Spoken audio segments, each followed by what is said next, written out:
Wow, time flies! Just like that, it's time for us to embark on the next phase of our journey! We need to head to Natlin next. Neverlight called it a nation of dragons, but that description doesn't give us much to go off of. Exactly! Even when Inazuma was completely closed off, we still managed to run into people from there in other nations. Huh. Could it be that there are no humans in Natlin? Yes, yes! That look of surprise and excitement is perfect! Hold it right there. Now look at the camera, and big smiles on 3. Ready? Okay, just make sure you get Paimon's good side. Wait, hang on a minute! What's with the photo shoot, Charlotte?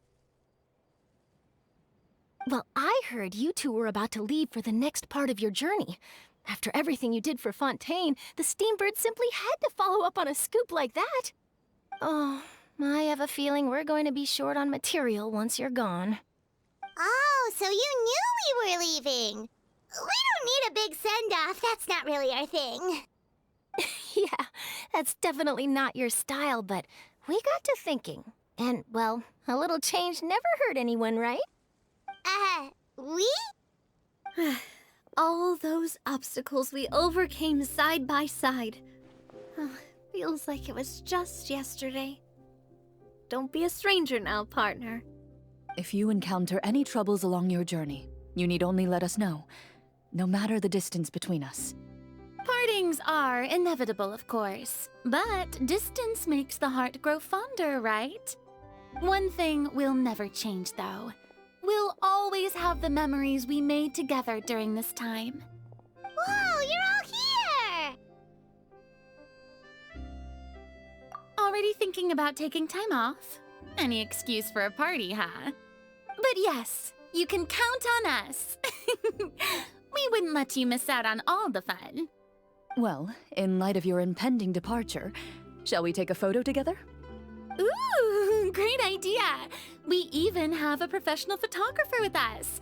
Charlotte, would you do us the honor? Leave it to me. Just give me a moment to set the camera up.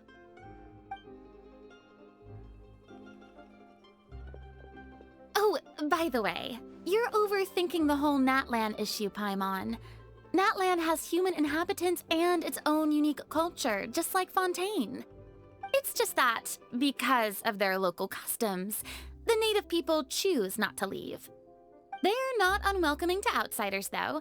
People travel there for business and leisure alike, and usually return with nothing but good things to say. Many members of the Spina have visited in the past, too. Well, that's a relief. Hopefully we don't get swept up in any major drama this time. Well, given your experience and skill in that regard, I have no doubt you'll be able to overcome anything that comes your way. Still, I hope you can avoid danger this time around. An uneventful trip might be a nice change of pace. All right, I'm ready. Shall we?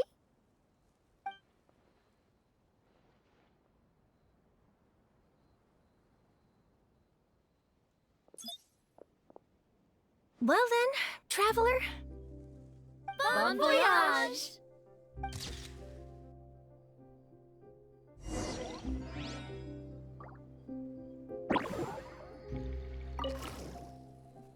Safe travels, traveler. You're welcome back anytime. If you let us know in advance, we could arrange even more people to greet you when you return. That would be quite the lively affair.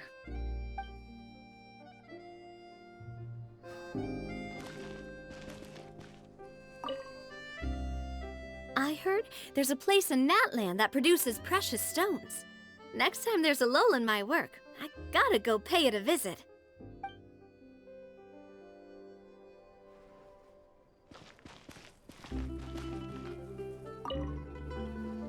One picture to publish and one to keep for myself. Perfect.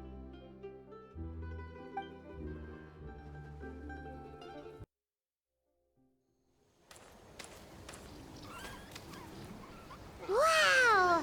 So this is Natlin! So many strange mountains, and so many animals Paimon has never seen before! many cities around here, though. Where should we start? Good idea. Finding people means we can learn information about the local Archon. And once we've met the Archon, we should have a better idea of what to expect during our journey. Well, Paimon hopes this one is easy to get along with. As long as we don't get on their bad side, we should be fine. Come on, let's keep following the road.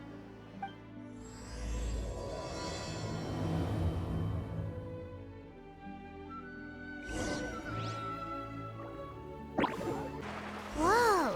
Check out those colorful pictures on the walls! We've got to be on the right track.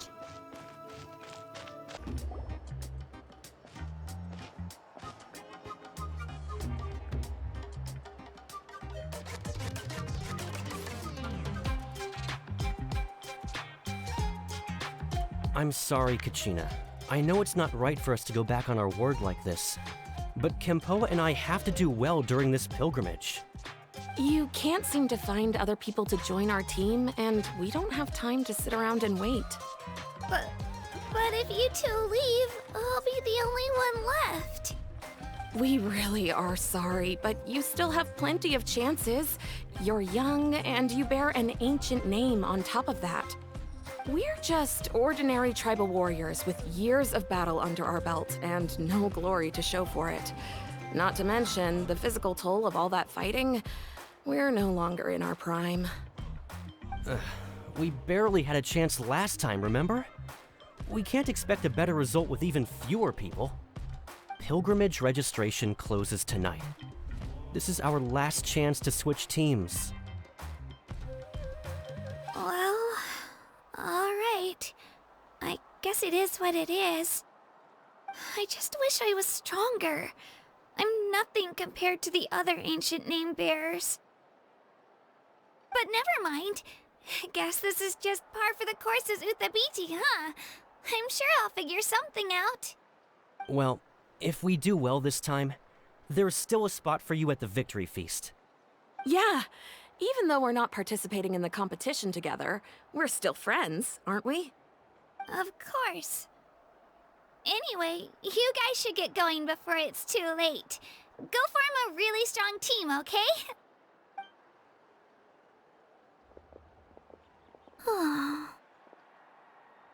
Guess I'll have to wait until the next pilgrimage. Looks like that little girl over there was just abandoned. Wonder what happened. Oh, she looks so sad, too. Huh?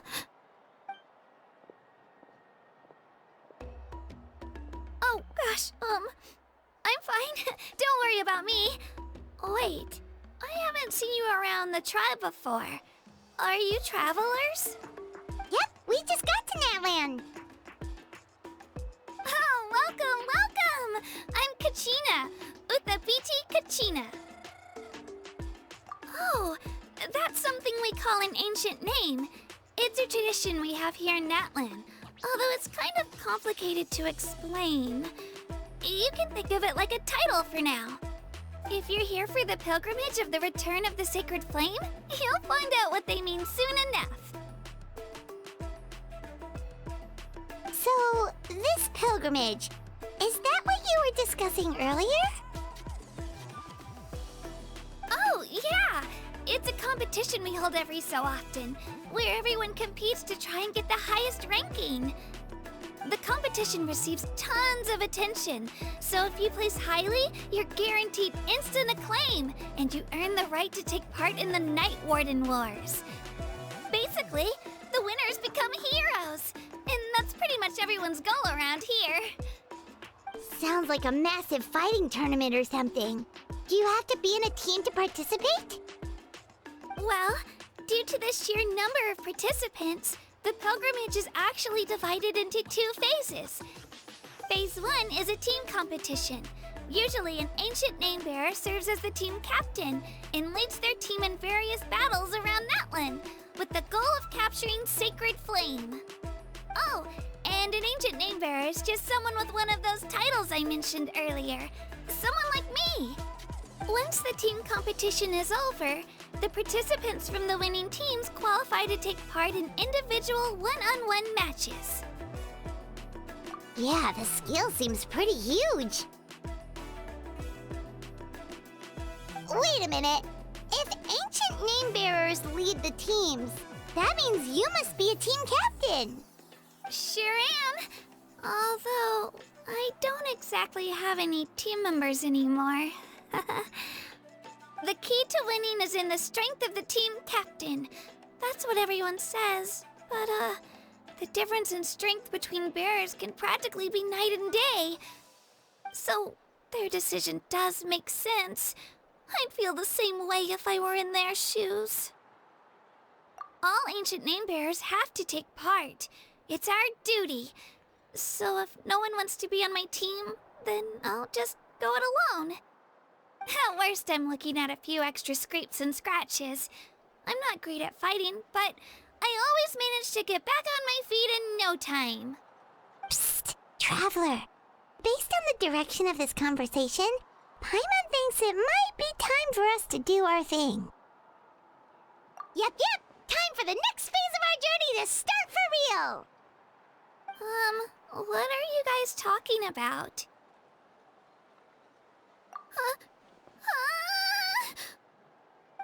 Sorry, didn't mean to freak out on you. I just, how should I put this? I really appreciate the offer. That's so unbelievably generous of you. But only people from Natlin are allowed to take part in the pilgrimage. Oh, Paimon thought we could just join your team and fight our way to the top and then become heroes. It's all right. Really. I mean, no one's ever offered to join my team before. Really? We're all usually on good terms, but whenever pilgrimage registration rolls around, it feels like everyone starts avoiding me. They don't make eye contact or bring up the pilgrimage. It's like they're afraid I'll ask them to join my team. I probably don't even need to explain the reason. I'm too weak. It's pretty obvious there's nothing to gain from being on my team. That really doesn't matter to you? Oh, don't you worry. The Traveler's strong enough for the three of us. Gods, dragons, giant narwhals. She can give them all a run for their Mora. Oh, I get it. You were able to overlook my lack of strength because you're confident in your own skills.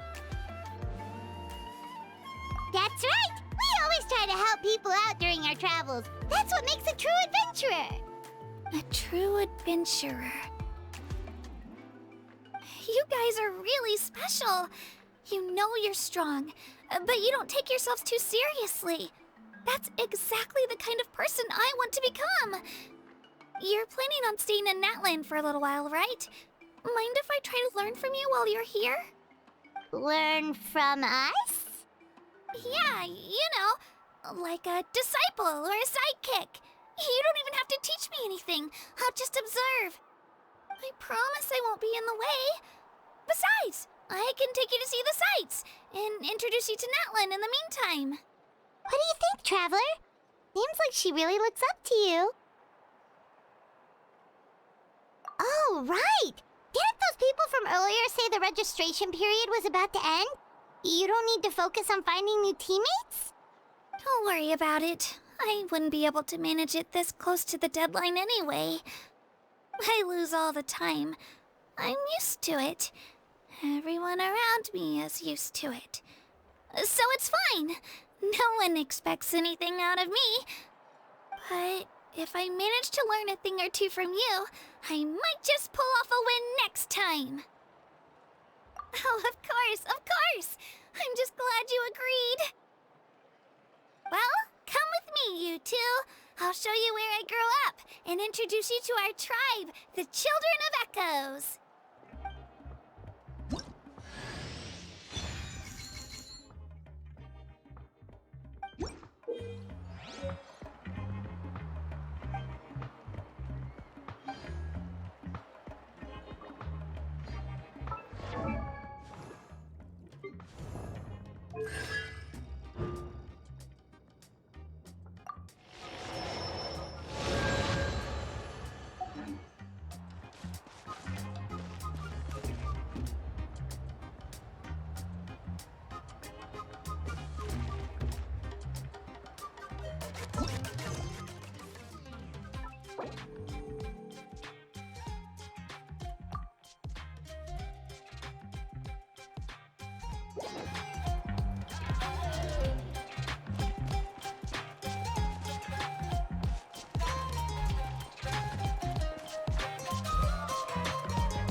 Whoa.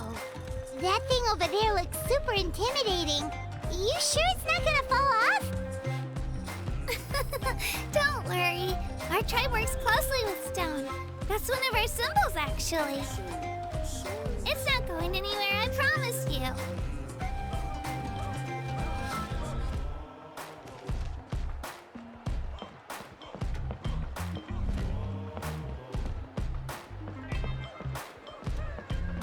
Many of our tribespeople love music and dance and have an amazing sense of rhythm. In the past, Outlanders have come here just to study our culture and exchange views. My parents wanted me to learn dance, but I wanted to become a warrior instead.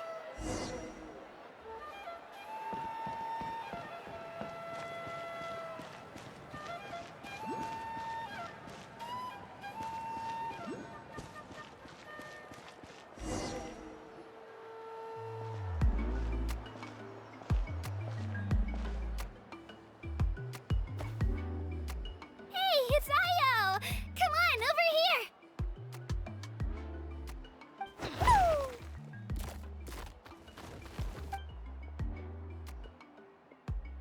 Allow me to introduce you. This is Io, my Saurian companion, and also an important member of my family. He's saying hello. I think he likes you. Saurian?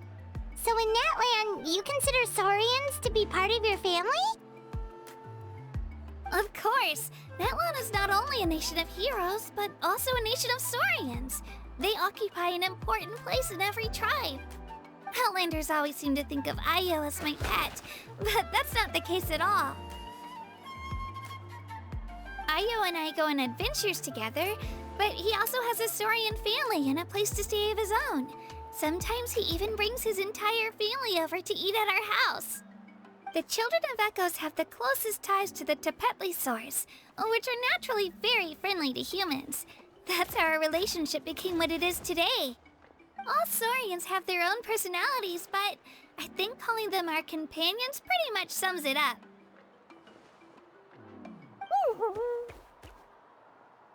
See? Io agrees with me. Oh! You're here too! No way! You have a Saurian companion too! Oh, what a sweet little thing! I think your friend here will get along with Io just fine. Alright, you two go have fun. I've got some important business to handle, and then I'll be right back. No mischief, okay? And you better not go leading your new friend astray, or I'm telling your parents.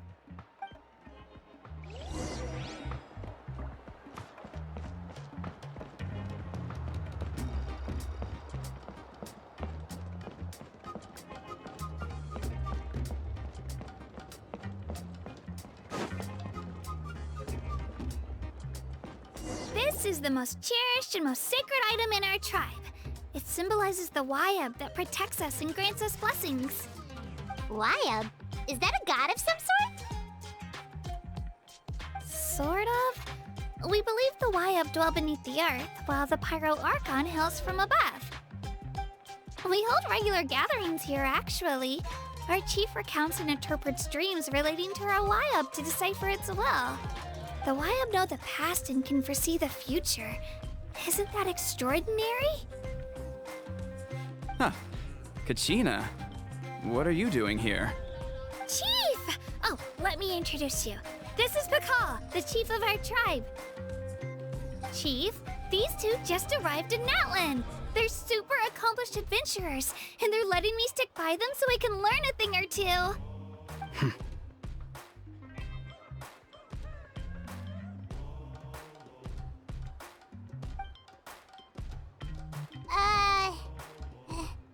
Hello? Kachina is a child of our tribe. Her safety's my responsibility, so I'll just come out and say it.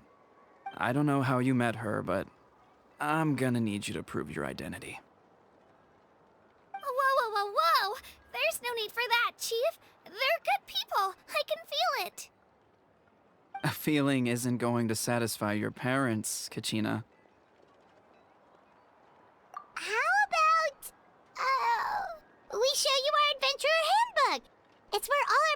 travels are recorded. The people who belong to the Adventurers Guild are kind of a mixed bag. I'd prefer something more reliable. Huh. You're the Traveler, and you're Paimon, her familiar. Paimon is a guide! Jeez, these rumors are getting out of control. Well, okay, maybe this one's not that bad. It does make you seem super powerful and mysterious, Traveler. Wait, is there something special about those names? You haven't heard? Nope. Learn well from her, Kachina. It's unlikely you've ever had a teacher of greater merit. Really? To earn that kind of praise from the chief, you guys must be even stronger than I thought.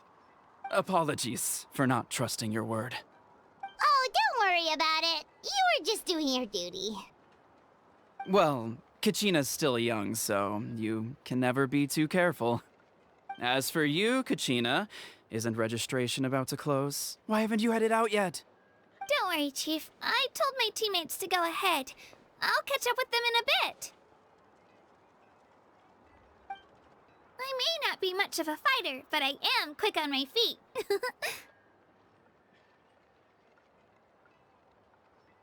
Kachina's trying not to worry him, huh? I see. Well, I hope I wasn't interrupting anything just now. If I did, just tell me where you left off, and I might be able to help with the explanations. Let me think. I told them about the Wayab, so now's the perfect time to dive into ancient names. Good thing you're here, Chief. I don't think I could explain it very well. Oh, right! That word kept popping up in our conversation earlier. So what does it mean exactly? Well, Natlin is a nation of heroes whose valiant deeds are preserved and passed down over time in the form of stories. You can think of an ancient name almost like a label for these stories. By mentioning an ancient name, we remind ourselves of the epic sagas of heroes past. For example, the most famous bearer of my ancient name fought in 27 Night Warden Wars. By the time he fought in his last one, he was already over 60 years old. Even though he wasn't quite where he used to be physically speaking, he still managed to achieve top rankings during the pilgrimage. Impressive, right? Ancient names allow us to preserve the stories of the past, but they're also much more than that. Think of an ancient name almost like an heirloom passed down from generation to generation. Do you have your stone on you, Kachina? Of course. Here, take a look. Whoa, that black stone looks so mysterious. It's like there's something shiny inside it. The Wayab decide who is deserving of inheriting an ancient name. Once a successor is selected, the name becomes theirs to bear, and their deeds are then preserved within it. As time passes, ancient names come to represent the heroic deeds of more and more bearers, and their value becomes even more profound. In turn, the accomplishments preserved within it serve as an inspiration for the next generation of successors. Just like me. I'm still not sure why our Wayab chose me of all people. But if I didn't know the stories of all the past heroes, how they never stopped fighting, I probably would have given up a long time ago. Then you're saying this stone doesn't have any actual power? Like it's not gonna make Paimon super strong or smart? None at all. And that is precisely how it exercises its unique value. Think of it this way. If you become a hero because the heavens granted you strength, are your triumphs earned or given? Oh, Paimon gets it! If people start to ask those kinds of questions, the stories suddenly become a lot less inspirational. Someone had this to say about ancient names.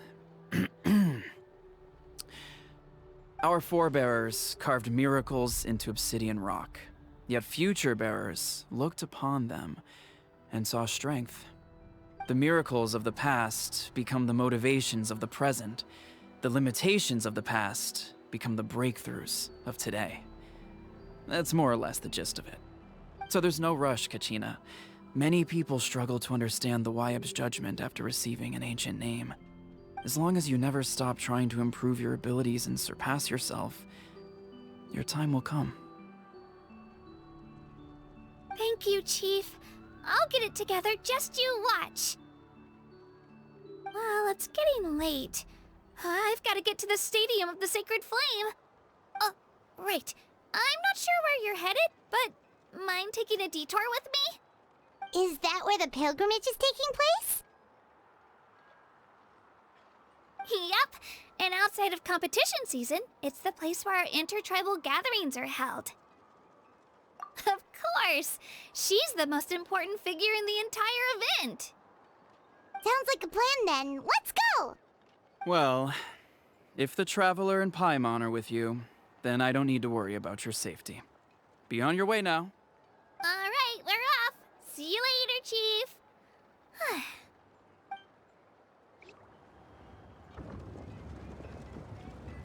I got so carried away just now, I didn't consider what would happen if our destinations were different. Luckily, that's not the case. Or, well, I guess we just have to meet up after the tournament. You sure it's okay you didn't tell the chief about your team? Chief Pakal's a really nice guy. If he knew the truth, he might even ask to join me. But he's not as young as he used to be, and he's got some old injuries that still bother him. He's not cut out for any more attempts. He'll find out what really happened when he sees me compete. I'm sure I'll get an earful for lying, but this is for the best. Yeah, your teammates left you high and dry and you made sure they didn't feel guilty about it. It's not their fault, really. The pilgrimage is extremely important to the people of Natlin. We all grow up listening to stories about the heroes of the past and dream of becoming warriors with the strength to defend our nation. Not out of a selfish desire for glory, but to lend our strength to a greater cause. Anyway, don't worry about it for now. Once you witness the spectacle for yourself, maybe it'll all start to make more sense. It'll also be a great opportunity to experience our culture and history. Alright, time to leave our settlement. Let's head that way. Our last stop, the Statue of the Seven, is also in that direction. Let's go!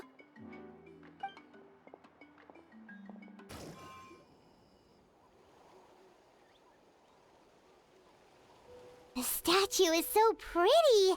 Is that what the Pyro Archon is like? You betcha. Beautiful, effortlessly confident, and absolutely awesome. It didn't work when you tried earlier either. Now we know that wasn't a fluke. What's going on here? Huh? You can get elemental power from the Statue of the Seven? This would have been such a good opportunity to show Kachina how impressive you are. It's so weird that it's not working. There must be something about Natlin. Aw, I would have liked to see that. Sorry, Kachina. We got your hopes up for nothing. No, it's alright. If anything, I'm even more curious now. Were you really able to gain elemental powers just by touching the Statue of the Seven? That's something only vision bearers can use. Could you show me? Only if you want to, I mean. No pressure. Take it away, Traveler!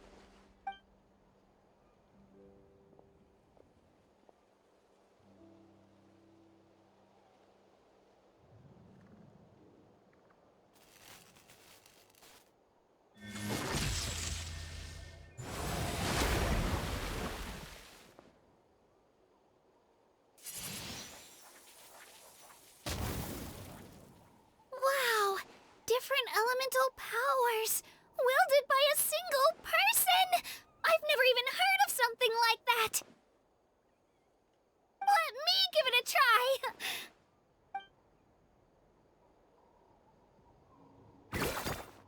Nope. Still just Geo.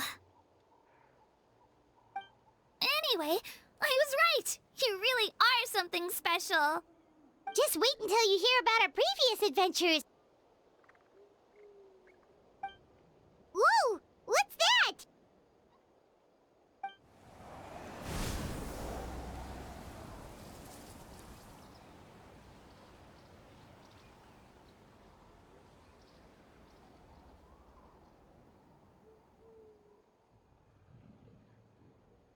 Oh, that's a cuckoo soar. They fly high and fast, and they're always full of energy. Paimon already made the connection, Traveler. You don't have to imitate her. Oh, before I forget, we've got a pretty long trek ahead of us, so here, take this. They look like shiny little gems, don't they? Don't be fooled, though. It's actually candy. My mom made them. I always bring a few when I know I'm gonna be out and about for a while. A little boost of sugar can really come in handy in a pinch.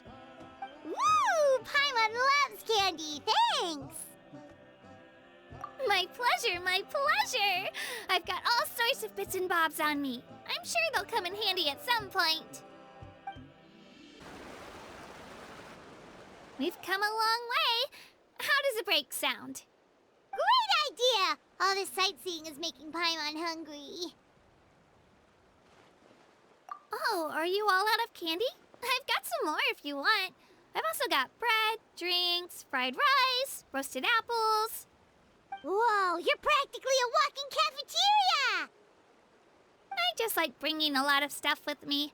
As my mom always says, it pays to be prepared. They only come in handy every so often. But hey, better late than never, right? Huh? Is everything okay, Traveler? Seems like you've got something on your mind.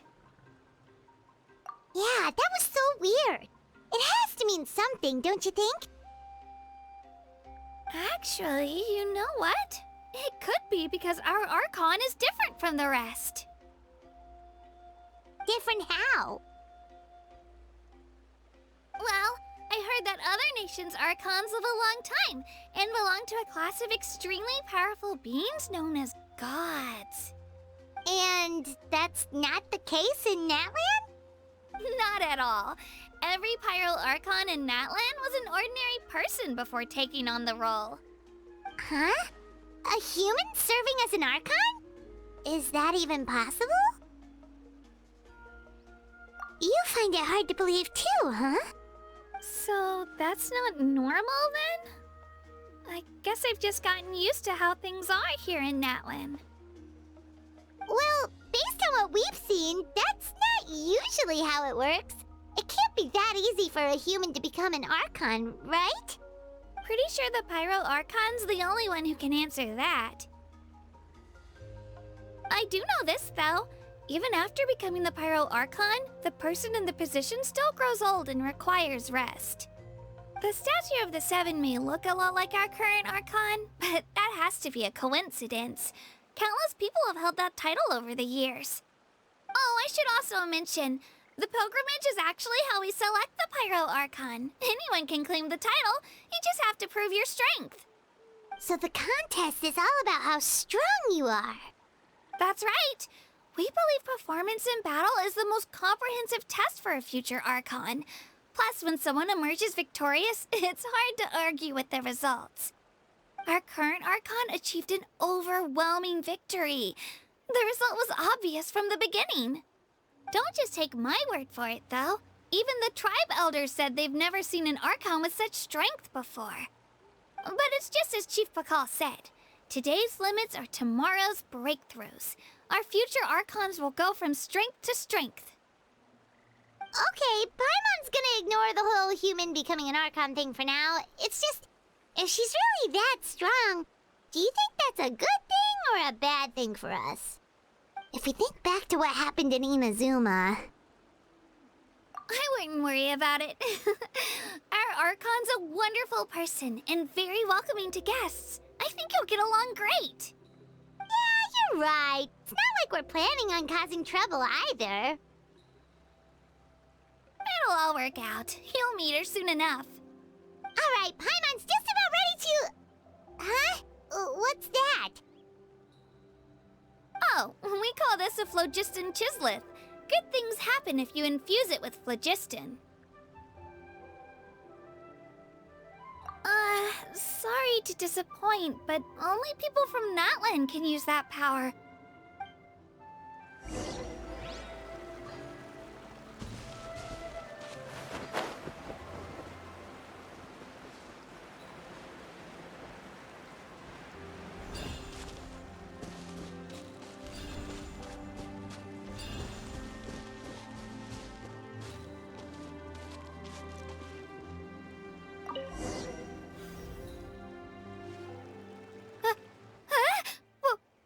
Wait!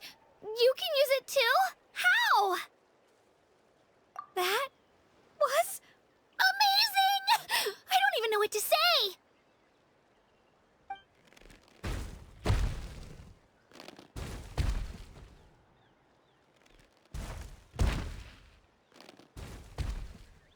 Wait, look behind you! Something's coming!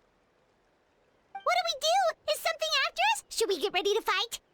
We're fine. This here is Toto. Hiya, Toto. It's me, Kachina.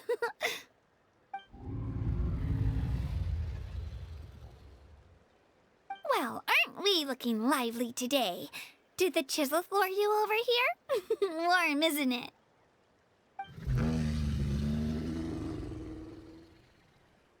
Oh, so it was just a friendly saurian. That's right. There's quite a few of them around here, and Toto's the friendliest and gentlest of the bunch.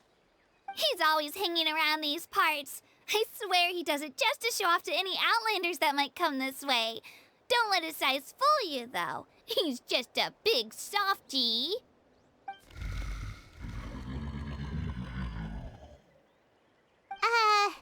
What does the crouching mean? That's an invitation. He's offering us a ride. Paimon's not so sure about this. It's kind of scary, don't you think? He's huge! Oh, good point. You guys have fun with that then. Paimon will just float alongside.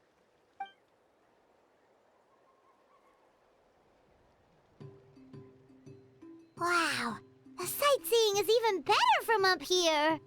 The higher the vantage point, the better the view. Are you and Toto close, Kachina? Yep. When I was little, my parents and I went to the Stadium of the Sacred Flame to buy a bunch of different fruits, but the cart we were using to transport them flipped over on our way back. Toto wasn't even half his current size back then, but I still burst into tears when I saw him approach. I was afraid he was going to eat all the berries and sunsettias and leave none left for me. In the end, though, he didn't eat a single one, and even chased off a few other saurians looking to snatch a few for themselves. After that, he used his big head to help get our cart right side up again. I've been bringing him fruit ever since. Oh, and I was the one that named him Toto, actually. With the sheer amount of food he can eat, he pretty much grew like a weed. Before I knew it, he was already this big.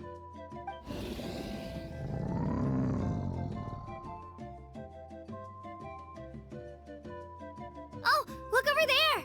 That's our destination, the Stadium of the Sacred Flame. You can let us off here, Toto. Thanks for the lift.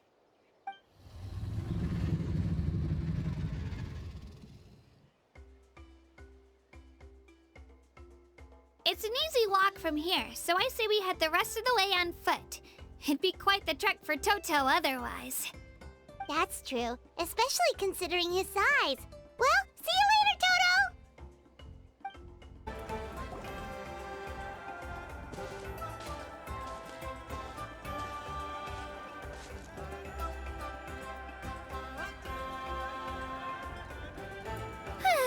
We made it!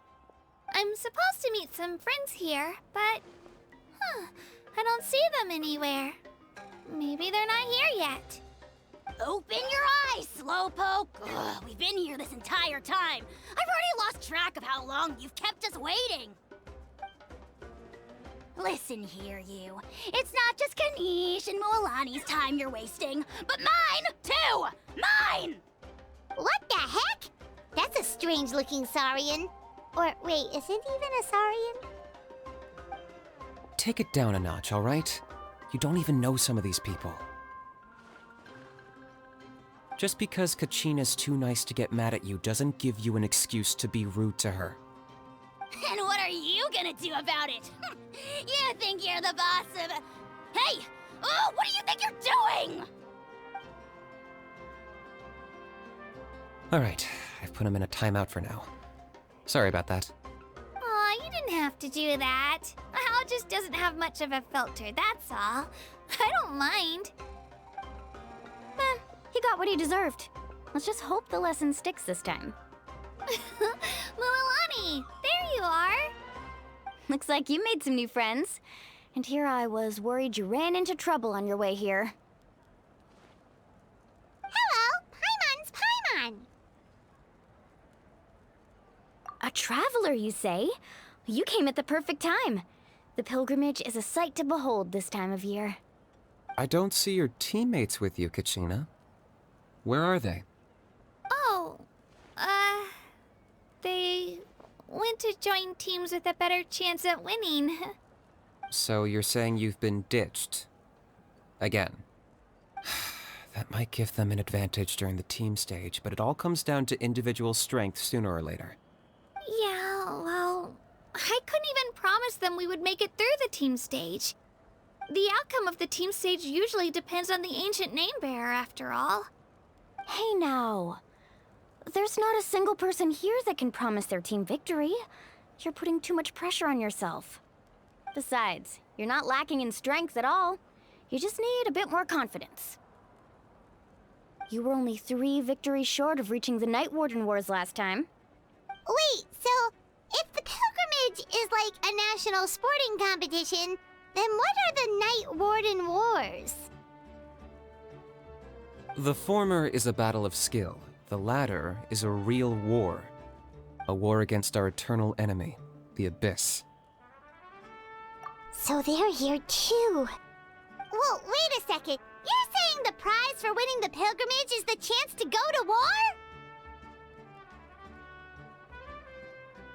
That's not too far off. That's why it's called the Night Warden Wars. The pilgrimage chooses the strongest warriors among the tribes, and those warriors fight to repel the Abyss in defense of our homeland. Their names and deeds are then recorded in epic tales passed down over time. That is the highest honor you can achieve in Natlan. Yes, but that's the nature of war. Danger comes with the territory. Resisting the Abyss is our duty. But we're not alone in this fight. We also have the blessing of our Archon, which allows for our safe return. It's something we call the Ode of Resurrection, which does exactly what it sounds like, basically. Resurrect people, you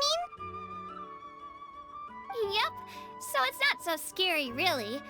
Our Archon's blessing gives us the courage to keep moving forward. Let's go register. We don't have much time. Wait, what about you, Kachina? You're not really planning on competing solo, are you? We really wish we could help, but we're not from here, so it doesn't seem like we can take part. There's no threshold to the number of participants. With the sheer number of teams, it's practically guaranteed chaos. No matter how strong or experienced the warrior, victory is never assured. In a situation like that, it's always better to have someone to watch your back. Oh, how about this? When we register, why don't we ask if these two can have special permission to participate? Odds are the answer will be no, so if that doesn't work, well... I only have a few teammates this time. If someone else could take them, then... You're not asking me to lead your team, are you? Look at you, mind reader.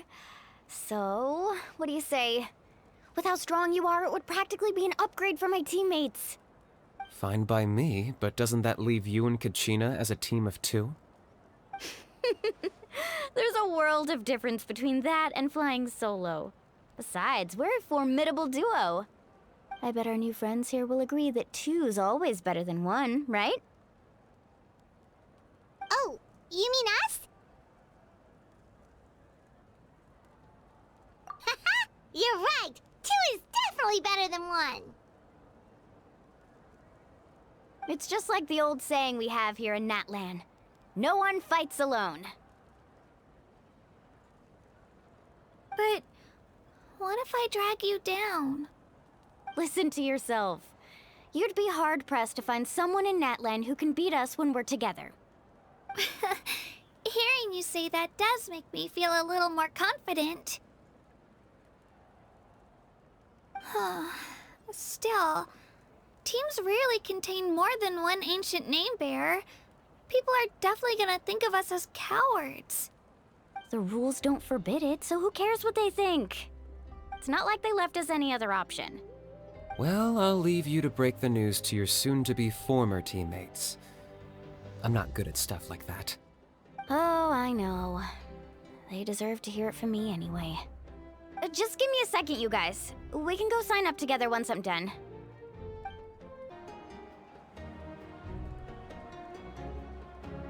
This is the place. Let's wait for Mualani here. Did you see the flags at the front gate when we entered? Oh, yeah. There were flags, weren't there? Those are our tribal flags. One for each of the 6 tribes that make up Natlin, including the Children of Echoes. Why the sudden tour guide routine? I said I'd introduce them to Natlin, and we've got nothing better to do, so I might as well deliver on the promise. Fair enough. Well, I'm from the Scions of the Canopy. We live high in the mountains and have the closest ties to the Yumkasaurs. My friend Mualani belongs to the people of the Springs, a seaside tribe. The scenery over there is beautiful, and you can find some really tasty fish. That just leaves the Flower Feather Clan, the Masters of the Nightwind, and the Collective of Plenty. If we get a chance after the pilgrimage, I'll be sure to show you around. Well, if we're talking tribes, allow me to stand in for our chief and welcome you on behalf of the people of the Springs. Mualani, you're back! We were just talking about you. Everything's settled on my end. My teammates took it unbelievably well, actually. Your reputation is really something else, Kanich. They probably just didn't see any drawbacks to your proposition. We're saying the same thing here. You, my friend, are a formidable competitor, and they recognize that. Anyway, thanks for waiting, you guys. Let's go register. Hello there. Here to register for the pilgrimage? That's right. I wanted to ask, though. These 2 travelers are very interested in the competition. Any chance they could take part? I'm sorry, but only people from Natlin are eligible to participate. You couldn't make an exception just this once? This traveler is a renowned adventurer. She's more than skilled enough to participate, and I'm sure the audience would be interested in seeing what she can do. It's not that simple, Miss Mualani. Even a single exception sets a dangerous precedent for countless interested parties in the future. The purpose of the pilgrimage is not only to select strong warriors, but also to collect contending fire from the battles. This is the fire that fuels the sacred flame. Natlin is only safe from the invasion of the Abyss, while the sacred flame burns eternal. Oh, so there's another purpose for the tournament. That was the initial purpose, actually. Every participant, whether they win or lose, contributes to the defense of our nation. That's what makes it such an honor to take part. Exactly right, Mr. Kanich. Contending fire can only be produced in battles between people of Natlin. Outlander participation would inhibit the production of this fire, which could in turn jeopardize the sacred flame. Oh, so it all comes down to the contending fire. Well, you can still enjoy the event from the stands. I'll try to get you some good seats. That would be haters anyway. Still, there's something Paimon was wondering, actually. You read Paimon's mind, Traveler. Why doesn't everyone just fight together? You know, since you can bring them back to life. The power of resurrection has its limits. For starters, the Ode only works on those who bear an ancient name. That's also why ordinary people who emerge victorious in the pilgrimage aren't sent to fight the Abyss. It's for their own protection. Although, they're still afforded the same honor as those who triumph over the Abyss in battle. That brings us to the other condition for resurrection. Not much to this one, actually. Just one word. Victory. Victory? The victors shall burn bright, while the losers must turn to ash. Only those who triumph over the Abyss earn the right to be revived. Defeat in battle not only means death, but also the destruction of your ancient name, preventing it from ever being inherited again. The tales of the vanquished are eventually forgotten, and an ancient name cannot survive when the stories of its bearers are lost to time. Yeah, they won, right? Isn't it the defeated ones who need reviving? You have to think about it at the team level. For example, 5 representatives will be sent to repel the Abyss this time. Even if 4 of them were to perish, the Ode of Resurrection would still take effect. All you need is for 1 person to return victorious. Because every victory is a building block of our legacy. Of course, the team needs to be strong enough for that to be the case. Otherwise, the price of failure is still very high. That's why the first stage of the pilgrimage is divided into teams, to instill in us the importance of working together. No one fights alone. That is what we believe. A lone warrior is one whose defeat is final. This all sounds pretty dangerous. Well, that axiom is meant to be a warning as much as a source of inspiration. Danger is always present, but together, we can move forward, united in the knowledge that behind every hero charging into battle lies the support of all of Natlan as well as our Archon. Not to mention, the Abyss isn't an enemy with a concrete form. We're often just dealing with the fallout of its scheming. I've actually fallen in battle before. I spent some time wandering the realm of the Wyab. It was unlike anything I'd ever experienced before. The realm of the Wyab? Does that mean the Wyab exists somewhere in Natlan? Hard to say. The realm's not somewhere you can access by ordinary means, and very few people are capable of establishing a mental connection with the Wyab. We call this realm the Night Kingdom, a mysterious liminal space between the body and mind, life and death. The fact that you were resurrected at all is the worst thing in the world. Then releasing you from your timeout has gotta come in at a close second. You would do well to speak with reverence of the almighty Dragon Lord Kahula-How, lest you live to regret it. If you're done arguing, your registration is now complete. It all went fairly quickly, considering we all know each other. Now, I just need to register your team members according to their name cards, and you'll be all set. In the meantime, you can all go rest at the hotel. As usual, dinner and lodging for tonight are free. Nice. Oh yeah, I forgot to mention. All food and entertainment before tomorrow's matches are on the house, courtesy of our Archon. Family and friends included, which means you both get in on it. Come on, let's go have some fun! Dig in, you guys. Eat as much as you want. These dishes are all local specialties. There's more where this came from too, so don't be shy. Let's feast until the bill gives the Archon a heart attack. Don't be dramatic. The Pyro Archon is very generous, even if it does cause some trouble for all the hotel workers and volunteers. Speaking of trouble, I've locked a How away for now, so you don't have to worry about him being a nuisance. Wait, isn't that a little harsh? Nah, Kenichi and How are always like that. Everyone has their own unique way of getting along with their Saurian companion. What's got you all down in the dumps, Kachina? You don't have to worry about tomorrow. I'll be with you every step of the way. I know.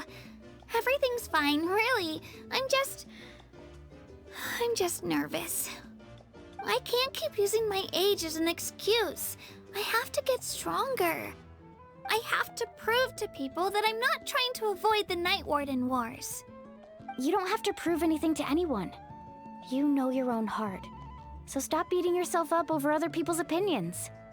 If they don't think you deserve to bear your ancient name, they can take it up with the Wyab. Trust me, Kachina.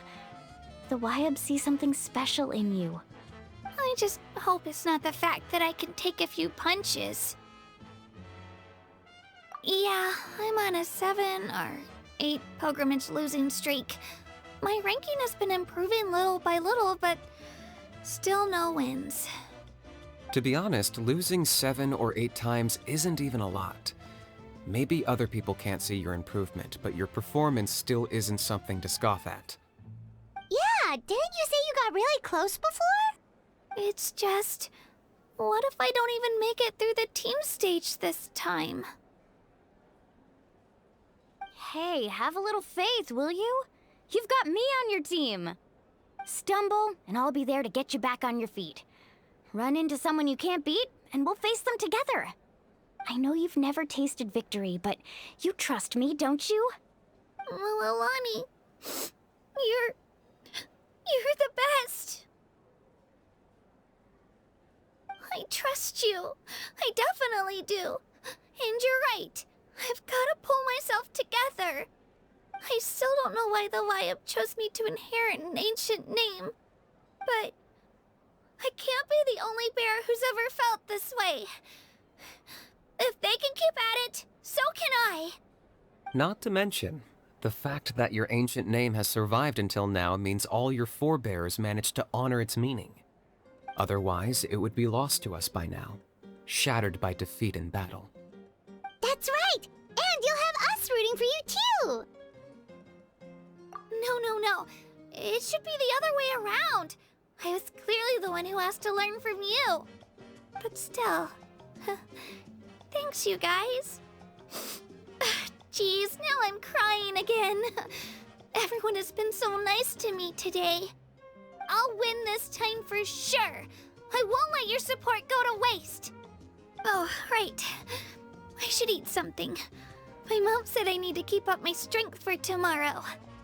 Nice to see your game face back, Kachina. Thanks for encouraging her, you two.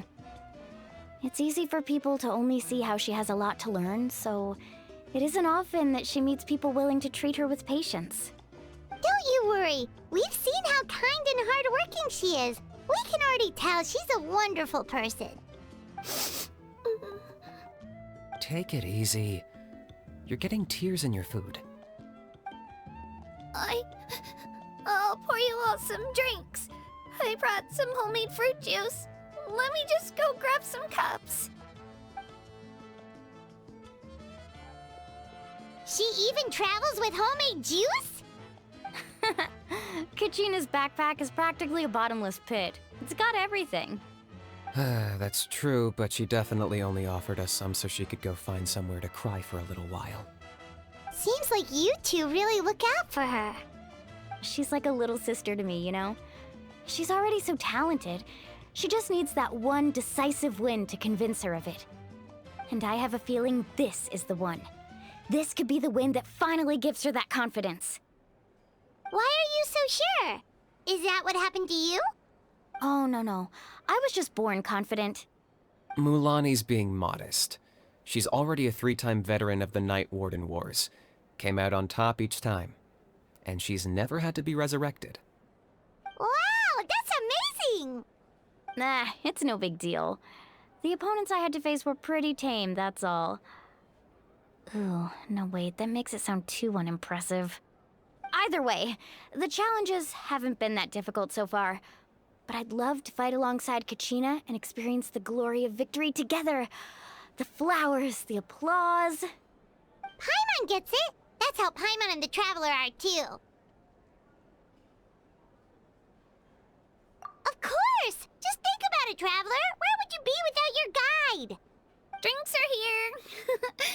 better try them while they're still fresh. Feeling better now, Kachina? Me? I'm totally fine. Really, I promise. That was just nerves earlier. I'm gonna get some meat in my system, then head out to get some exercise. Wanna be nice and loose for the tournament tomorrow. I'll come with you. Just don't go overboard, okay? The last thing we need is for someone to oversleep. We've got an early day tomorrow. If only we had a friend who never oversleeps. All right, fine. I'll make sure you guys are up on time. Attaboy. I knew you'd catch on. So full. I'm so sleepy.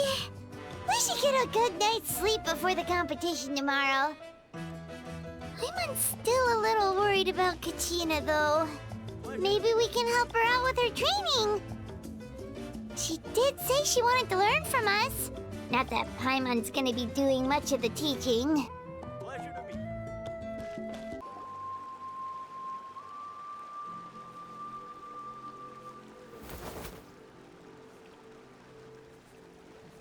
Kachina!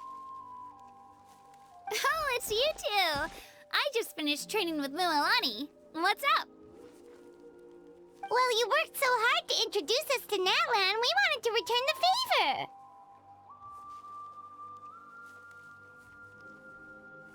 Wow, you guys are exactly like Kachina described. No wonder she's already your biggest fan. Guess I should make myself scarce, though.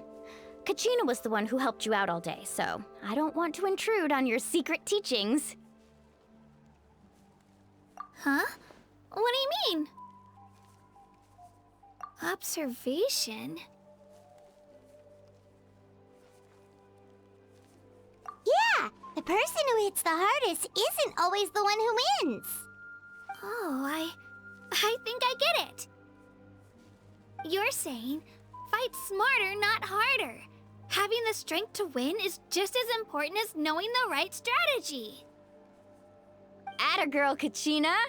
Exploit your opponent's weaknesses while maximizing your own strengths, and you're sure to find opportunities to turn the tides in your favor. You're right. I just need to focus. When I get nervous, I forget to assess the situation, and end up rushing in without a plan. Mind sticking around a little longer, Mualani? I want to try out some new moves. Sure. Thanks for taking the time to teach me, you two. I won't let you down. Just give it your best shot.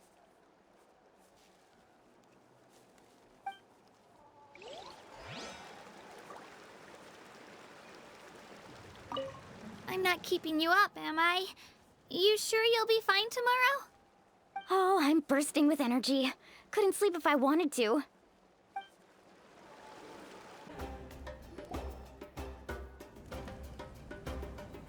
Morning, Traveler. Morning, Paimon. Looks like everyone's here right on time. Good to see that no one overslept. Says the one who only made it because I was there to get you. How? Not so loud. You're gonna give me a headache. Well, if you don't do well today, we know who to blame now, don't we? See how your friends talk to me, Kanich?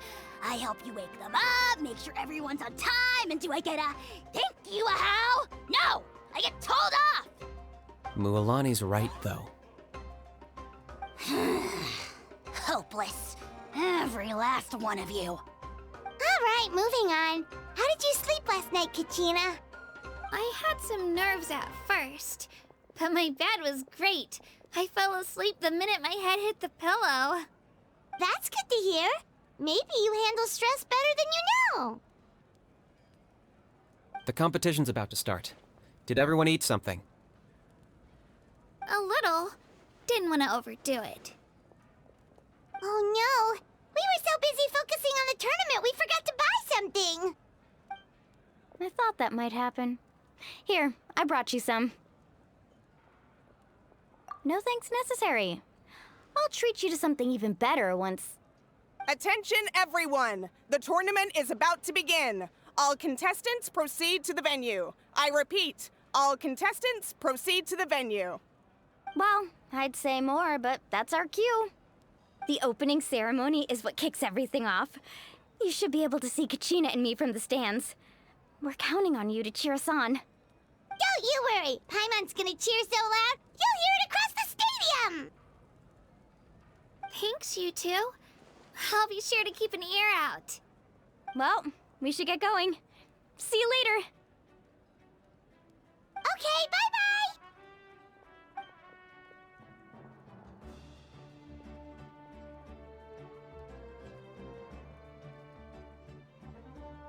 Attention, everyone! The tournament's about to begin. All spectators, please take your seats. I repeat, all spectators, please take your seats. Oh, that's our cue!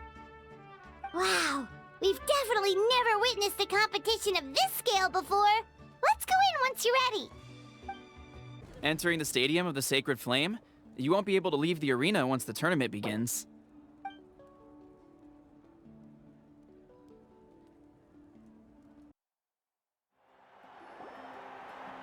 The pilgrimage of the return of the Sacred Flame is a competition with a long, storied history.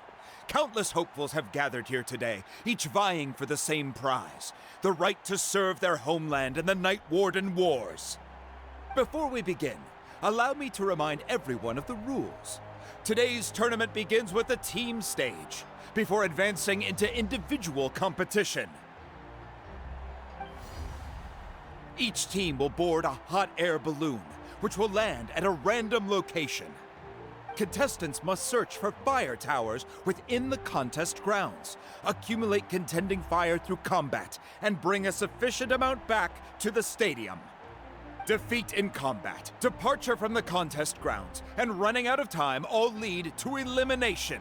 Only the strongest teams will be able to withstand the onslaught of battle and return to the arena, blazing fire in hand. Only those who emerge triumphant in the team stage earn the right to take part in the individual battles. The outcome of these one-on-one matches not only affects the contestants' individual scores, but also determines their next opponent. After many rounds of battle, the contestants with the top 5 rankings will get the chance to take part in the Night Warden Wars. Now, let us welcome our Archon as she delivers the opening address.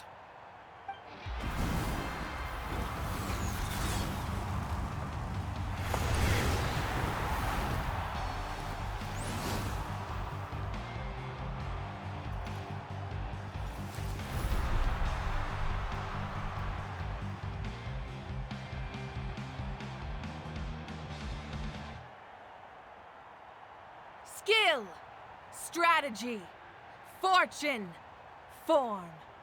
Many factors influence strength, but victory never lies. The pilgrimage is not merely a trial to determine the strongest among us, but also a stage upon which to showcase your individual growth. Today marks the beginning of yet another legendary saga. One written in the triumphs of the victors. So, without further ado, let the games begin! So that's the Pyro Archon? Is it just Paimon, or does she seem kind of intimidating? Kachina said she was friendly and welcoming, but, how did she come to that conclusion? Didn't Kachina say she was just an ordinary person before becoming the Archon? Sure doesn't seem like it. She doesn't seem ordinary at all. Oh, look! It's Kachina and the others! Well, folks, it's clear the contestants are already raring to go. The teams will now board their hot air balloons and make their way to the competition grounds. Chaska! Chaska! Yeah, cool Do it! Kick their butts, Itzna! Go, Mualani, go! You can do it, Kachina! And the crowd goes wild! The hot air balloons are about to ascend. Contestants, prepare yourselves to take flight! Remember the rules. The balloons will take you to random locations, and your battle starts the moment you land. Best your competition, collect sacred fire, and bring it back to the stadium. Good luck, everyone!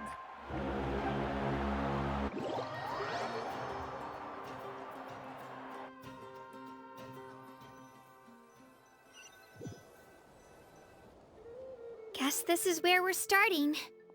Let me see. It seems pretty quiet around here. Looks like we get to ease ourselves into combat today. Let's head that way.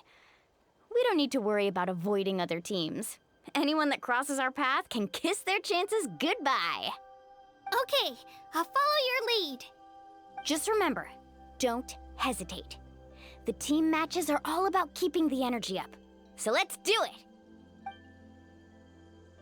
And with that, the pilgrimage is now underway. Time for the contestants to give it their all! Oh, a fire tower! And an unoccupied one from the looks of it.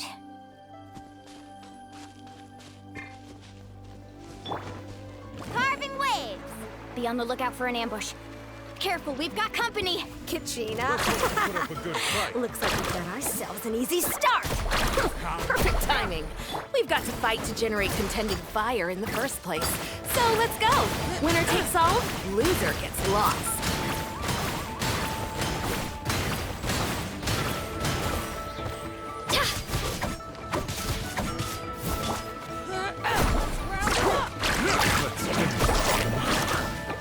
This was new. We won! We're just getting started. Grab the fire and let's head to the next spot. Currently in the lead, we have Chaska, one of the contestants from the Flower Feather clan, really leaving her competitors in the dust. Amaru has taken out 6 contestants in a row! What a legendary competitor! But can his hot streak continue? Let's ride! Oh, well, aren't you two an interesting duo? How did these monsters make it onto the ground? It's part of the tournament. You can't handle a few monsters. How are you supposed to repel the abyss? Look, why don't we handle these monsters first? Then we can battle it out between ourselves.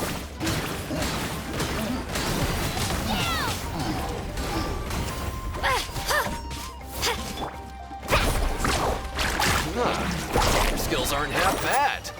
But I think I've got a good grasp of what you can do. Sorry, but not every... Nicely done, Kachina! We actually beat a legend! Come on, don't just stand there. Let's grab the fire and go. We have a new team pulling ahead. Mualani and Kachina have already eliminated several favorites for the win.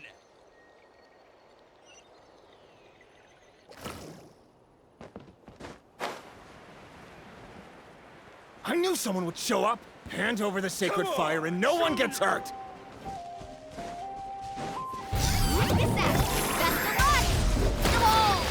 Carving waves! Surf's up! Let's finish this next time. Get back!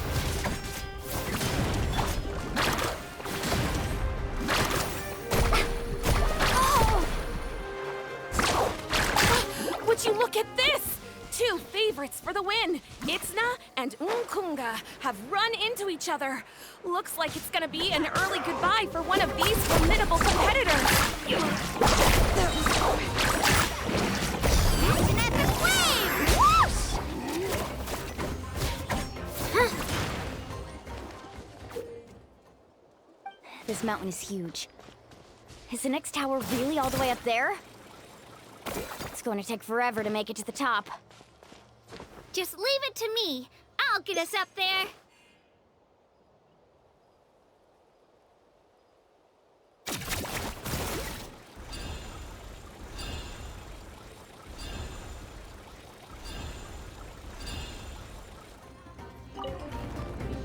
We made it! Great work, Kachina. Glad I could help. Come An empty fire tower. We're too late. Darn it! So close! And another competitor crosses the finish line. Yan-san from the Collective of Plenty, certainly living up to some lofty expectations.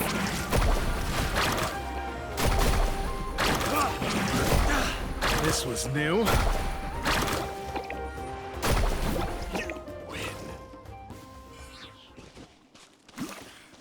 attack came out of nowhere. Paid more attention to my surroundings. Our team captain talked a big game before the match, and, well, was that a quick knockout or what? Should keep a better lookout next time I sign up.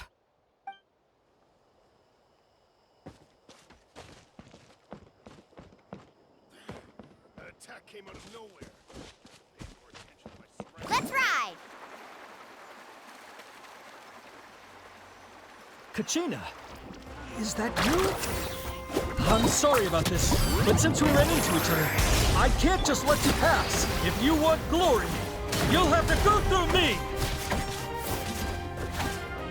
Every minute that passes, fewer and fewer contestants remain in play. The remaining competitors need to hurry if they want to make it out of this stage.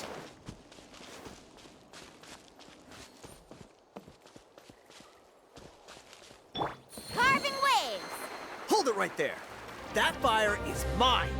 In your dreams, I think someone needs a reality check, and I'm more than happy to oblige. They're going. I'd like to see you try. Hey, let's work together. Good idea. No way I'm gonna work out. Let's go.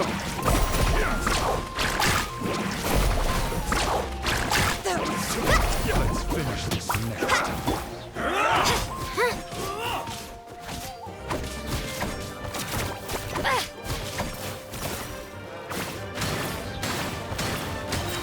This was new.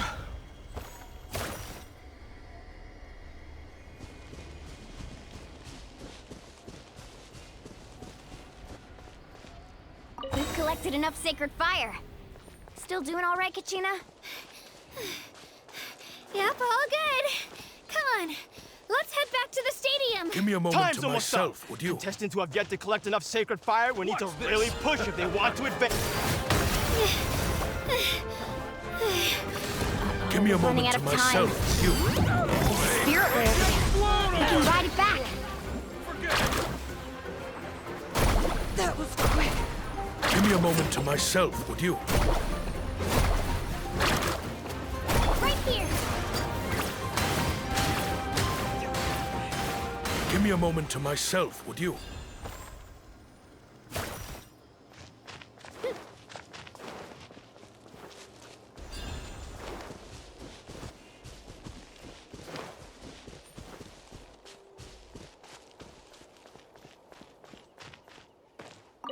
Hear me out, you two! There's no fire tower around here, so there's no need for us to fight it out. We can see who comes out on top the next time we run into each other. But for now, I say we focus on preserving our strength. What do you think?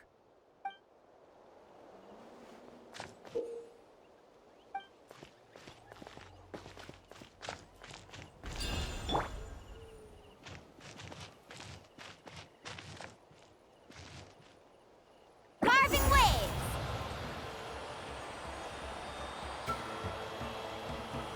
Oh, we really lucked out. Just grab onto me, Kachina. I'm not sure if you remember, but people from my tribe can ride spiritways over great distances.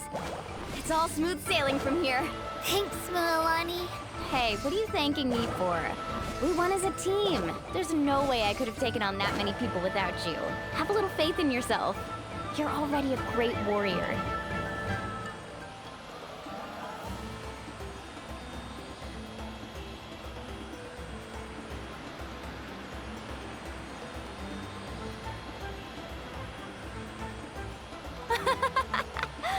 Oh, those were some steep curves. Not scared, are you? I'm fine. I don't scare easily. Not after that last ride you took me on. Oh, yeah. Back when we first met, right?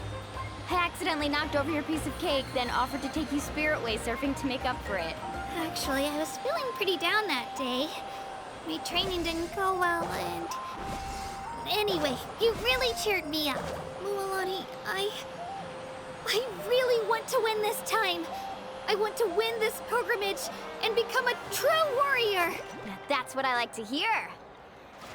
Let's meet each other at the top and fight in the Night Warden Wars together. If your team has gathered enough fire, please proceed to the stadium as quickly as possible. I repeat, as quickly as possible.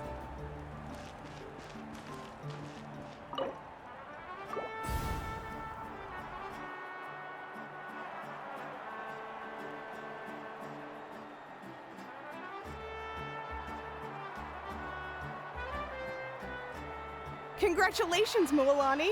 Congratulations, Kachina! You've successfully cleared the team stage. Amazing! Congratulations! Congratulations! Keep it up, Mualani! Kachina! Mualani! Kachina! Mualani! Kachina! Mualani! You two can take a short break while the team stage comes to a close.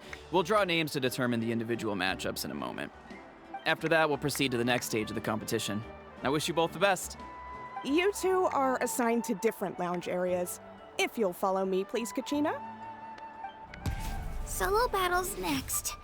And I was 3 wins short last time. I've got to do better. Just calm down, Kachina. You're in good form. You can do this. Hold it right there. This is the contestants' lounge. Unauthorized access is prohibited. We're contestants too. Let us through. According to my list, you're not among the individual match contenders, nor are you related to any of the remaining candidates. Well, we'd still be candidates if it was just based on strength. We only lost because 2 other contestants snuck up on us like cowards. If you could just go contact the referee, we'll wait right here for you to... Wait, you two are... Well, look who we have here. Remember us? Your little trick got us disqualified. Since we've crossed paths again, let's settle this once and for all. We'll see who truly deserves to advance to the next stage. Fight us! Right now? Don't mind him, Kachina. Tournament rules place you under no obligation to honor that request. A loss is a loss, and that's final. You! Don't just stand there! Get security over here now! Forget the rules. Isn't the pilgrimage about picking the strongest warriors? She just happened to catch us off guard. It was all luck. Exactly. Now's our chance to duke it out fair and square. Kachina! Who are you? Traveler! Paimon! What are you doing here? We just came to have a chat, and then all of a sudden, these guys were threatening you! Huh, you're not bullying Kachina on our watch! Thanks, you guys. I don't know your names, but if you really want to face me, I'll allow it. It has to wait until after the tournament, though. I need to focus on the upcoming matches. I don't want to let my parents down, or any of the friends who helped me get this far. That's enough, you two. Being caught off guard is not an excuse. You think you can cry foul play when you face the abyss? If this behavior persists, you may find yourselves barred from future competition. Whatever. Let's go.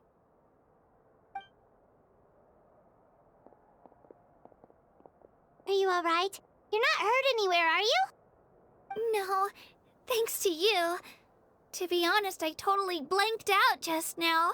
I had no idea what to do. Right. I'll show them what I'm made of. That sounds more like it. You can do it! I heard there was trouble. Has the situation been resolved? Yes. It was nothing out of the ordinary. A couple of sore losers coming to stir up trouble with the contestants. Some people are so obsessed with glory, they can't even bear the idea of failure.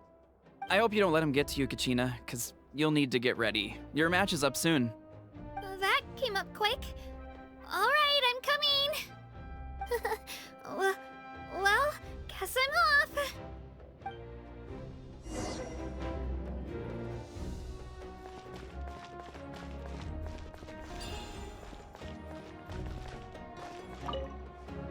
We issued a warning to those 2 troublemakers. try not to let them get to you. We get people like that every year. The pilgrimage symbolizes glory, and some people can't accept missing out on the chance to claim it.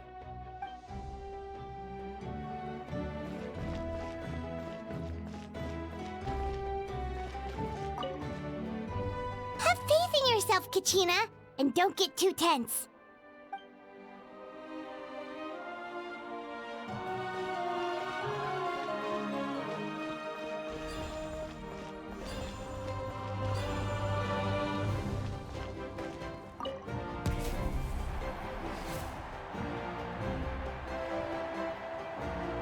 You must be Kachina. You know, people told me I got lucky in the draw, but I beg to differ. There are no coincidences in the arena. If you're standing here, it means you're strong, no matter what anyone says.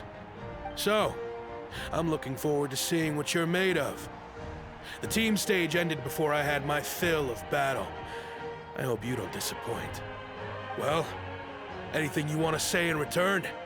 I won't lose to you. Not when so many people are supporting me and cheering for me. And I really want to earn a spot in the Night Warden Wars. All right, our contestants have each said their piece. To your places, everyone. And begin! Throwing down! Come on, you can do better!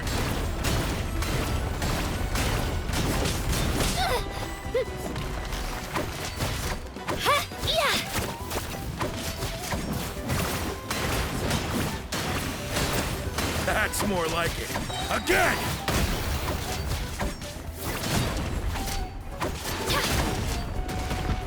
It's just as...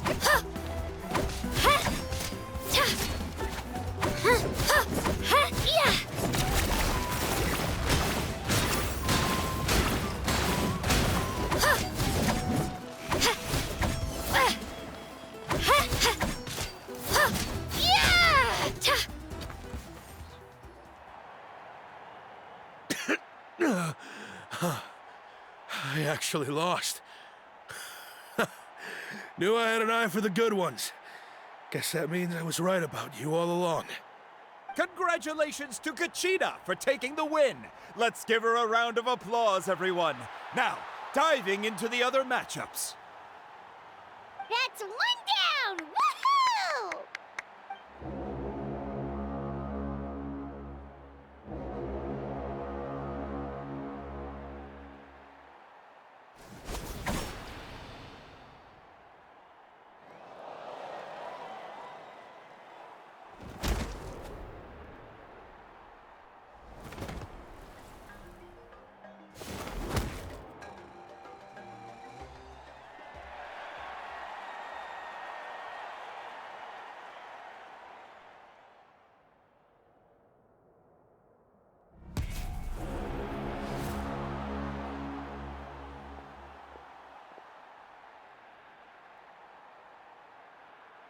Where'd you come from, kid?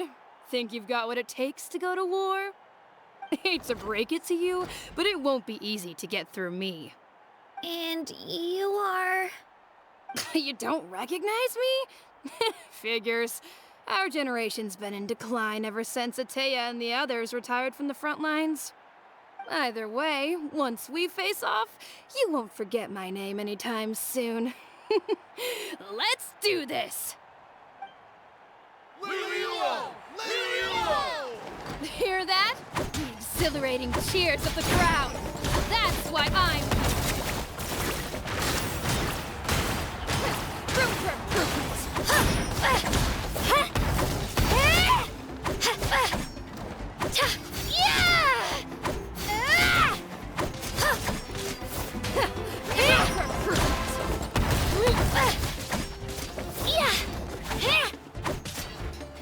Spin to win!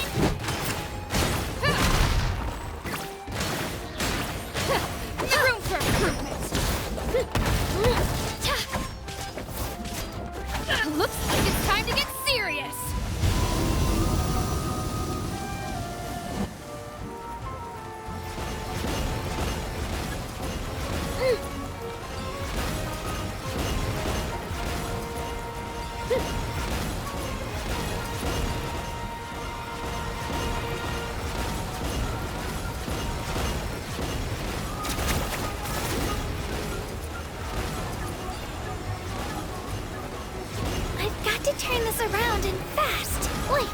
Maybe I can try climbing that stone pillar.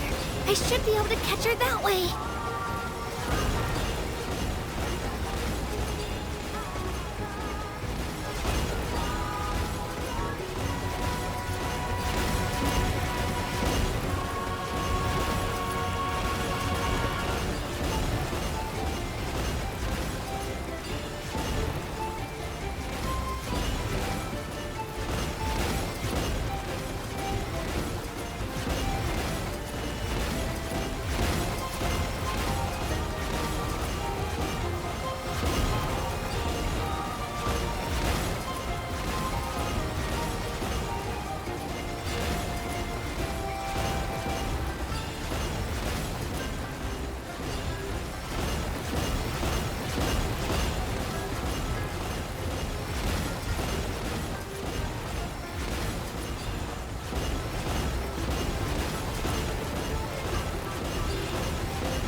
Strong.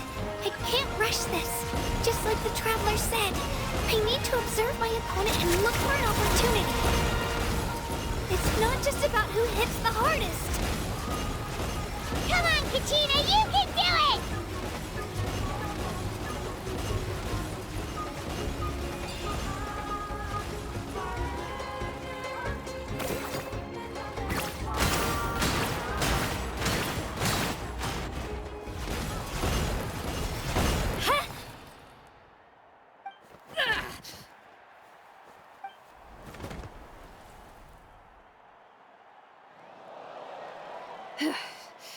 Gotta hand it to you, kid. You really impressed me. I take back what I said before our match. You've got what it takes, Kachina. Youngsters like you, you'll forge your own miracles. And it's Kachina for the win! We'll now head into a short break as our contestants prepare for the final round of competition.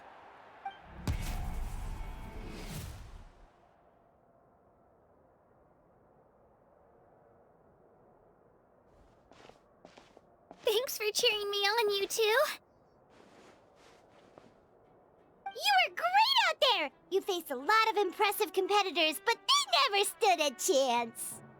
I don't think I did too shabby either. I've never gotten this many points before. You ready for the last round, Kachina? Milani!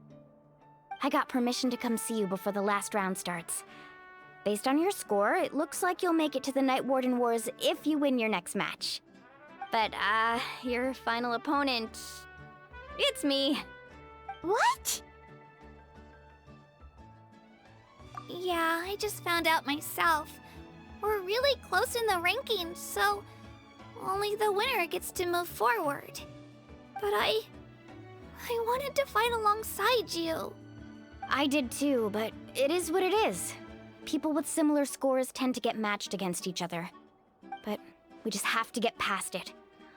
War is cruel, and the Abyss certainly isn't going to go easy on us. Only Natlan's strongest deserve to stand against them. So, I'm going to give this battle my all, Kachina.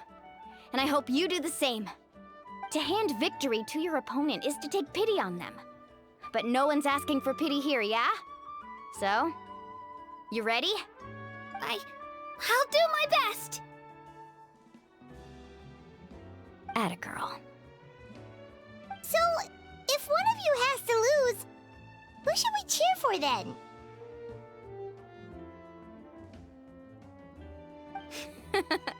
You mean one of us is destined to win? It's something worth celebrating either way. I'll be happy no matter who wins, and I know you feel the same way, Kachina. So, don't overthink it.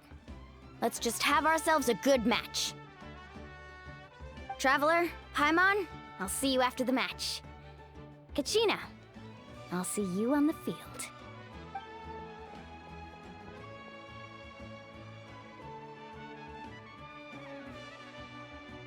I've been training so long for this, and Mualani's helped so much. I'm going to show her that it didn't go to waste. Thanks for believing in me. I'll try believing in myself this time too.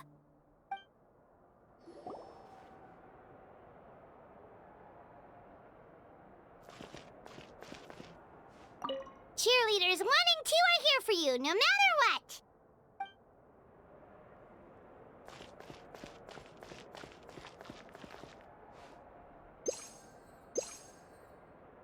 A competition is no place for regrets.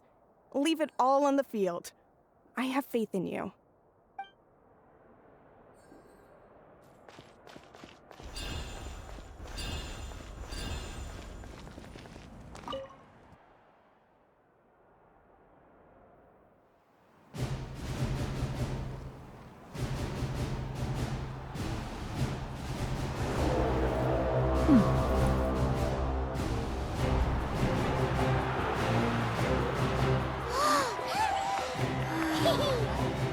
We've arrived at the final phase. The winner of this match will take the final spot among the victors. Give it up for a longtime contender and first-time finalist from the Children of Echoes, Kachina!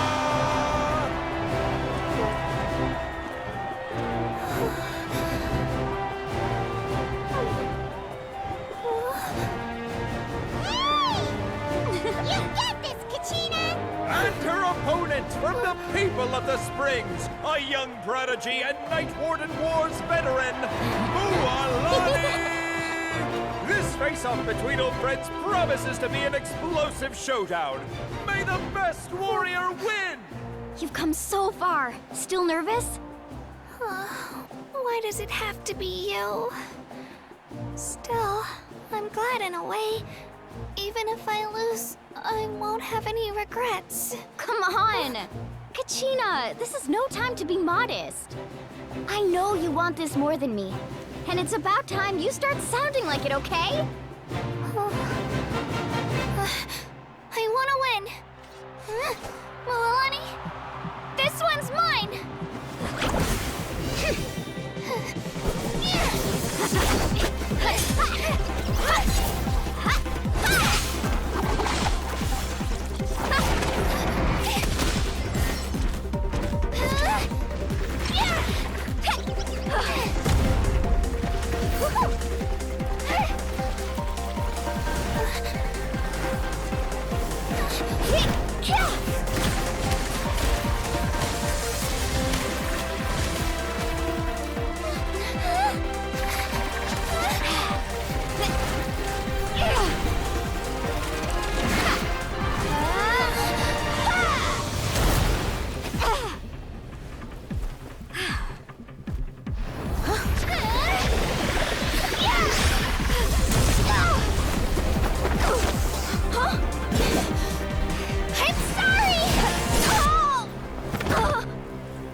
of Echoes, Conchita!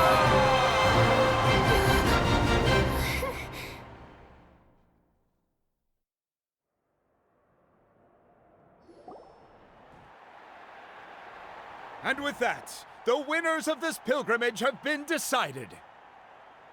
Put your hands together for our victors as we welcome them to the stage.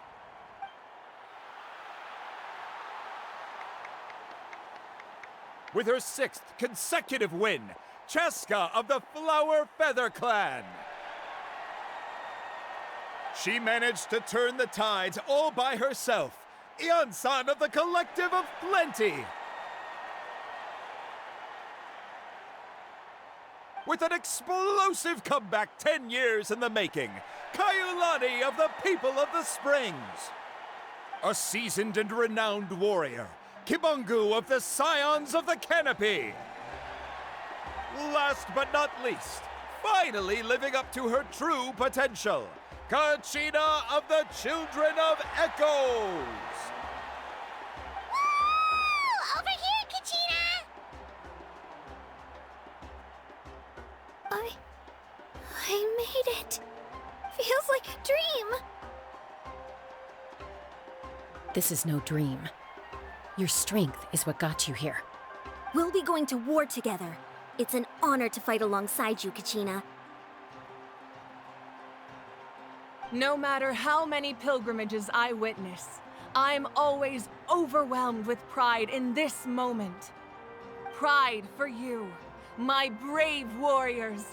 You give me faith that our innumerable sacrifices are not in vain, that the future of Natlan shall burn with the brilliance of a blazing fire. Brave warriors, the following is an order, and also a personal request. Go forth and crush the abyss!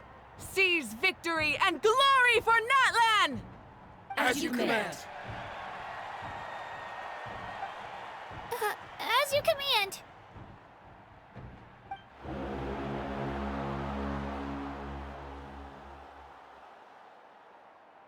Traveler, Paimon, there you are!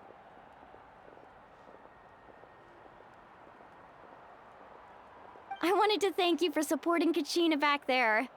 She really has grown into a formidable competitor. She deserved that win. Not that it feels good to lose, but I'm happy for her. It's definitely bittersweet, though. Hey, wanna go for a walk? Kachina and the others will be busy fighting the Abyss, so why don't I show you around Natlan for a while? Sure. What do you say, Traveler? Something on your mind? Listen, I'd be lying if I said I wasn't worried. But she's got experienced, powerful companions to take the lead. I'm sure they'll be fine. Glory always comes with a risk. If victory was assured, no one would take pride in it. She's not one to fall so easily. She bears the ancient name Uthabiti, after all. We just need to hold the fort while they're gone. Come to think of it, you've never visited my tribe, have you? Come on, I'll take you. The people of the Springs live alongside the Kaholasaurs. Our tribe is an ideal spot for some R&R. I'll take you to all the best spots. You'll love it. Looks like you beat me to it. Kinich? I was planning on inviting you to visit the Scions of the Canopy. Most of the adventures that belong to the guild come from my tribe, so I figured you might be interested. Hey, first come, first served. You snooze, you lose, Kinich. Yeah, you were first. Still, Traveler, Paimon, feel free to stop by if you ever have time. You're always welcome. Yeah, thanks for inviting us. All right, let's pack up and head out.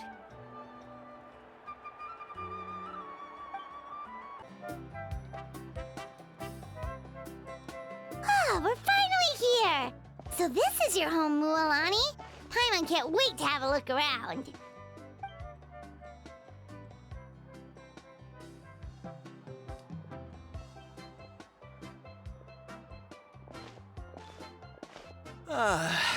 See? What did I tell you? A dip in the hot springs after a battle is just the best. Fetch me a bottle of wine, would you, dear? Just one? Let's get another. It's still early in the day, isn't it? Want to go to Golden Dusk later?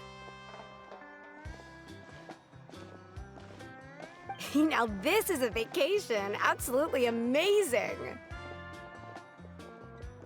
Wow, it's so lively around here. Is there some kind of holiday going on? We try to treat every day like a holiday around here. We believe every day is worth celebrating. Now, let me show you around. Where to start?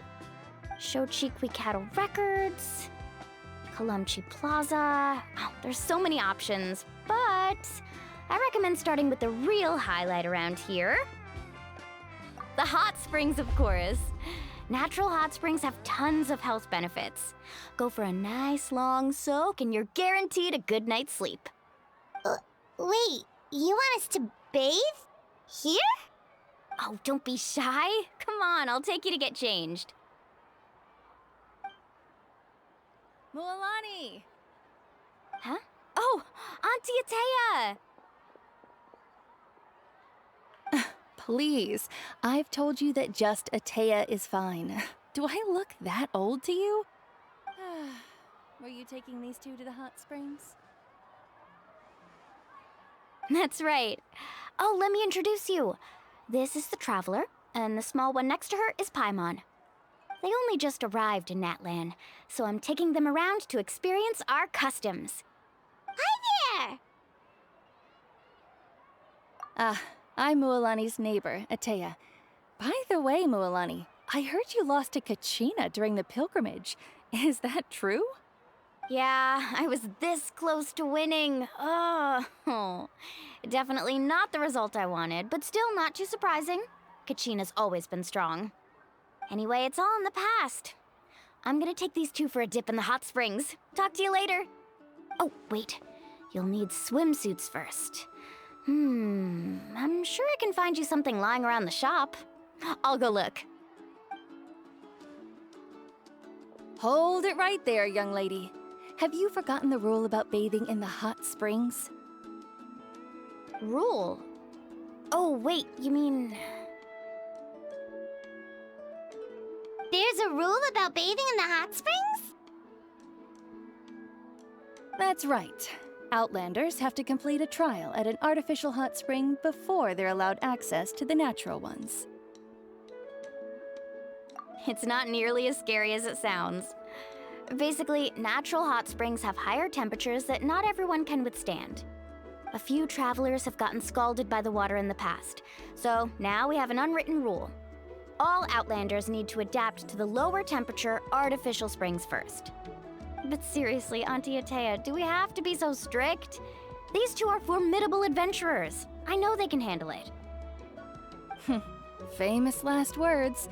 The hot springs are not to be underestimated. You can never be too careful. Besides, the environment's been unstable lately.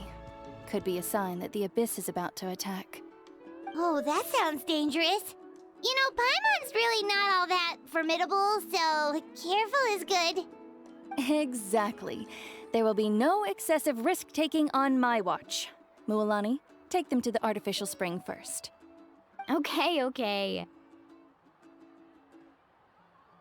That's more like it. And don't try anything funny. I'm heading to the artificial spring in a bit, and if I don't see you there, your days of copping free meals at my place are done. Relax. Oh, by the way, Atea, how have you been feeling lately? Much better. How else would I have the energy to keep an eye on all you rascals? Hey, you over there! How many times have I told you no roughhousing near the hot springs? Oh, shoot! That weird lady's back again! Run! Stop right there! You need a stern talking to! She sure has a lot of energy. She's a legend in our tribe. Everyone knows her. back before I inherited my ancient name, she was one of Natlan's most renowned warriors, famous for her love of hot springs. In fact, she often threw parties at the hot springs. She referred to anyone who came to these parties as her hot spring buddies. The attendees were all respected warriors like Liliuo, Kaiulani, Vichama, oh, and the Archon. If Paimon lived here, she would take advantage of the hot springs too. It's just, during battle, she was impaled in the abdomen by an abyssal monster. The doctors managed to save her life, but they made it clear that she could never bathe in the hot springs again. Abyssal power still exists within her body. Immersing herself in hot water would accelerate the corrosion of her internal organs and the progression of her illness. Oh, no wonder she has so many scars. Paimon had no idea she was so seriously injured. That's normal. She never talks about her injury. She's worked tirelessly over the years to dig up artificial springs so that more and more people can experience our tribe's natural wonders, even though she can't enjoy them herself. I really respect her for that. Anyway, let's head to the artificial springs. If Auntie Atea gets there before us, we're gonna be in some real hot water. Oh, I see. That's a great idea. I like it. See, I told you the chief would agree. Well, let's get moving then. We can't let a word of this slip to anyone else. Hey, Amina, Hikaru, Marukao! You three seem particularly cheerful today. What's the occasion? Oh, Mulani! You're back. Who are these two? This is the Traveler and Paimon, two very important guests. I wanted to take them to the natural hot springs, but Auntie Atea caught us, so we had to come here first. Oh, what a coincidence! We were just talking about her. We think Auntie Atea's illness has taken a turn for the better. Really? How can you tell? Okay, so while you've been busy with the pilgrimage, we noticed that she's been visiting the hot springs alone at night. Yeah, specifically the hot springs in the cave to the north of our settlement. I'm sure you know the one. Apparently, she used to go there a lot before they became abandoned for some reason. She could never come into contact with hot water before, and now she's visiting the hot springs every night. I mean, it's pretty obvious what that means, right? Yeah, so we got to thinking, what if we renovated the abandoned spring behind her back, then threw her a huge surprise party? Chief Amina thinks it's a great idea too. So, you want in? Of course! How could you even think of pulling this off without me? I'm a little busy right now, though. I'll come find you once we're done at the hot springs. Of course! Take your time. You should focus on our guests for now. These artificial springs are pretty new, but the experience is just as good as the natural ones if you ask me. We really worked hard on them, so I hope you enjoy. And you two, I know you want to focus on Atea's surprise, but don't forget your patrol duties in the meantime. The Abyss could attack at any moment, so we need to stay vigilant. You got it, Chief. We'll keep an eye out. You can count on us. All right, we're off then. See you at the abandoned spring, Mulani.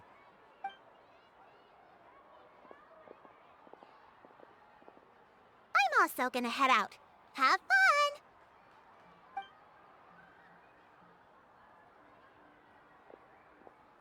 Finally, it's hot spring time! Oh, I already arranged swimwear for you guys, by the way.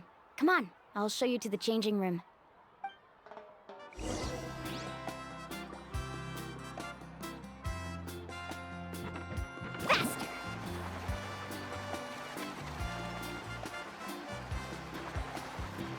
Right here!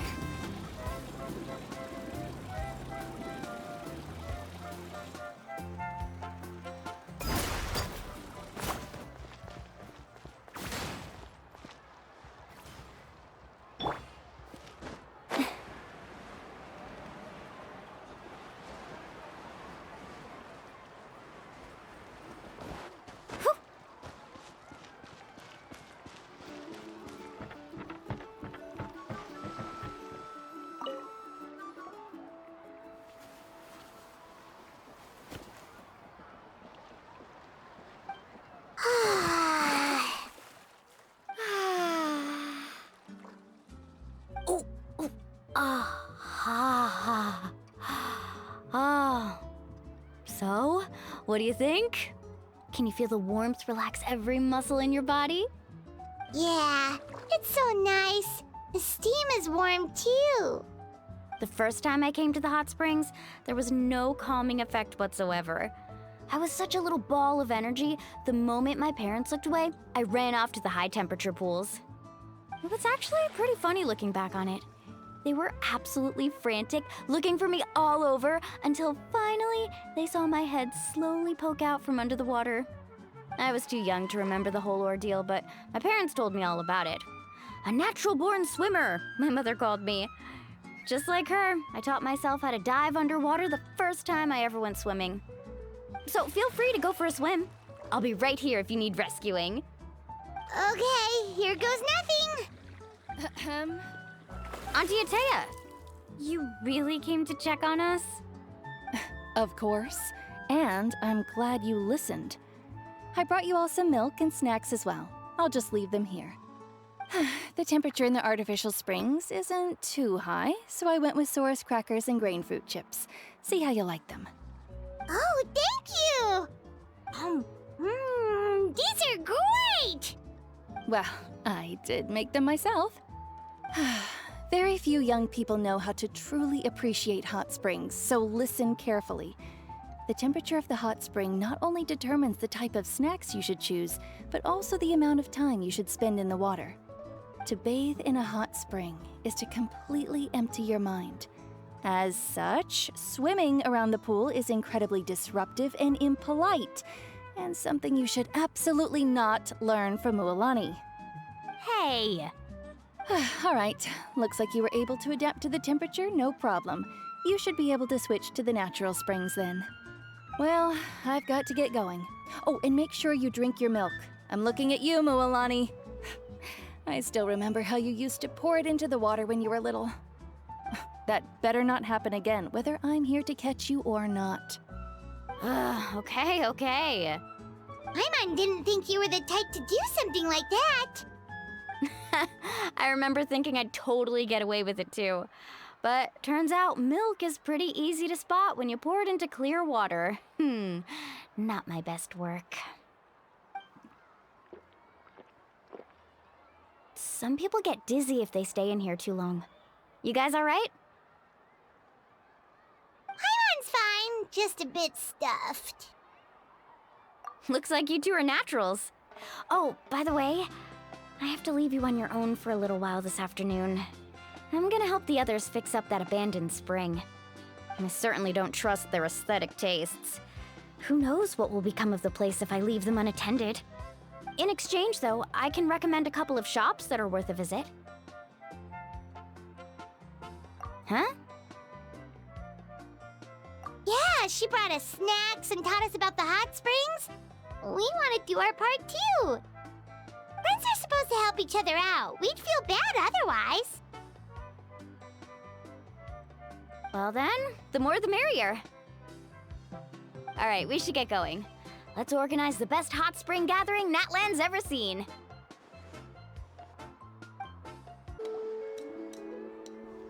Mualani! Wait, you brought our guests too?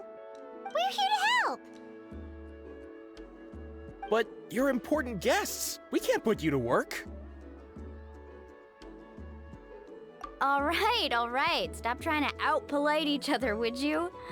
The sooner we get this party started, the sooner we get to enjoy the real party. Now, where to start? Looks like the water outlet is blocked pretty bad. We'll need to dig under it. Ooh, those boxes in the corner need to be thrown out as well. Oh! They're moldy as all get out! Ugh. Also, someone needs to go out and get some cloth, wood, and decorations. Oh, and snacks too. I say we get enough for 20 or 30 people. Bulk purchases fetch the best prices after all. Oh, but don't just accept the first offer they give you. I'm not good at haggling. Why don't you go? Hey, I'm not any better, and I wouldn't even know what to buy. How about we handle things here while you three deal with the shopping? Yeah, that works too. I can introduce you to all the shops while we're at it. All right, let's meet back here later. Hey there, Yellowfath. Hope business has been going well. Well, if it isn't Mualani, back from the pilgrimage? That's right. Didn't make the cut this year, though. Well, it wouldn't be a competition if everyone got to win. So, what'll it be today? Here, it's all on the list. Quite a sizable order, as you can see. So, can we expect a discount? Wow, that is a large order. What's it all for? A party? That's right. Keep this between us for now, but we're throwing a hot spring party for Auntie Atea.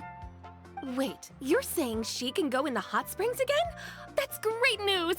How about this? You can have the decorations on the house, and I'll give you 20% off the cloth and wood. Come on, I know you can sweeten the deal.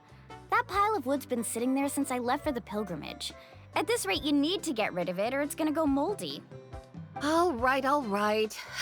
Such a handful. Just give me a moment while I pack all this up for you. Wow, that was amazing, Mualani! All in a day's work. By the way, Yellowfath, are these 2 stones for sale? Interested? They won't come cheap. I'm not planning to haggle this time, I promise. Package them separately, would you? Nope. Kachina likes shiny little trinkets, so whenever I come across something like that, I always buy it for her. I'll hold on to them for now. It'll be a nice little surprise for her when she returns victorious from battle. I'm sure she'll like it. All right, that should be everything. If you could just double check, make sure nothing's missing. Let me see. Huh? What's this crate of juice doing here? That's on the house. 7 years ago, when the Abyss attacked our tribe, Atea saved my brother's life. She never asked for anything in return, but I could never forget what she did for my family that day. So, send her my regards, would you? And have fun! Oh, we will. It's gonna be a party to remember. Thanks a lot, Yellowfath. Well, that's our shopping done. Let's head back.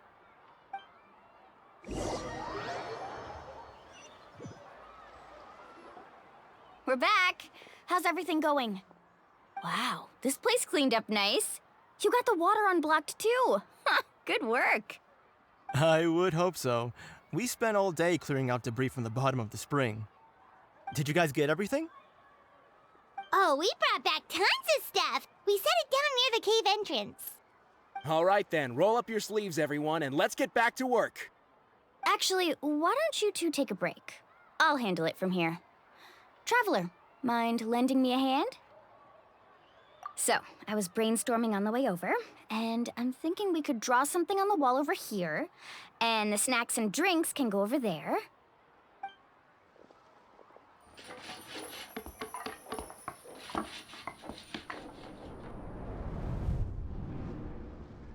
So, what do you think? Not bad, right? It looks amazing! Paimon had no idea you were such a great designer! Well, I'm usually the one in charge of the family store, so I'm pretty good at things like renovation and organization. Not to mention, this was totally a group effort. Still, I didn't expect it to take quite this long. Guess it's too late to invite Auntie Atea over, huh? Yeah, tonight's definitely not gonna work. Chief Amita set up those patrols to guard against the Abyss, and Atea volunteered, so she's on watch tonight. I see. Well, guess the surprise will have to wait until tomorrow. This could actually be a good thing. She can relieve all the exhaustion of keeping watch all night by soaking in the hot spring. Ha! She's gonna love it. Well, let's call it a day then. Traveler, Paimon, you must be tired too. Come on, I'll take you to the inn.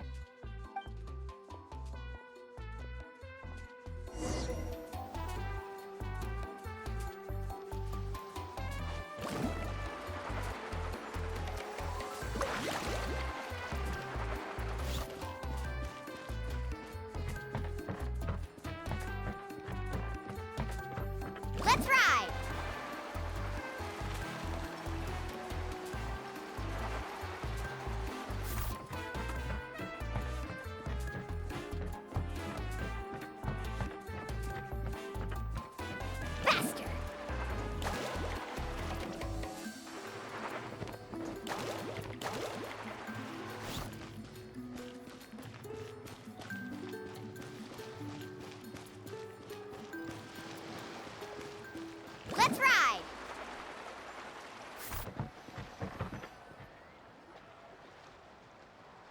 All right, this is it. Get a good night's sleep, okay? I'll see you tomorrow. Yep, good night!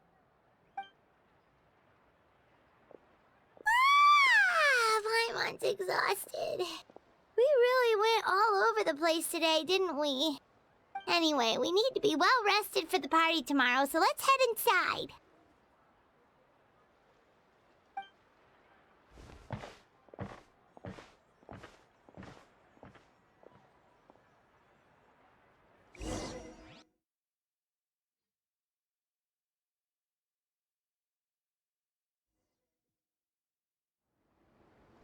To arms, everyone! To arms!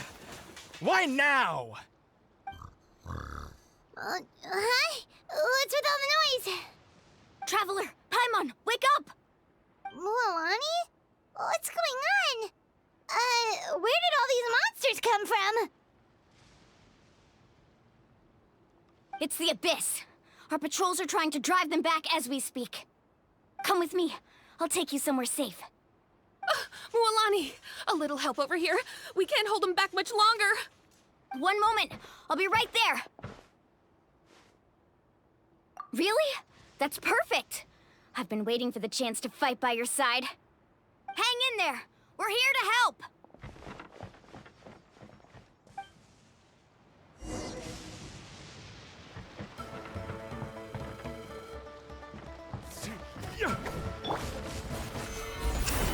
This is order.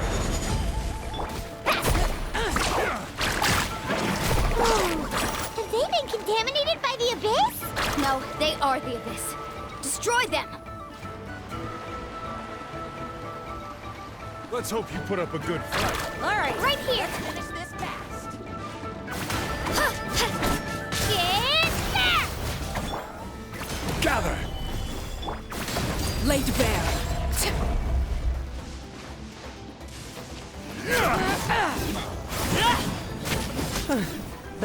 Thank you. I'm alright. Go help the others. I almost died.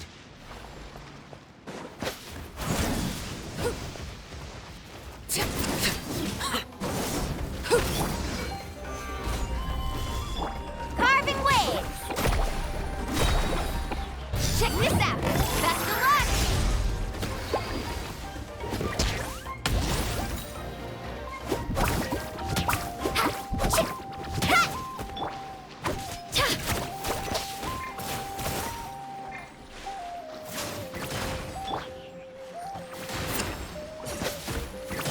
This is where you come.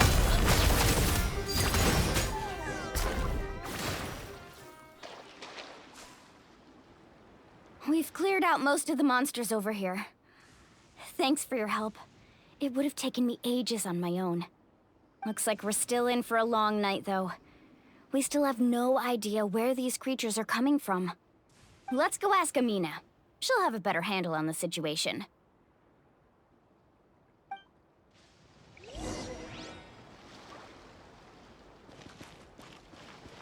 Let's ride!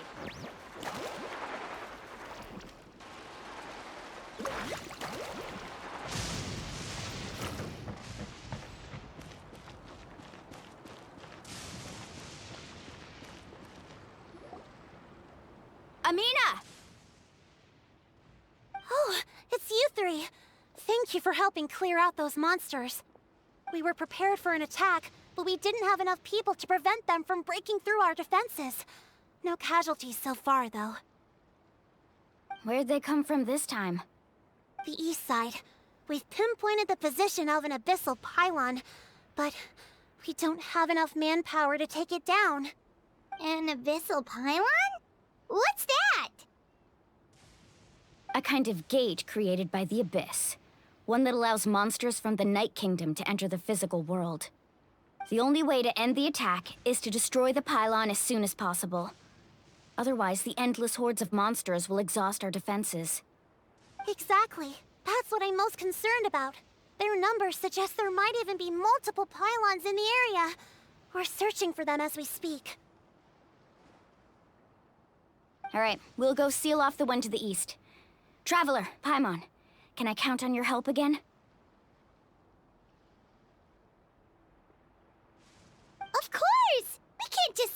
can do nothing? On behalf of the people of the Springs, you have my thanks. We're counting on you. Let's go. There's no time to lose. Take care, Amina.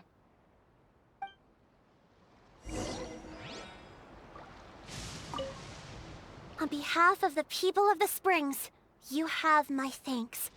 We're counting on you.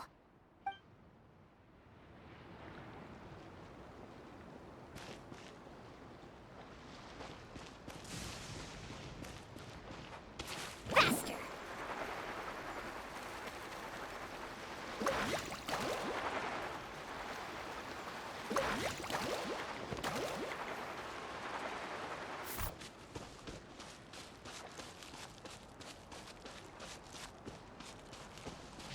Let's ride!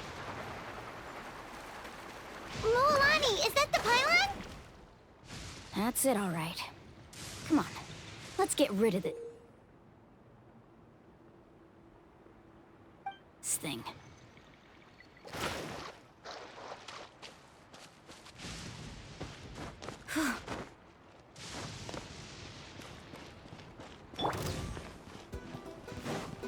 Order guide you. Solidify. Overruled.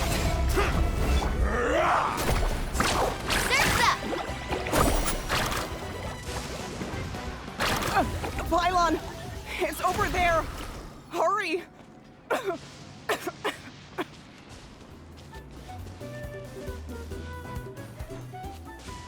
Faster!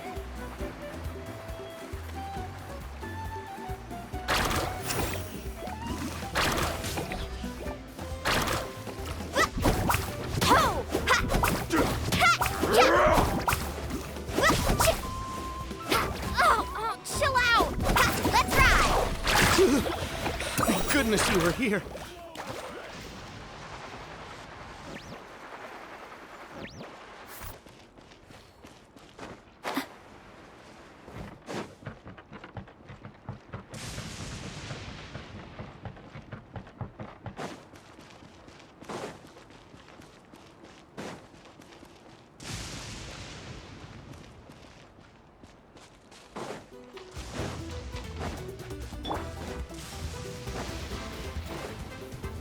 Gather!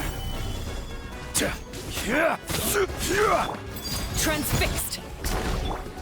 Catch an epic wave! Woohoo!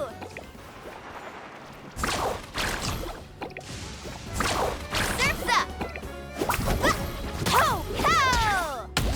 Clear the area!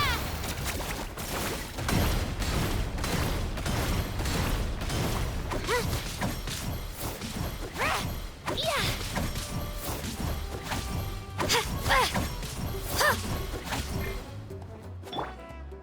Carving waves!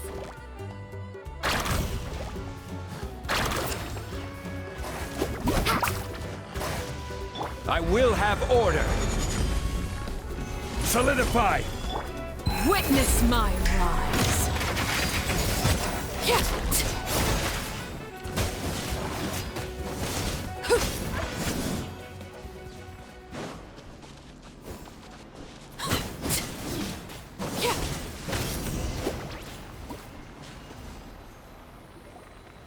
Whew! That should do it, right? I don't see any more monsters, so looks like we're in the clear. Do these attacks happen a lot? Must be hard on your tribe. Yeah, it makes things hard sometimes, but that's how our ancestors have always lived. Besides, the Abyss doesn't care how difficult our lives are. Fighting back is the only option. Come on, we should head back. Huh? What are you looking at? Is there something over there? You're right. Mualani, look! They're coming from that direction! Wait, that area looks kind of familiar. What? How unlucky can we get? We just finished the renovations. We probably don't have any reinforcements over there, so it's up to us. Let's move! Huh? Seems like the monsters are decreasing in number. Come on, everyone, keep it up!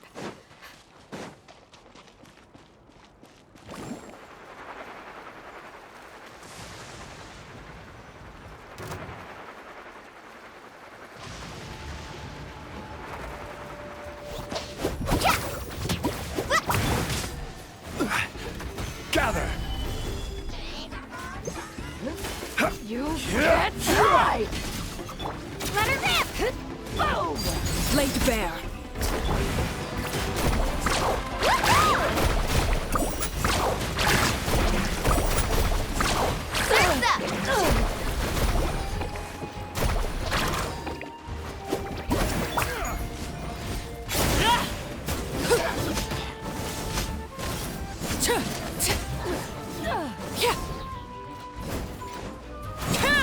Transfixed!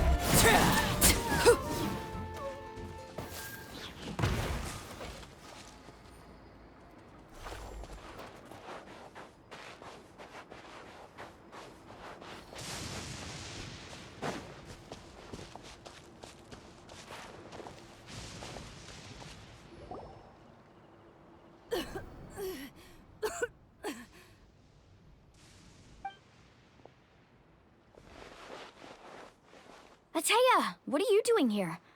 Where's the pylon? Where do you think? If I'm here, means that thing is long gone. I was in a hurry, so it's not my best work. You should check if all the important stuff is still here. Stop talking for now. That wound looks bad. The abyssal power is corroding your body. Is this the right area? Hello? Anyone there?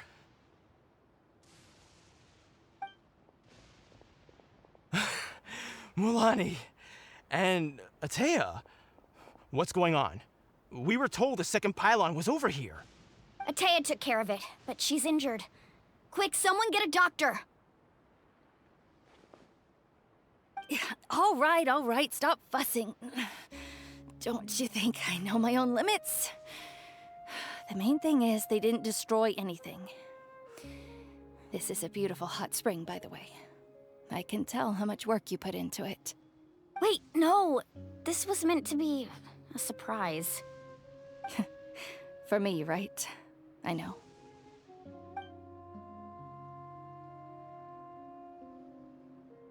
Ataya! You think I couldn't tell you were avoiding me on purpose? Not one of you stopped to say hello today. It couldn't be more obvious that you were hiding something. And you, Mualani, were you the one that brought the snacks? How many times have I told you, you have to choose them based on the temperature of the water? Oh, forget about that. The doctor's almost here, and you're gonna get all better. Then we can have a meal together, and I'll help you make whatever you want, okay? You just have to hold on.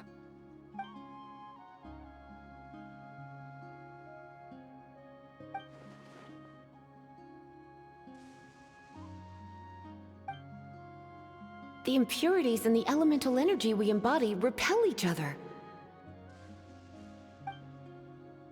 What? The crystal has been purified? When? The anguish he feels has brought him to tears. I also came across a teardrop crystal. Can you purify it?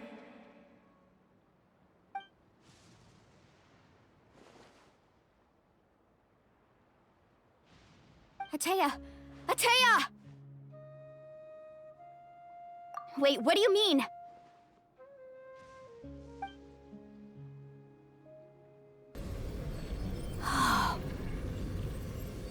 What is this? Some sort of purification? The abyssal power, it's being cleansed away! How can that be? I never knew that was even possible.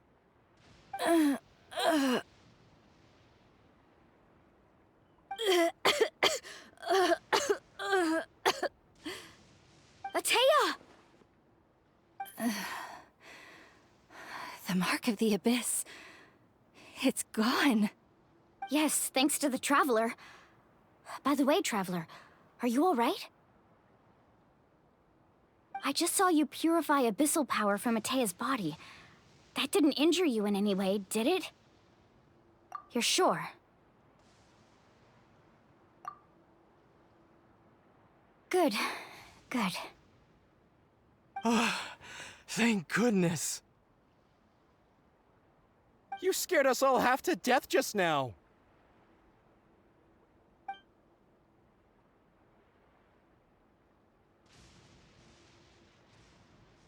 All right, everyone, head back and get some rest.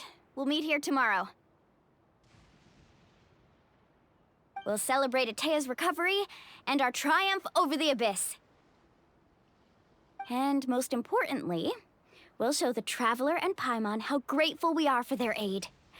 Let's make it an occasion to remember. Dismissed! Got it!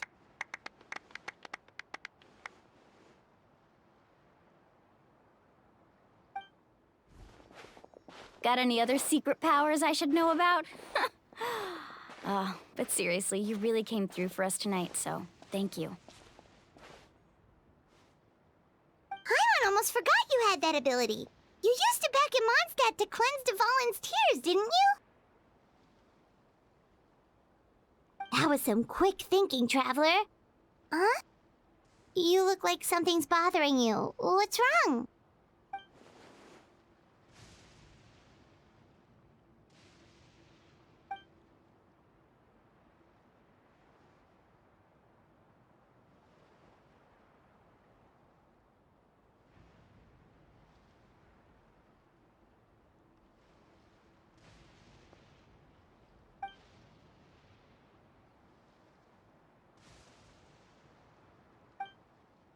Abyssal power still exists within her body. Immersing herself in hot water would accelerate the corrosion of her internal organs and the progression of her illness. We think Auntie Atea's illness has taken a turn for the better. She could never come into contact with hot water before, and now she's visiting the hot springs every night. I mean, it's pretty obvious what that means, right?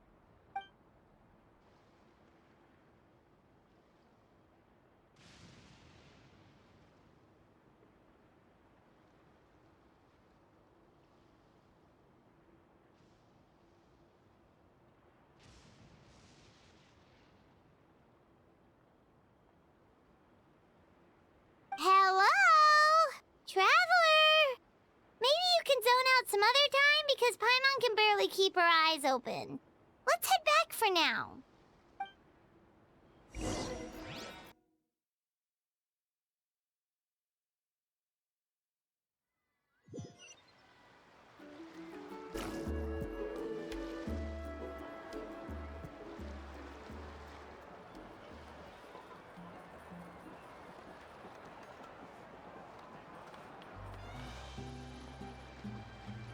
Not interested in hanging out with the other kids?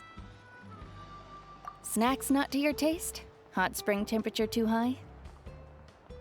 None of the above, huh? I heard you were the one who cleansed the abyssal power yesterday. You sensed it, didn't you? I was hoping to keep it a secret for a few more days. Didn't want to ruin the celebrations and all, but looks like it was no use. Hey, kid! Who, me? Yes, you. Come on. Let's go for a walk. Hey, where are you going? Did something happen? Just going to get some air. It's too noisy in here. You have fun. We'll be right back. Oh, and there are extra snacks in that box over there if they need replenishing. Baked them all fresh this morning. All right, sounds great.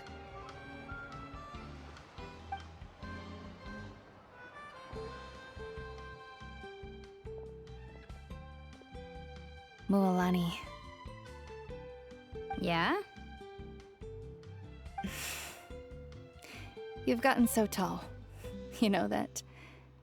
Feels like just yesterday you were that rambunctious kid causing trouble all around the hot springs. It's like all that time passed in the blink of an eye. Tell me, how are your parents? They're away on business. Seriously, Atea, what's going on? You're acting strange. Traveler, did something happen? Both of you seem a little off today.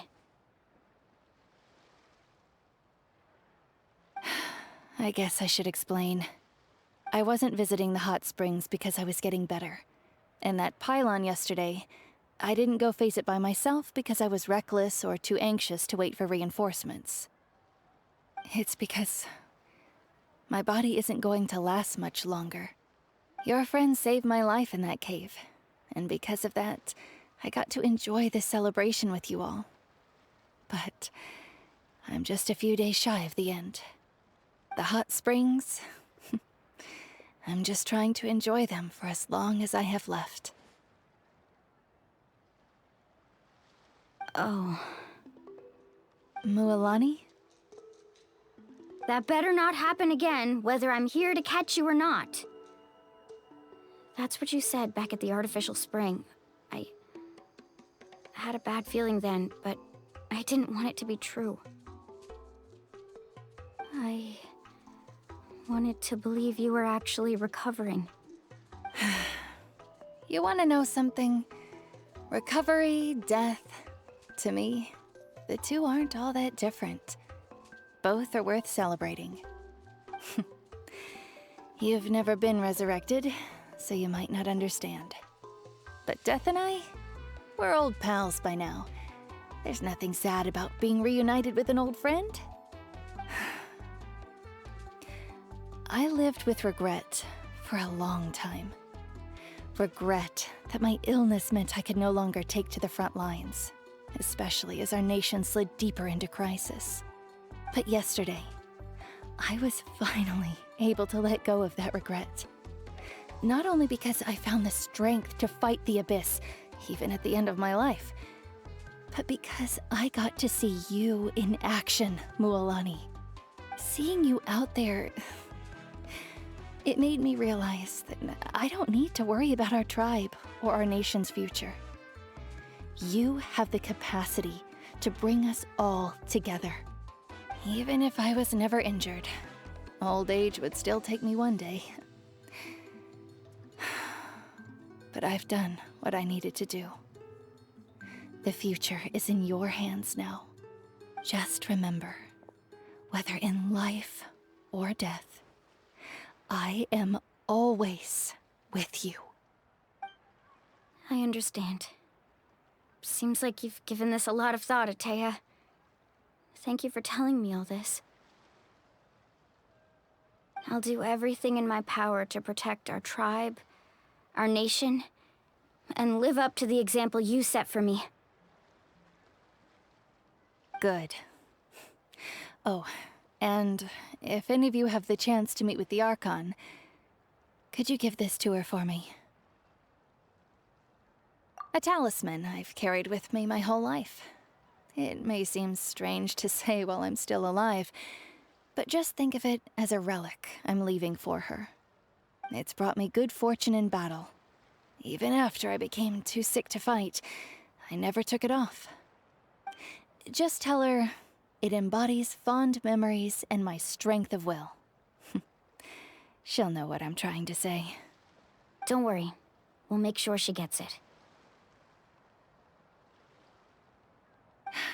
All right. That's all I wanted to say. Let's head back to the party. No use spending what little time I have left being sad.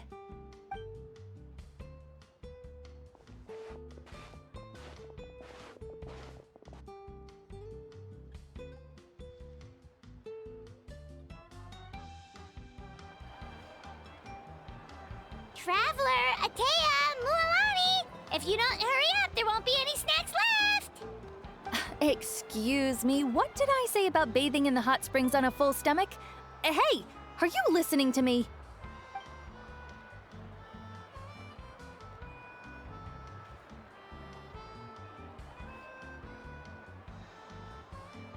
Life is a journey in which there's no turning back. So forge ahead and don't hold back.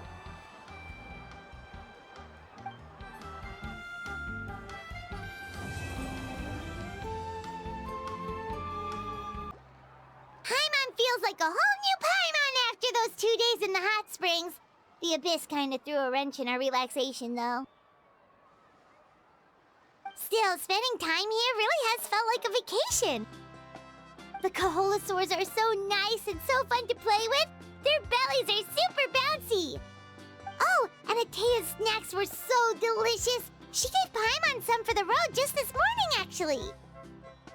yelling at some kids who got caught throwing stones in the hot springs, so not much has changed since we first met her.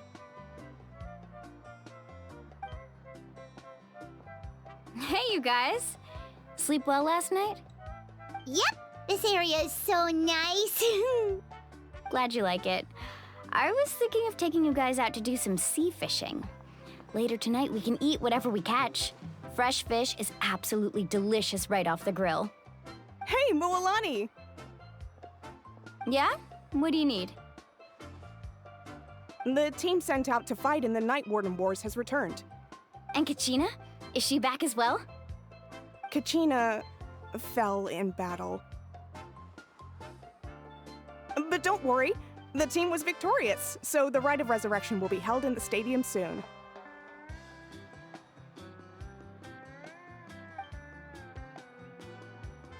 That's a relief. The Abyss is cunning, and it was her first time. Mistakes are bound to happen. Exactly. She deserves to hold her head up high. All right, thanks for letting me know.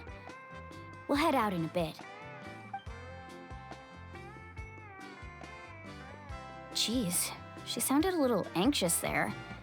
Had me thinking it was bad news for a moment. Mualani, you said the Abyss was cunning just now, but it seems like the Abyss just wants to destroy everything. Like, think about all those monsters that attacked your tribe. If there really was some sort of cunning plan, wouldn't it make more sense to send them to attack Kachina and her small team? Not that Paimon wants them to be in any more danger, it's just... Relax, I get it.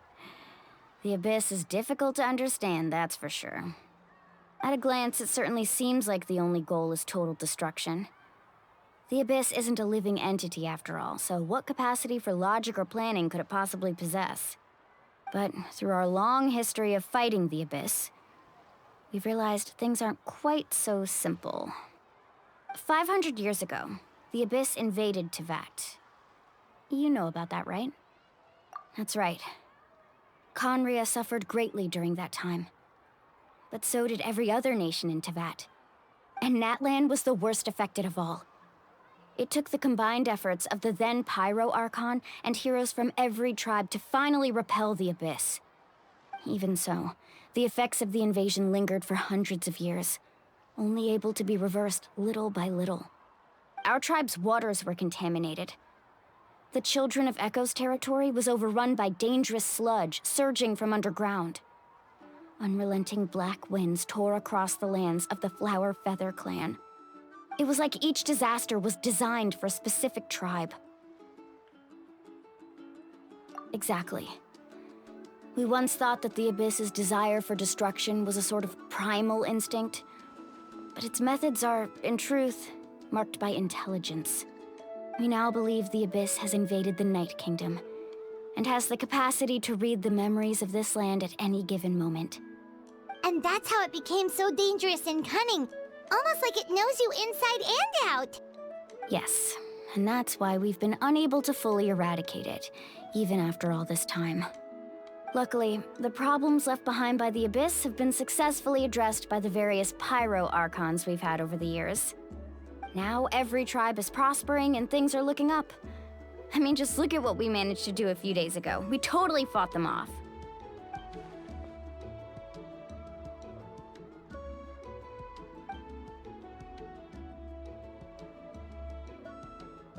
You must have had to sacrifice a lot to get to this point. Every battle, every sacrifice is in pursuit of a future where we get to stop fighting. Responsibility, duty, unavoidable burden.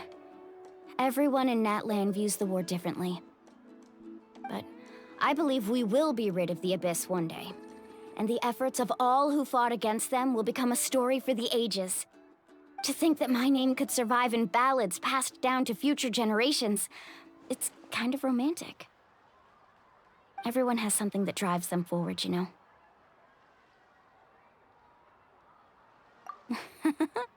Be my guest. Heroes are always welcome in Natlin. Anyway, let's head to the stadium. Our fishing trip can wait until Kachina's back with us. The sea's not going anywhere.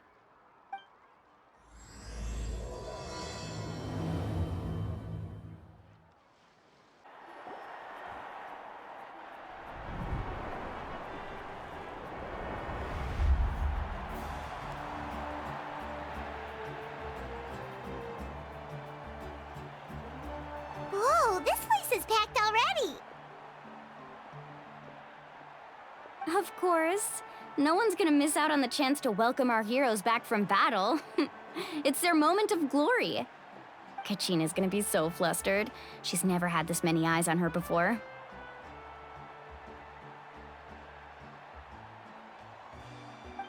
Yeah, she doesn't seem like the kind of person who likes being the center of attention.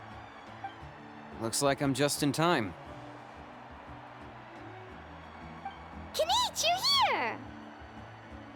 Yeah, a commission ran longer than expected, but I made it. I heard about the incident with your tribe, Mualani. Is everyone all right? Yeah, it's all taken care of. Our new friend here's got some tricks up her sleeve, by the way. She's just as strong as Kachina made her out to be. Hey, look! Is it about to start? That's right. Someone will come out and recite a eulogy, and then we'll sing the Ode of Resurrection together. Come on, let's find a spot with a good view. When the singing starts, just follow my lead and you'll be fine. Let's go somewhere higher up so Kachina can spot us.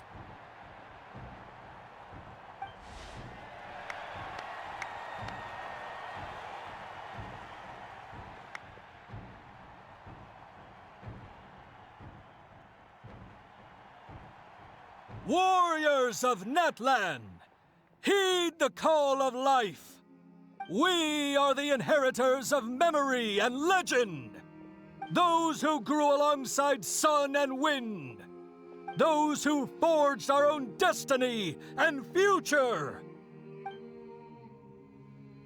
That is Natlan's fire, the lifeblood of our nation.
I could not find Kachina within the Night Kingdom, or locate her ancient name. What? What does that even mean? Usually once the ode is complete, the Pyro Archon and resurrected person will emerge from the flames. But something went wrong.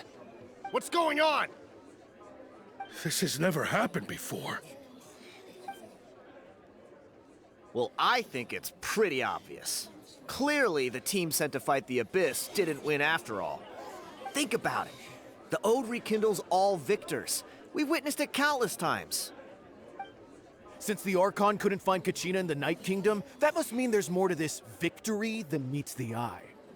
Hey! You just haven't gotten over the fact that Kachina beat you in the pilgrimage! Pathetic.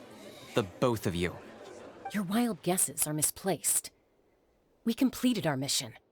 Maybe you did, but who's to say whether that little girl even contributed at all? Maybe she got scared and ran off. Why would the YUB recognize someone like her, even if she was on the winning team? How dare you insult a hero of Natlan like that? Kachina sacrificed herself to repel the Abyss. She doesn't deserve to be subjected to your vile rumors when she's not even here to defend herself. Calm down, Mualani.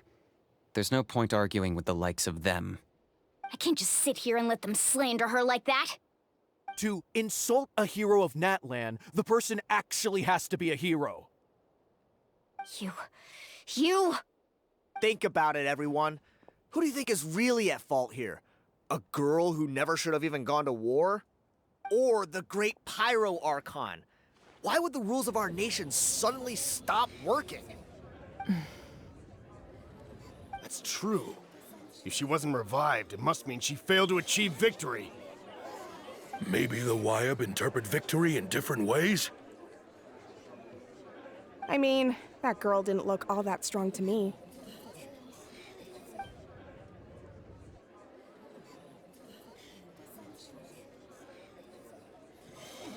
Kachina wouldn't have run! That's not like her at all! No! She's been waiting for this moment for too long. No matter how daunting the situation, no matter how scared she might feel, she's always the first person to stand up and face it head on. We don't even know what happened, so don't you dare try to use this as an excuse to vent your anger or slander her reputation. Fine. We'll find out what happens soon enough. Then, we'll see who truly deserves glory. That's enough. There is no doubt about today's victory, or Kachina's part in it. She is a hero worthy of our admiration and celebration. However, the failure of today's ceremony is undeniable. Kachina has not been rekindled, and I offer you all my deepest apologies as I continue to investigate this matter. To prevent further casualties, I have decided to suspend the pilgrimage until this matter is resolved. What? No one is all-knowing. No one is infallible, not even myself. But doubt is a means by which we seek the truth, not a weapon we wield against others. I didn't mean it that way, Archon. I just... If there are things you wish to clarify, then ask me directly. Doubt my answer if you wish, but now's your chance. You have concerns? State them. No, of course not. Even though I have said nothing to change your mind, then it would seem the truth never mattered to you at all. That guy doesn't even have the courage to answer the Pyro Archon's question.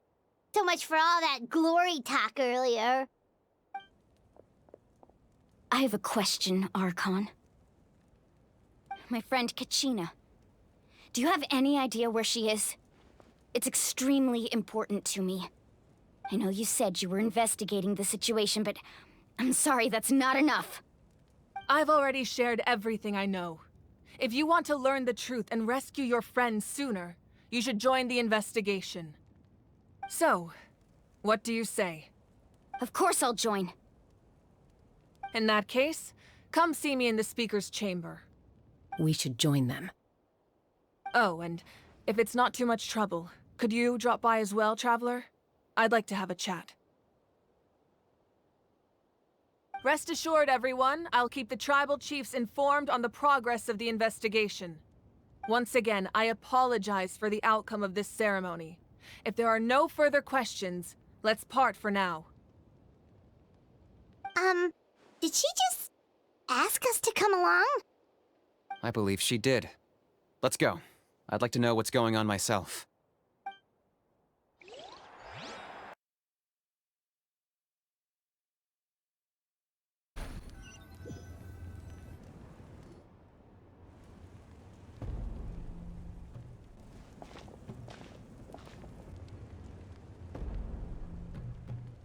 The situation is urgent, so I'll get straight to the point. Kachina is undoubtedly a hero of Natlan, and I'm deeply sorry this happened to her. There's been unrest in the Night Kingdom, but I don't know what's causing it. As a result, I've been unable to track down her location. Until we find and address the cause of the unrest, the Ode of Resurrection will continue to be ineffective. And that means Kachina won't be able to come back? That's correct. Not until the problem with the Night Kingdom is resolved.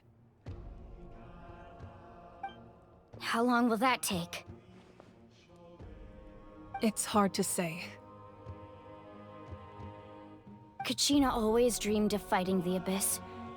of doing her part to defend Natlin.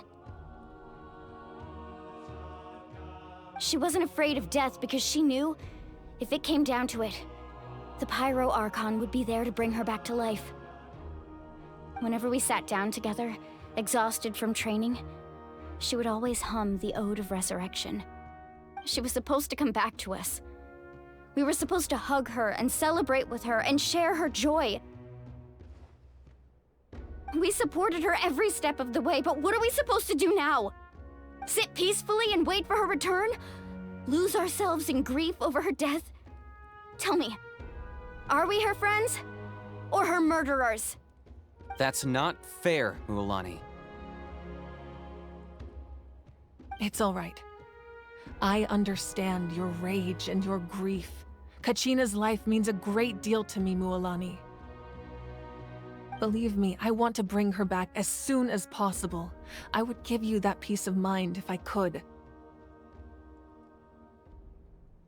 But please, hear what I have to say so I can at least give you a broader picture of the issue we are now facing.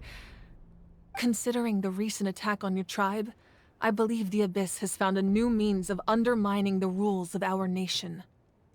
You mean... The Sacred Flame.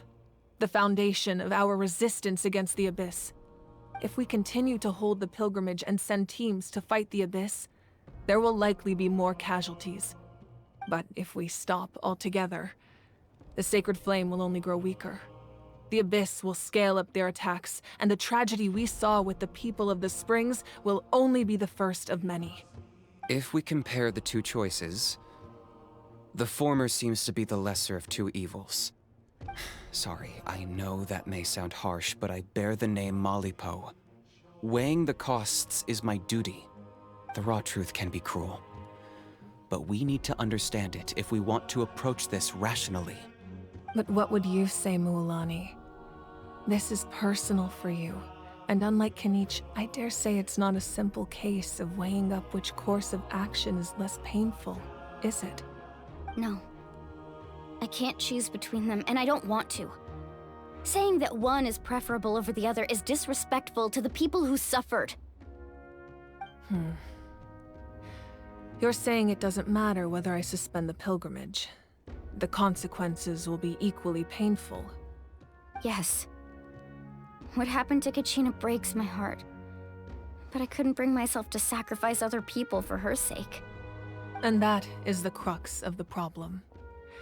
It's not simply a matter of choosing the lesser of two evils. Either way, there will be people who suffer. And the end result will be the same. Belief in the pilgrimage will waver. Once doubt has crept in, the people will no longer unite in battle against the Abyss.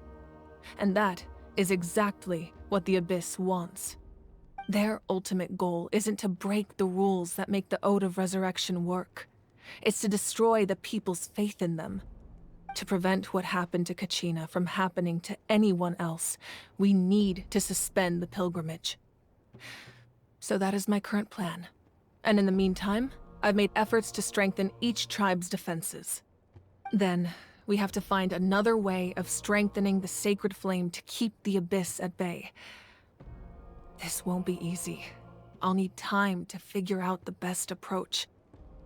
I understand your anger, Mualani, but I hope that provided some clarity at least. Wow. Hyman thought things were gonna get heated for a second, but the Pyro Archon took the time to explain everything so patiently. I owe you an apology, Archon. I let myself get carried away earlier, and I'm sorry. You're right. We need to focus on finding solutions. We could always hold the pilgrimage without sending a team to fight in the Night Warden Wars. That way, we would still be able to fuel the Sacred Flame. I've considered that, but the two events have nearly always been linked. Without the chance to fight the Abyss, pilgrimage rankings lose their prestige, and competitor numbers will drop. With fewer participants, the amount of contending fire produced will decrease, and the vicious cycle will continue indefinitely. So, essentially, the Abyss is taking Kachina hostage. You've learned about the concept of ley lines during your travels, yes? The Night Kingdom is something similar. Staying there for a short period of time shouldn't have an effect on the person. But with the Abyss in the picture, it's a different story. Your sense of self will be devoured until eventually you become one with the Sea of Souls. Imagine pouring a cup of water into a rushing river. You can try to scoop up another cup, but there's no chance it will be the same water you had before. I won't sugarcoat it. That is the danger Kachina is currently facing. Just like you said, Archon. Both of these problems need to be addressed. You can focus all your efforts on dealing with the Sacred Flame. I will go search for Kachina. The Abyss poses the same threat to you as it does to her. It is very possible you will not return. Knowing that, do you still choose to go? Kachina's waiting for us to rescue her. That's all that matters. I failed to protect her during our campaign, but I can make it up to her now. I choose to go as well. Traveler? What do you think? Understood. Then I'll support you in any way I can. The Masters of the Nightwind have a technique that can extract an ancient name from the ley lines. If we can find Kachina's ancient name, I can use the link between them to pinpoint her position within the Night Kingdom. Then comes the hard part. You need to visit the Night Kingdom in person and rescue her. But isn't the Night Kingdom a land of souls? Can we even go there? Under normal circumstances, only the consciousness can enter. But there is a way to go there in person. However, know that the Night Kingdom will attempt to repel you, and the Abyss certainly won't leave you be. That's fine by me. Same here. Fighting the Abyss is nothing new for me. So, Paimon's the only one who's scared? Well, if you're going, Traveler, Paimon's going too. Citlali of the Masters of the Nightwind once created an artifact that can be used to communicate with the Wyab. We call it the Spirit Speaker Stone.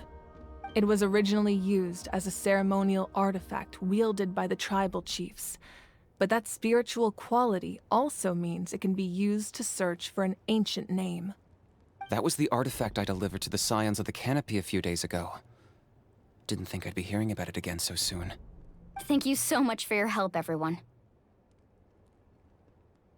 Your thanks are unnecessary. I will offer you whatever aid I can, but your fellowship and courage are what will truly decide the success of this operation. Besides, you're the ones helping me.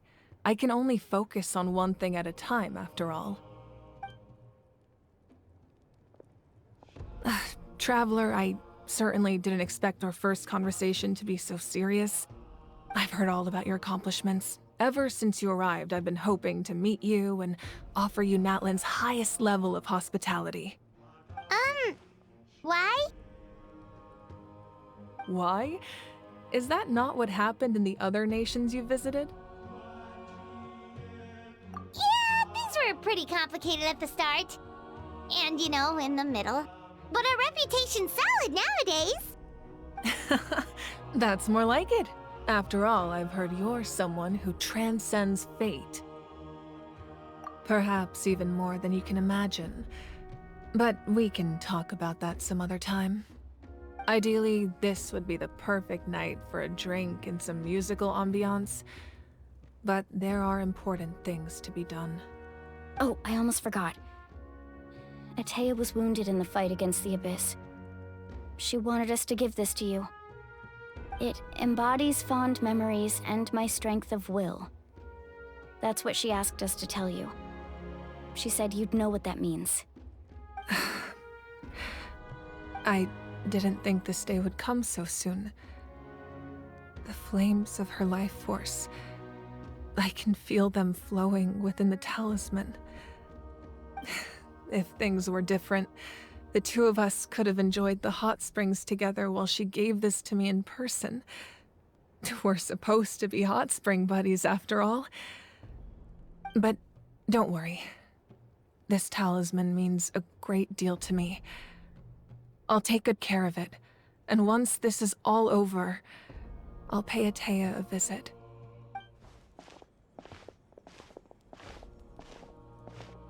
You said you didn't want to jeopardize the production of contending fire. But that's not at all why you decided to suspend the pilgrimage, is it? You're right. Even now, the production of contending fire is far from sufficient. The gradual corrosion caused by the abyss has resulted in a massive shortage of pyro energy, and we're currently at the breaking point. As things stand, the pilgrimage is a lost cause. Suspending it allows us to save our strength to defend the tribes. The abyss has brought catastrophe to Natlan, and Kachina's disappearance in the Night Kingdom is a direct consequence of that. We can't let the general public know that. No. If the public learned that Natlan's destruction was close at hand, there would be immense panic. But if I said nothing at all, they would have continued to question the integrity of Natlan's heroes. Another simple choice. The latter was clearly the better solution. But you chose otherwise. I have never subscribed to the belief that the right choice is the one with the fewest sacrifices. Let's go. There's still a way for the sacred flame to last a little longer. You mean? Yes. Come with me.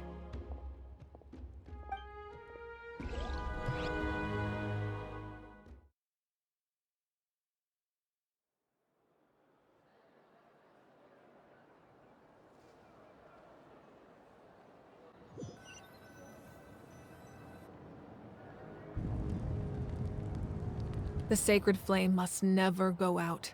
Not only does it strike fear in the abyss, but it's also the pillar of Natlan's stability. So until our heroes are ready, I will sacrifice my power to keep it burning.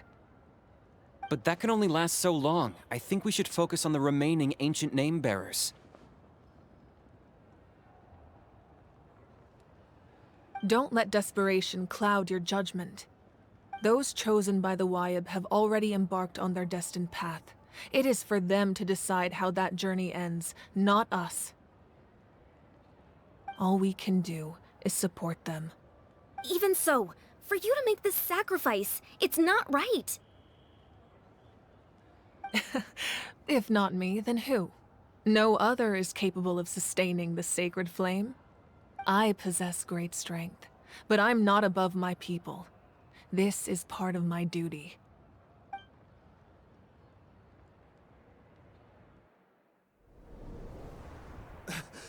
Archon, it's the Fatui!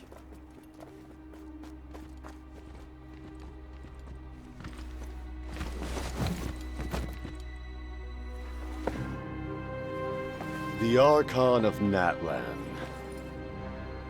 A force to be reckoned with.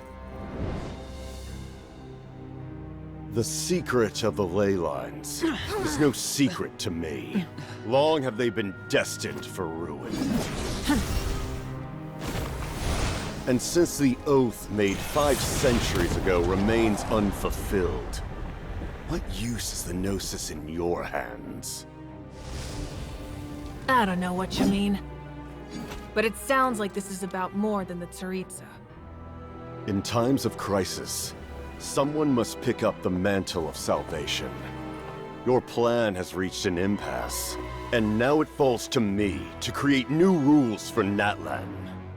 But before the dawn of a new age, the old must be destroyed.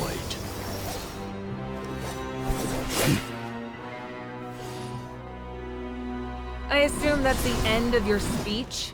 Good. People like us. Let our blades do the talking!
Masters of the Night Wind. Send word. The captain and his followers must be apprehended.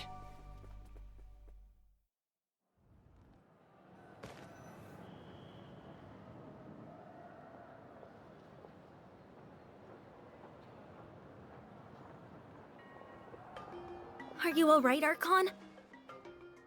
He was a formidable opponent. Exactly what I would expect from the first of the Fatui Harbingers. I never imagined someone could match you in combat. If the Tsaritsa sent him here, why would he bring up what happened 5 centuries ago? Yeah. And how much does he know about Natlan? The Harbingers are all driven by their own personal goals. The only purpose that unites them is collecting the Gnosis. But I'm sure the captain has his own reasons for being here as well. Whatever his motive, we should shift our focus to the Fatui. If they attack again, and we're not prepared, we're done for. No, we're running out of time. The wound I inflicted should hold him back and weaken him for the time being. Besides, I'm sure you noticed, the power that came to his rescue just now came from the Masters of the Night Wind. In other words, there are traitors among us. Not necessarily. This could prove to be a very valuable turn of events. When we exchanged final blows, I sensed an unusual presence within him. I'll need to investigate further. Kanich, go to the Masters of the Night Wind and look into who could have aided the captain. Speak to Citlali. She should know. Of course, I'll head out right now. Do you still intend to... Yes, but fear not.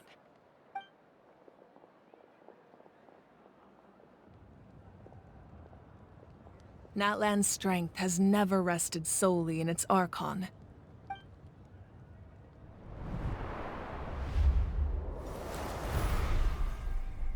Together we foresaw the only path that leads to our nation's future. We must trust in that vision now.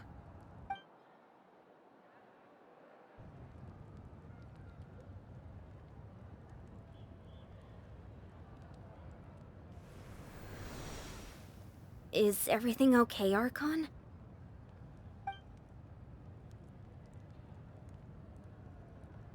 Completely fine.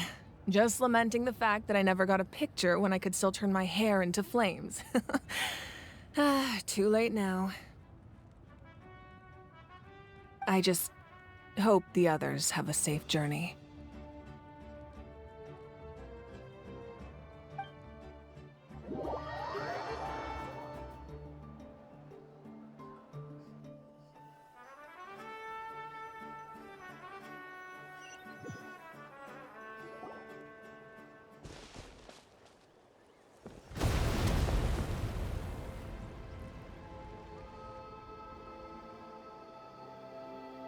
What's happening at the stadium? Did something explode? It feels like the Archon unleashed her power. She must be fighting a formidable opponent. Should we go back and check what's going on? Have faith in the Archon.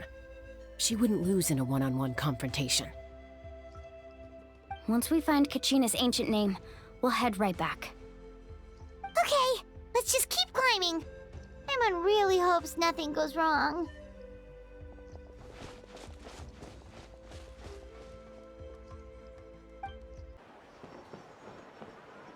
Chaska. Nice to see you again, Wyna. I'm afraid we don't have time for pleasantries, so I'll get right to it. We're here for the Spirit Speaker Stone. Whoa, hold on a second. At least tell me why you need it first. My friend Kachina is trapped within the Night Kingdom. We need the stone to find her ancient name and rescue her. Rescue her? From the Night Kingdom? That's right. I'm sorry, but someone needs to tell you what you don't want to hear. Going there, a mature warrior would never make such a foolish decision.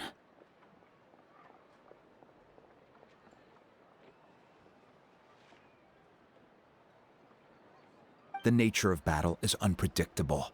You never know how it's going to end. Losing a friend is tragic, but when that happens, the best thing you can do is focus on how to prevent further casualties. I appreciate what you're trying to say, Chief Wyna. But if the price of maturity is abandoning a friend in need, I'll choose foolishness any day. If Kachina's still holding on, then so will I. I thought you might say that. Is something wrong, Wyna? This doesn't seem like you. Life isn't complete without taking risks. That's always been your mantra. It's nothing. The Night Kingdom is a dangerous place. Can't blame me for checking if you were up to the task. If you're that determined, far be it from me to stop you. Here's the stone.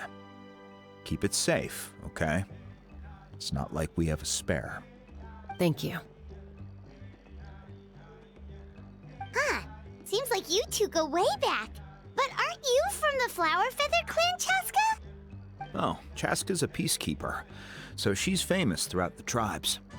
She's always the one people call to resolve conflicts, so we slowly got to know each other that way. Her younger sister Quichi's always hanging around our tribe, too. She's helped us out a lot in the past. Oh, you have a younger sister? Yes, I'll introduce you to her sometime. But let's get back to business. Wyna, how do we use the stone?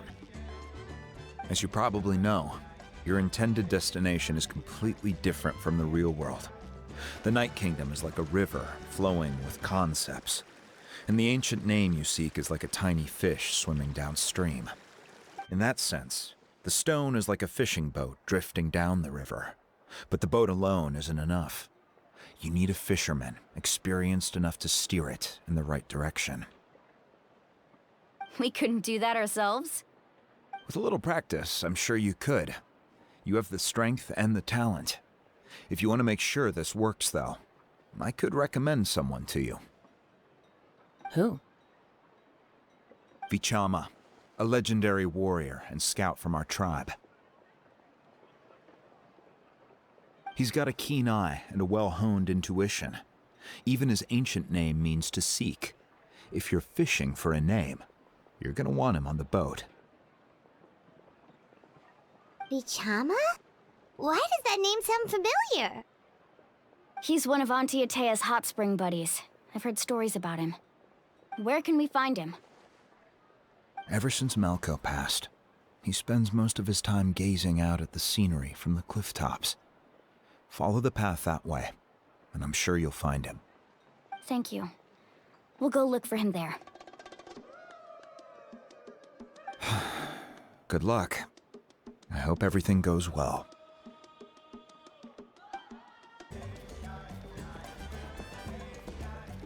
Someone admiring the scenery from the cliff tops. Ah! That must be him! Hello there, are you Vichama? That's me. Did you need something?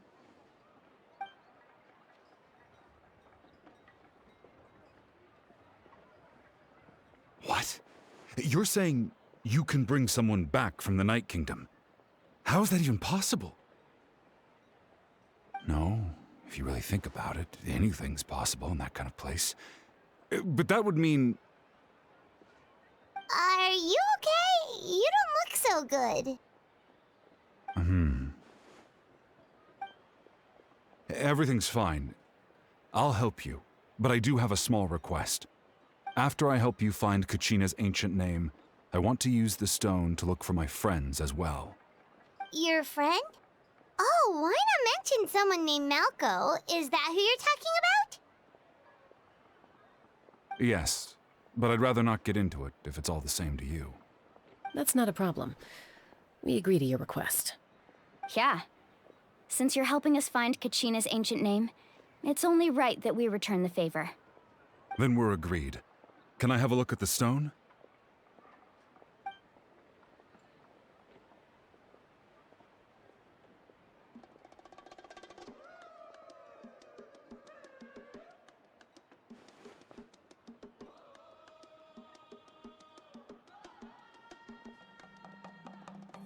Huh. I see. From what I can tell, it functions almost like an abyssal pylon. Both connect the Night Kingdom to the living world. Once the connection is established, the abyss will come surging through the opening like a predator honing in on the scent of blood. So we have to be sure not to use it in a tribal settlement. Wow, you got all that just from looking at it? I just picked up on the basics, really.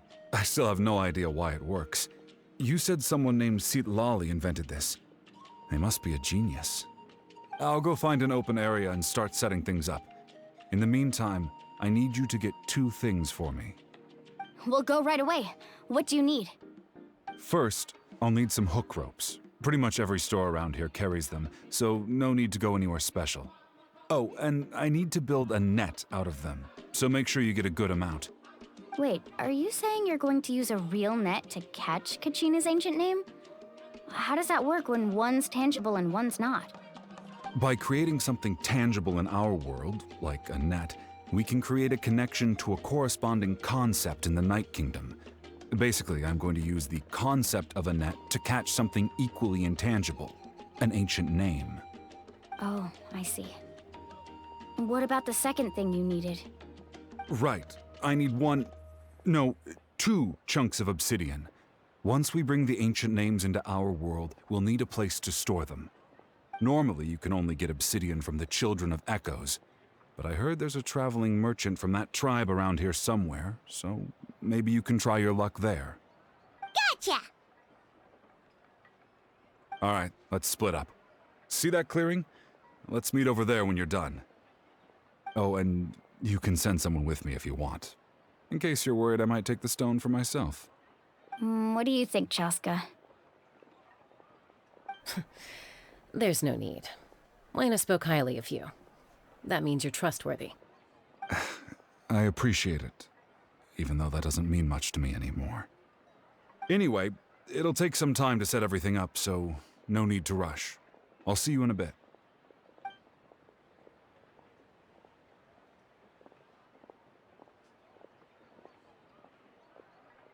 What an odd guy.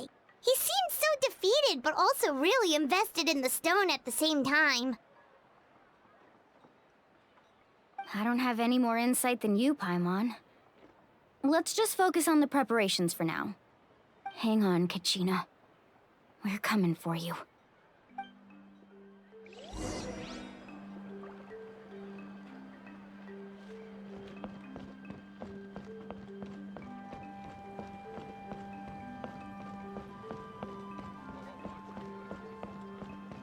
Emotional support is important.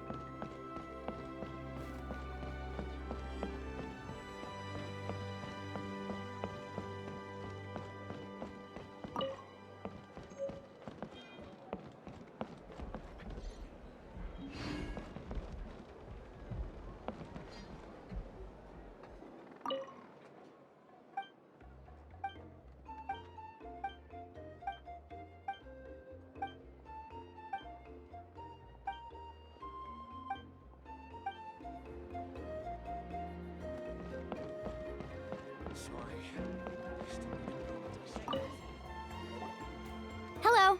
Do you have any hook ropes for sale? Hook ropes? As in rock climbing equipment? Yes. How much for your whole stock?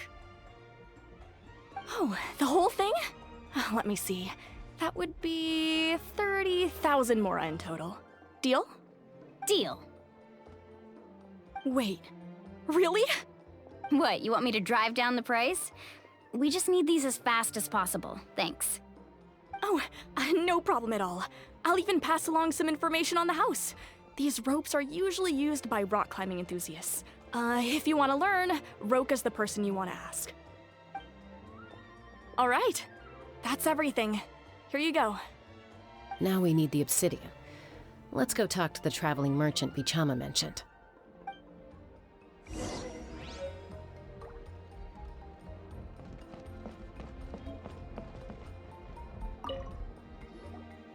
Excuse me, do you sell obsidian? Why, yes. I've got a chunk for sale right over there. Perfect. Is that the only one, though? We actually need 2. That might be tough. Tell you what, I'll take a look through these boxes over here and we'll see what we can find. Thank you so much. We'll wait here.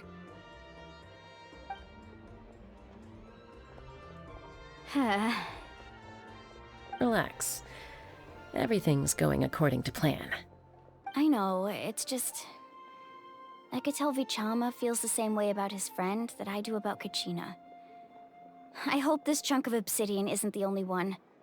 Kachina always carries all sorts of shiny stones with her. If I was the one trapped in the Night Kingdom, she'd have a whole pile of obsidian ready in a heartbeat. Well, would you look at that? I did bring an extra. Here you go, young lady. How does it look? Perfect! Thank you. How much do I owe you?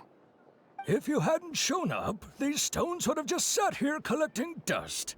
I'll take 3,000 mora for both. Here you go. By the way, I heard you mention Vichama just now. You running an errand for him, then? How's he doing? Malco's been gone for 5 years now. It's about time he started to move forward. Do you know what happened between them? I heard about it in passing while I was out drinking one night, but I don't know all the details. Vichama and Malco grew up together, and even made a name for themselves together. Malco was an amazing fighter, capable of knocking out multiple opponents in a single hit, while Vichama excelled at scouting and analyzing the battlefield. The two made an excellent team, and managed to beat back the Abyss several times. 5 years ago, they both emerged triumphant in the pilgrimage, and were placed on the same team to fight the Abyss.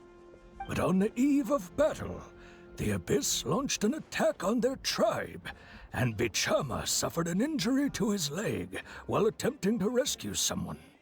Then what happened? The team agreed that he couldn't fight the Abyss in his condition. Vichama didn't argue.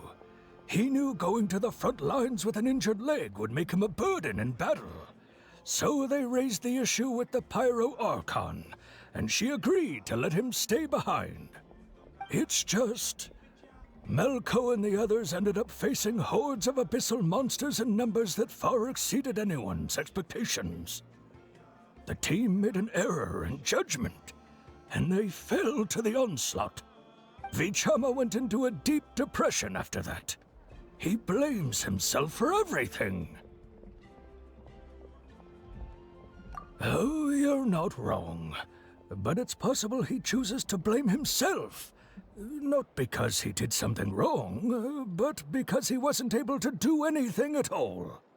I've tried convincing him to move forward, to stop dwelling on the past.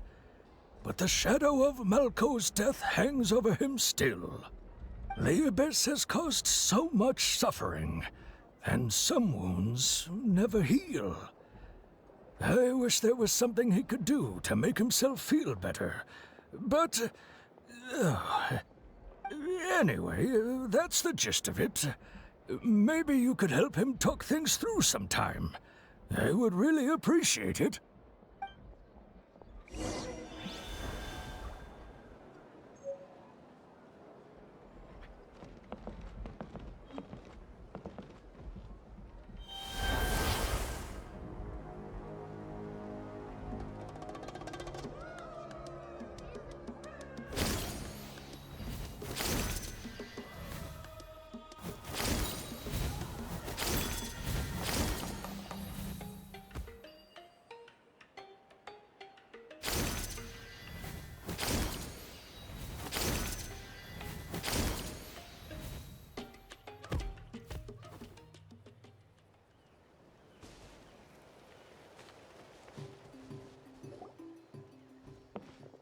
Did you get everything? Yep, it's all here. When do we start?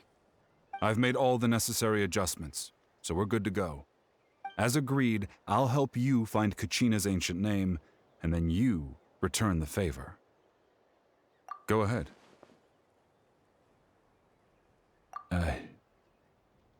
Yes. After Malco fell, I scoured the battlefield to see what happened. It turned out he wasn't bested by some impossibly powerful foe. He was dragged to his grave by the sheer number of enemies. If I had been there, I would have been able to sense the danger. I could have warned them not to advance. I've always blamed myself for what happened. But when you told me about Kachina, I realized there's a chance Malko might also be alive, fighting for survival in the Night Kingdom. But that happened several years ago, right? The Pyro Archon said all life within the Night Kingdom eventually becomes one with the Sea of Souls. There might not be much hope, but I still have to try. Malko and I promised each other, even if we never managed to root out the Abyss for good, we would fight together until the end. All right, let's get to it.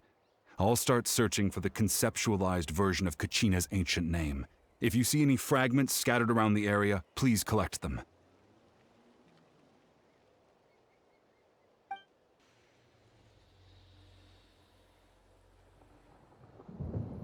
Make sure you prepare yourselves for battle. As I said, the stone will link the mortal realm to the Night Kingdom. The Abyss will likely emerge in response. Look at that golden thing! It must be one of those fragments Vichama mentioned. Let's get closer!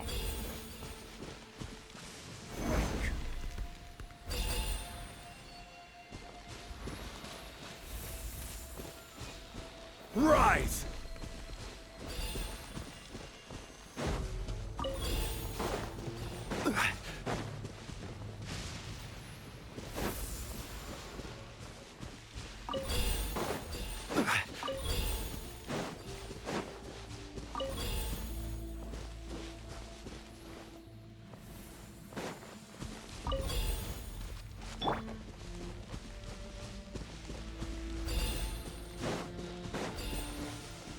Whoa! Carving waves! Whoa, monsters incoming! Watch out, everyone!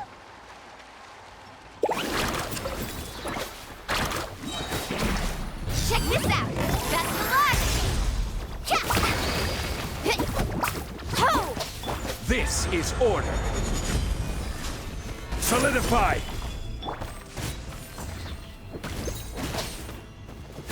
Overruled. Clear the area!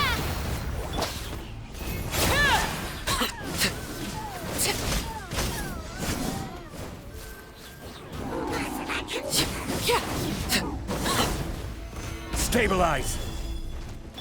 Faster! Surf's up!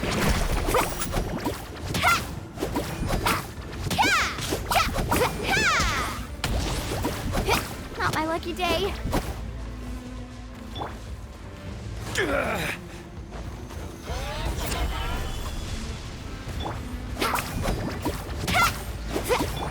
This is where you fall.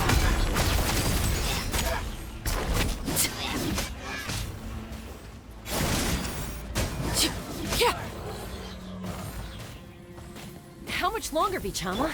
Not long! We're getting close!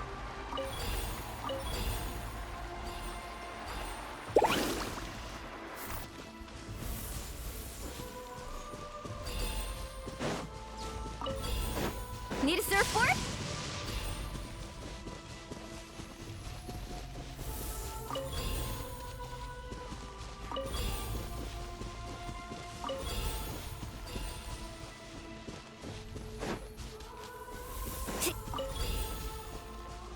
Need a surfboard?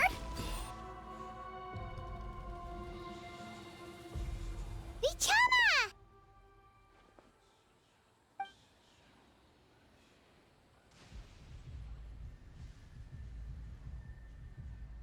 Quick! Take it!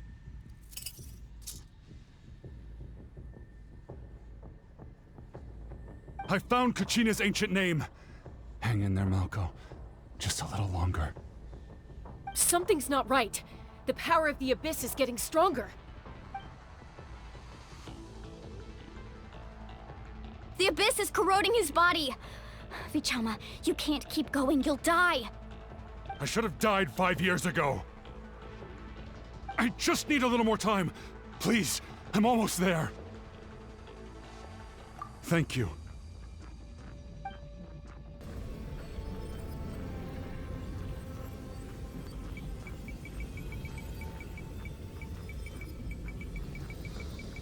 Whoa, watch out! The power of the Abyss is strong.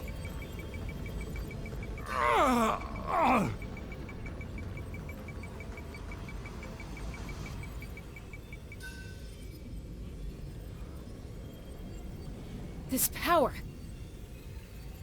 Hanging in there? Malko. No! Why can't I find him? Why? We can't wait any longer. Pull him away from the stone, Mualani. I already tried, but the power of the Abyss has him in a chokehold. It's like he's tied to the stone with an invisible rope. In that case, we have no choice. I'm sorry, Seat Lolly. Get back! Chaska, wait!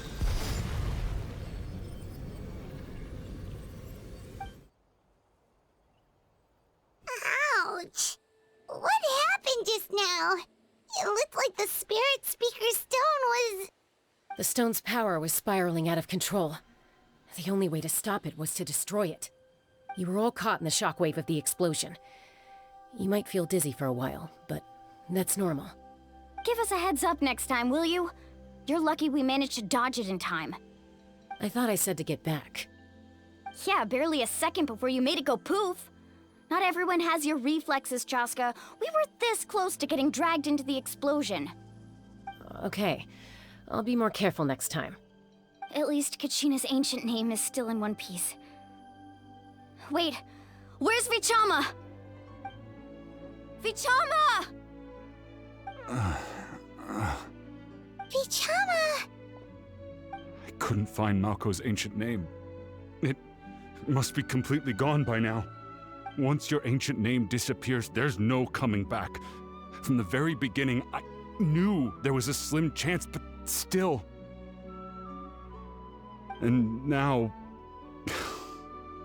it's too late to save him. From the minute he left that day, it was already too late. Vichama. I'm sure he's heard enough condolences over the years. Let's just give him some space. Huh? What's that in your hands, Vichama? It looks like something's glowing. Huh? This is...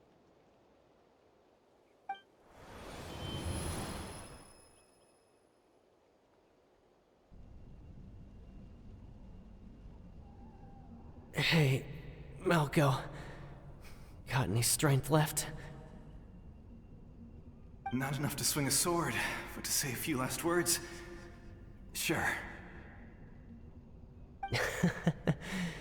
Too bad. No one will get to hear them.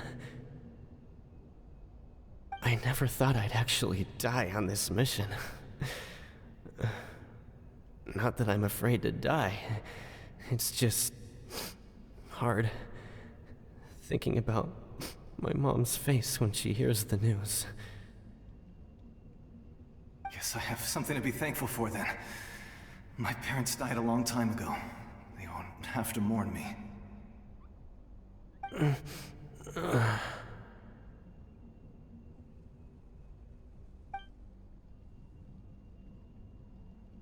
Pisak! Always had to beat me at everything, didn't you? Right to the end, you were never one for goodbyes. Maybe you're right. Maybe no one will get to hear our last words. But just in case... Vichama, I'm so glad you didn't come with us. Don't be sad. Just keep on living. For the both of us.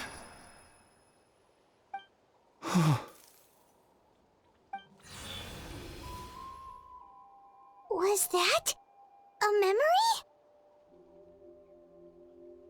Seems like we were able to salvage something after all.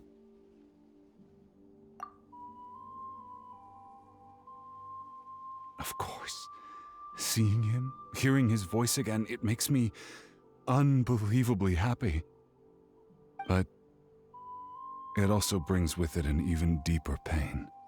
A deeper pain? Why? Malko was always the type to put on a brave face. But in that memory just now, his hands were shaking, and his smile was forced. For all these years, I regretted not being able to fight alongside him to the end. And now I know, at the end of his life, he was thinking the same thing. Vichama. I'm fine. Actually, I heard Chief Wyna wasn't really on board with your plan to go to the Night Kingdom. When you asked for my help, I hesitated too. I knew helping you find your friend's ancient name meant leading you one step closer to danger. But I also understood why you had to try.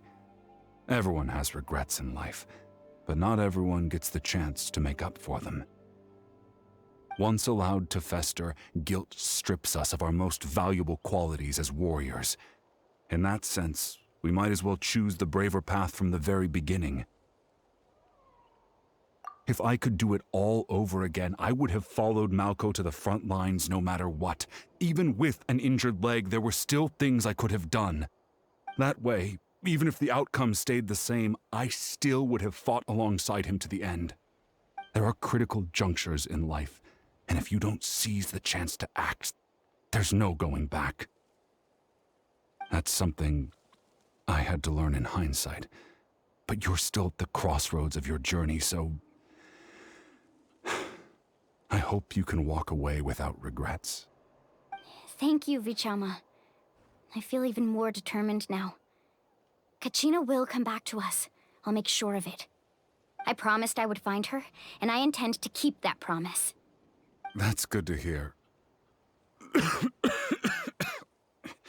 Strange. My body, it's...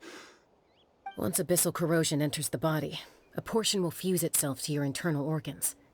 Even though the Traveler possesses powers of purification, the corrosion can never be fully eradicated. Thanks to her, though, you are only briefly exposed.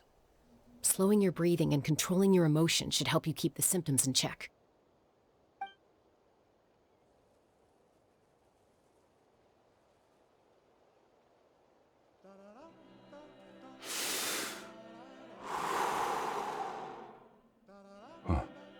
That does make me feel better.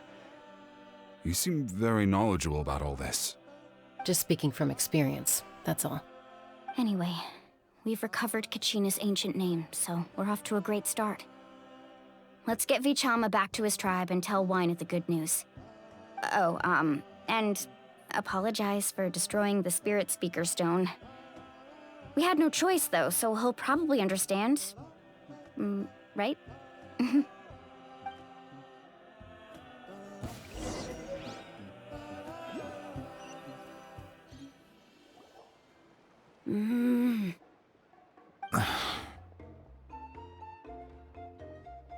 Koichi, are you really gonna just stand there like that? I don't know what you want from me.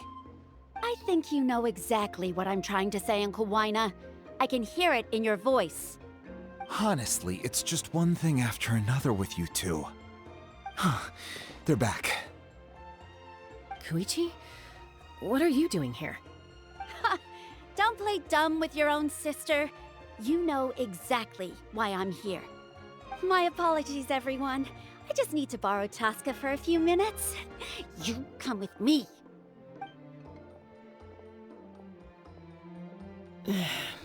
I'll be just a moment. Who is that?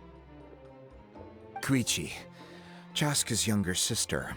Although the two aren't actually related by blood, it's kind of a long story. It's not really my story to tell, but I guess it's not a secret. You see, Chaska was actually raised by cuckoo sores.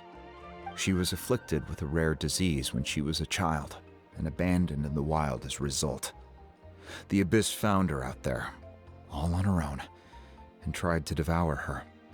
But in the end, all that did was trigger her will to live. That strength of will pushed her to survive. But it also planted a seed of conflict within her. Eventually, she was adopted by the Cuckoo Source. Wherever they went, she followed, getting into fights right and left. For some reason, Paimon can totally imagine that. Well, when Chaska finally returned to human society, it was Koichi's parents who adopted her.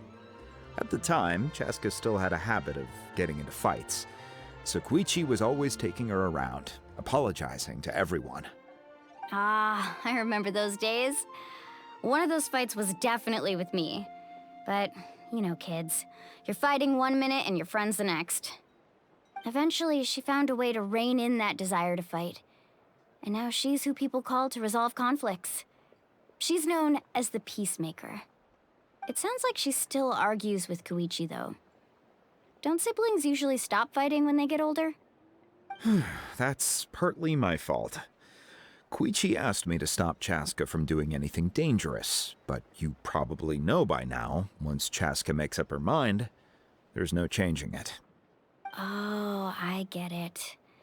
No wonder you tried to talk us out of going to the Night Kingdom. Chaska even said that wasn't like you. I'm all for your adventure. You need to take risks when you're young, because by the time you're my age, you couldn't attempt something like that even if you wanted to. Better try now than live with regrets later. That's what I say.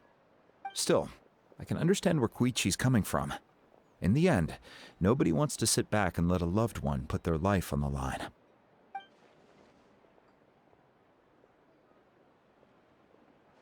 All right, it's just the two of us now. You have 1 minute to explain yourself. I don't have anything to say. You don't have to approve, but you should know I only do what's necessary. That attitude is exactly the problem. It's like you don't care. You try to sneak off to the Night Kingdom behind my back and then play it down as if it's just a trip abroad. Well, technically I am going abroad, right? Again with the excuses! We agreed, didn't we? There are 4 levels of danger. If it's not something urgent, you can only engage in level 2 danger and below. You can only go up to level 3 if a situation is so dire there's absolutely no alternative. But a trip to the Night Kingdom? If that's not a level 4, I don't know what is. And you were just going to sneak into the place without saying anything. What do you mean, sneak into the place? I always planned on walking in there with my head held high. You bought off Uncle Wina, didn't you? He promised me he'd stop you from doing anything dangerous. Oh, it's like he didn't even try. You feel like he went back on his word. What if I told you my mind was made up, and there was nothing he could have done? Not even by force. Oh, I knew it! So he did try to say something, but you didn't listen. This is important. If you were in my shoes, you'd make the same decision. You don't know that? I'm a doctor, and I handle logistics. If you're going to waltz into a dangerous situation where you could lose control at any moment, it's my duty to say something. All right, whatever. Anything else? What do you mean, anything else? Why don't you reflect on what you've done and promise me you'll stay put? Time out. Is this one of our normal arguments or a serious one? Chaska, does it sound like I'm joking? Then, you need to know something. What happened to Kachina was partially my fault. I can't leave her there to die. That's not who I am. But the person you become when you lose control, that's also not who you are. That's a different issue. You said it yourself. A person is only as good as their morals. If I want to live in Natlin, I need to display qualities that make me worthy of this nation. I've also told you that managing your condition is equally important.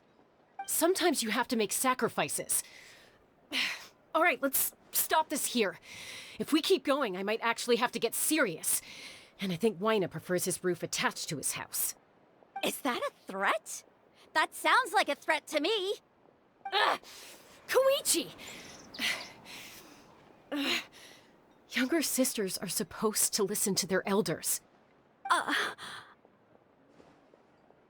So, you're really going to go, no matter what I say? I'm supposed to be your sister. Then support me. I'll be back. All you have to do is wait. Chaska. So, that's it. Why'd you have to turn out to be so darn annoying?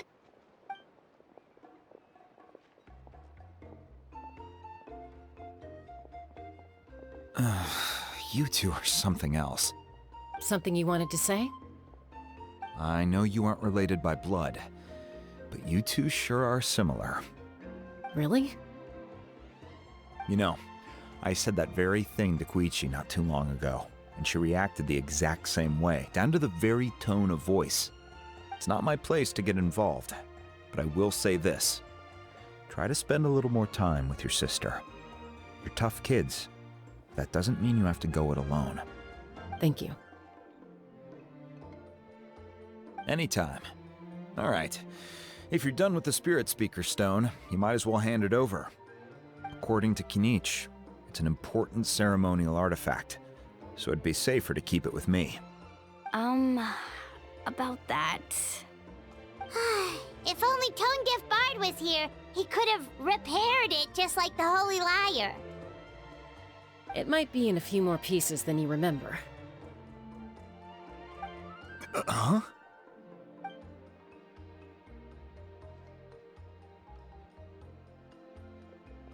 I see. Sounds like it was an urgent situation. If someone's life was on the line, then you had no choice. Still, Citlali's going to be a nightmare to deal with now that you've broken her stuff. I'll explain everything to her later. Stay safe out there in the Night Kingdom, okay? I'll wait here for your safe return.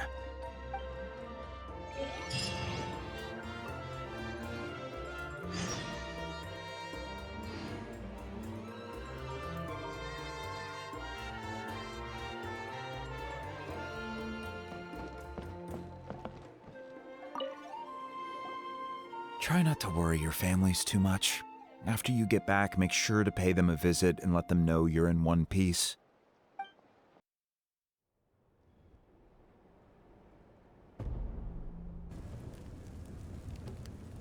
We're back! We found Kachina's ancient name, too!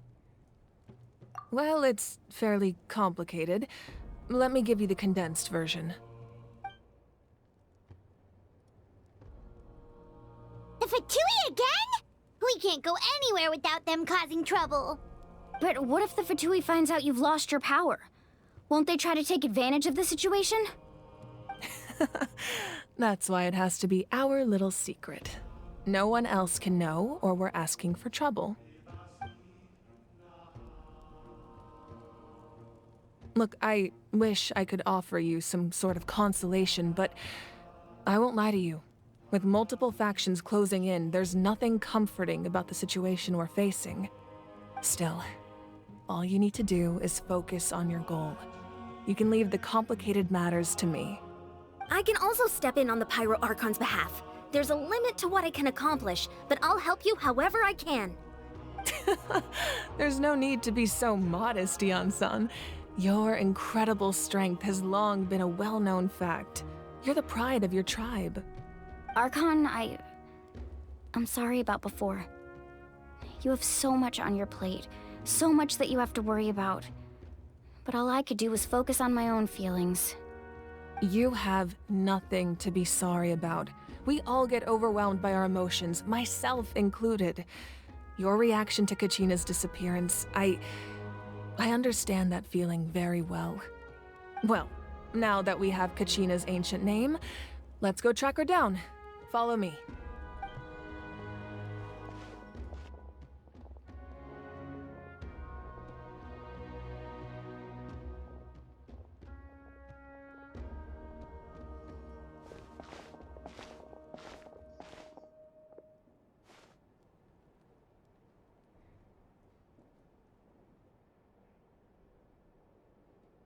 What is this place?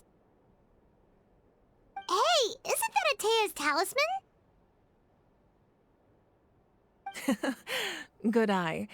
This is where I store all the various mementos I've collected. Whoa. I've never seen this place before. There's so many things in here. It looks like there are items from every tribe. Collecting them must have taken a lot of effort. I suppose you could think of it as a hobby of sorts. In Natlan, everyone grows up listening to the stories of heroes.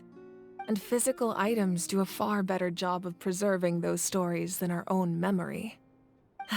Now, I still have some preparations to make for the ceremony, so feel free to take a look around in the meantime. If you're curious about an item, I'm more than willing to tell you about its origins. Alright, we'll have a look.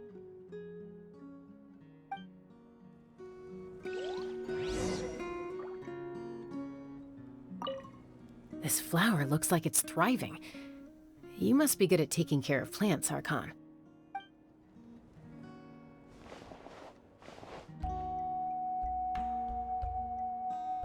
This fishing basket looks familiar.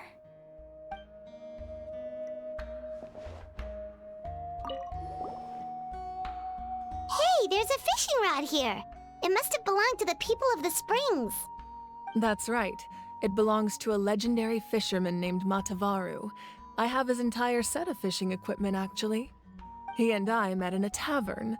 He told me about a particular kind of giant fish and his meticulous plan to catch it. In his eyes, I saw a hunger and a strong fighting spirit. To him, the sea was the battlefield upon which he staked his honor. So, did he do it? The next time I saw him, he was covered in scars. It turned out the fish he sought had been corroded by the abyss. He managed to kill the fish, but sustained a serious injury in the process, which meant he could never go deep-sea fishing again. Can a fisherman claim victory if he fails to bring back his catch?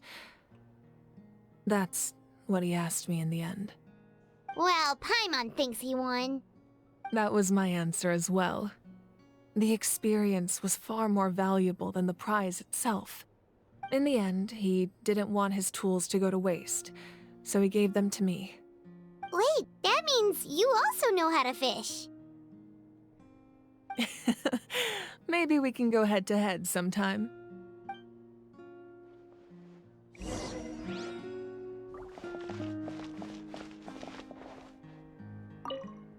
Make sure to handle everything with care. This cup, for example, it's heavier than it looks.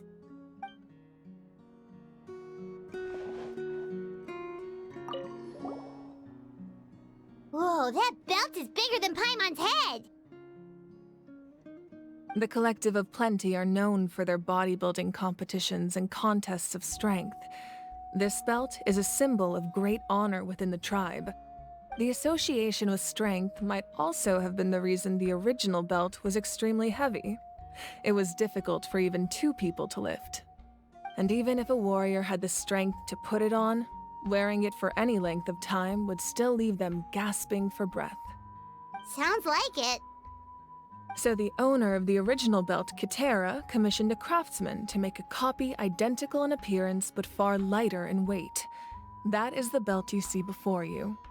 He would often wear this version when training in order to protect his waist. Or he made a lighter version so he could wear it all the time and show it off.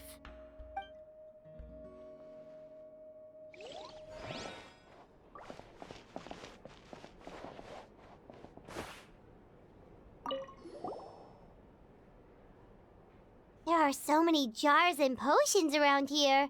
Do they have anything to do with alchemy? No, those belong to the Masters of the Nightwind. They're ceremonial tools used to amplify the ability to communicate with the Night Kingdom and the Wyab. Yamaya is an expert in this field, and she taught me a lot. Even though she appears stoic and serious, she actually has a keen sense of humor. The tools you see here are quite traditional. Her students found them outdated, so she passed them on to me. The contents of the jars aren't all that special. Oh, except the big jar in the middle. That's what she really wanted to give me. Ooh, must be something really cool. What's inside? Grape juice. Huh? It's quite tasty, although probably expired by now.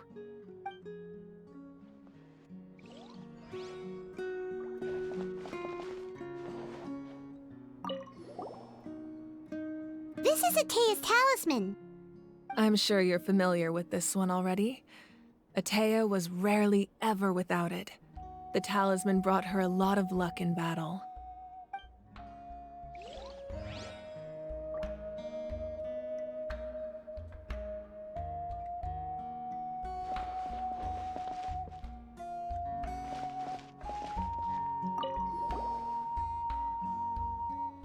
Whoa, this weapon is huge!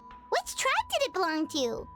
Ah, that weapon belonged to Tenoch, a hero from 500 years ago. Strictly speaking, he didn't belong to any single tribe. That's because even before the disaster with the Abyss broke out, he had already been exiled. Exiled? It was a punishment imposed out of necessity, but he accepted it all the same. He believed it was what he deserved. When the Abyss attacked, the tribes found themselves in urgent need of a powerful figure to lead them into the battle, and there was no one more courageous or resolute than him. He united the 6 tribes and accomplished great feats throughout the war. Ultimately, he perished, and because he had already lost his ancient name, the Ode of Resurrection was unable to bring him back. And so, he was laid to rest, alongside the countless warriors and civilians who lost their lives, buried in the soil of his native land. Wow, he sounds like a true hero. Indeed, even now his story is told throughout the land.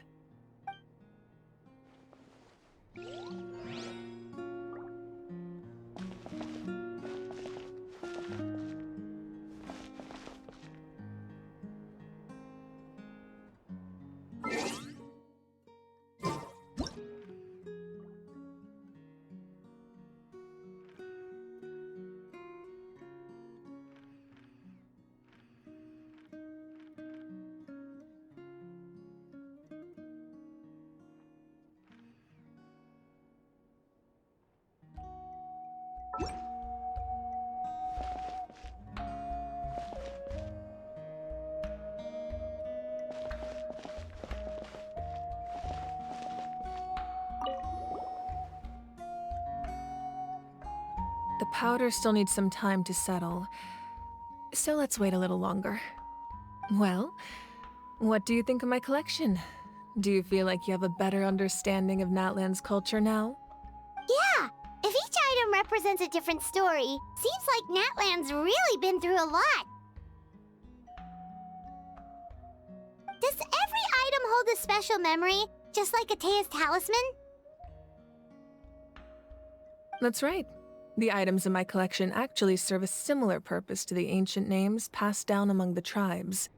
They demonstrate the true shape of time. The shape of time? Most people perceive time as a linear concept, almost like a straight line that can only move forward. We cannot change the past or predict the future. But there's also a different theory, one that I believe to be closer to the truth. Namely, that the past, present, and future all exist at once. At once? Paimon's not sure she understands. Let's say your journey ended right now. Thinking back on your experience in each nation, which one would you say was the most important? Exactly. Even at the end of your journey, the things you experienced along the way don't cease to exist. They become part of who you are. Take out a portion of that journey, and you would likely make very different decisions, and eventually arrive at a very different destination. The future is the same way. It exists even though it has yet to come to pass. We just lack the means to perceive it. Of course, there are those with the power to foresee the future. They simply call it by a different name. Fate. You're quite familiar with that concept, I would imagine. That does kinda make sense. The future hasn't happened, but already exists. Humanity excels at living in the present, but too often we forget the past and neglect the future. While the pilgrimage and the Night Warden Wars lead us to a better future. Only by uniting the people of Natlan across countless eras can we fight back against an enemy as formidable as the Abyss. To come up with such a set of rules, the first Pyro Archon must have possessed a level of insight I can only imagine. That's correct. At first, he was a mortal man with no special power. After he ascended to the Divine Throne, he used it to borrow power from the heavens and establish the rules of Natlan. Namely, a framework through which ordinary people can ascend to Archonhood. By holding the pilgrimage, we're able to determine the strongest among us. And when that person ascends to the Divine Throne, their inner flame will awaken. In addition, the sacred flame will grant them significant knowledge and memory of this land. After all, that's how I came to know everything I just told you. So, it all comes down to the power of the Divine Throne and the rules. Wait, is that a family portrait? Yes, that's my mother, father, younger sister, and the little saurians we raised.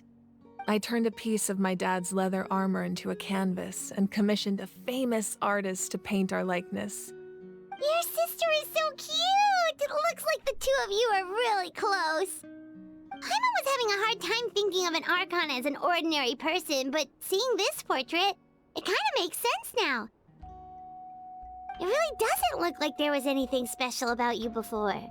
Oh, wait, is Paimon allowed to say that? A little late for that question, don't you think? Sorry! Paimon's so sorry! Paimon's mouth works faster than her brain sometimes! It's all right. I'd never get upset over something like that. No matter what others may say, my past is a precious part of my identity. I'm forever proud of the life I used to lead. Becoming the Archon doesn't mean you sever ties with your family. The position just comes with a lot of responsibilities, so it impacts how often you get to see them. My father made the most delicious stew, so my sister would often bring me a large pot of his cooking, and we would sit on a blanket and eat it together. One time, we didn't close the door securely, and the saurians we were raising ran into the room and knocked over the entire pot. My sister immediately burst into tears.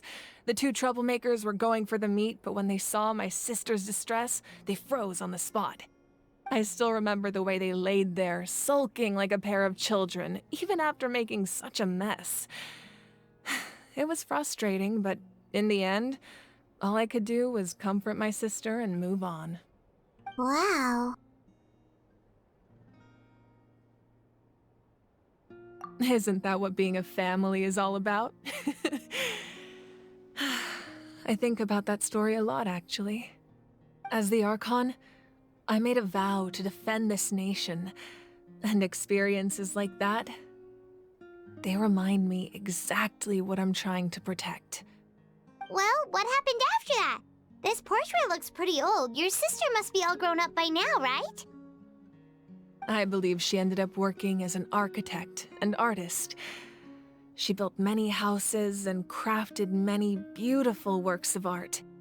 Anyway, that's enough about me. Now that the powder is settled, we can begin. Ian-san, Mulani, Chaska, over here, please. Place the ancient name up there, and then we'll begin.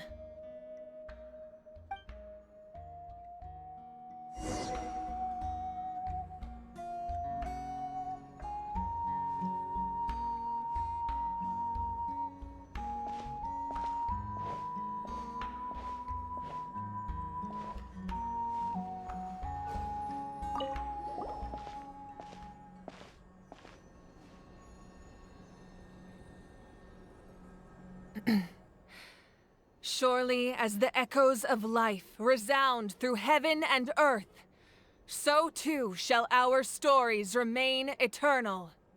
Ancient name, take us to your fated bearer. Allow her to answer our call.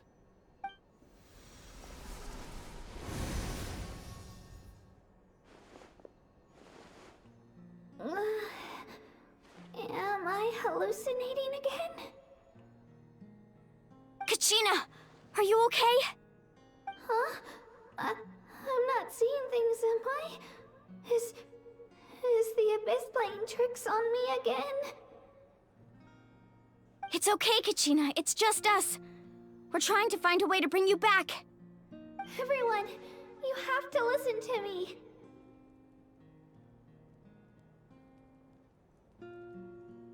I've been investigating the Night Kingdom this entire time, and I figured out what's wrong. The Wyab is being affected by the Abyss. I was waiting for the Wyab to send me back, but then this really strong monster came in and it almost killed me.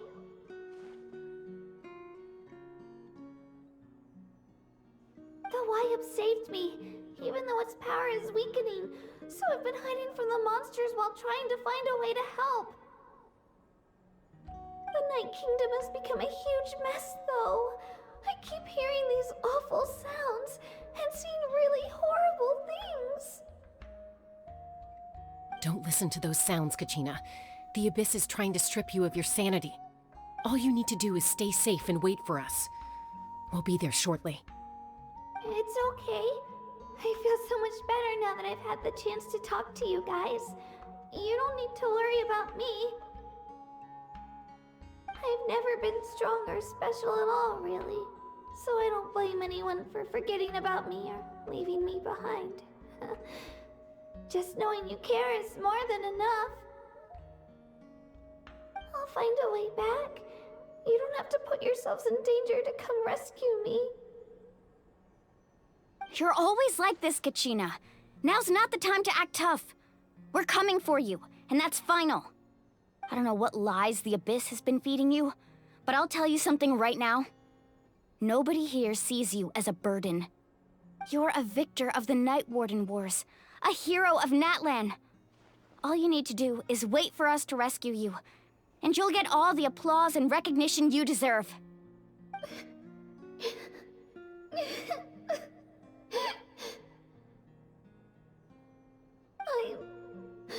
I'm really scared. Everything's so dark and creepy here. And I want to go home.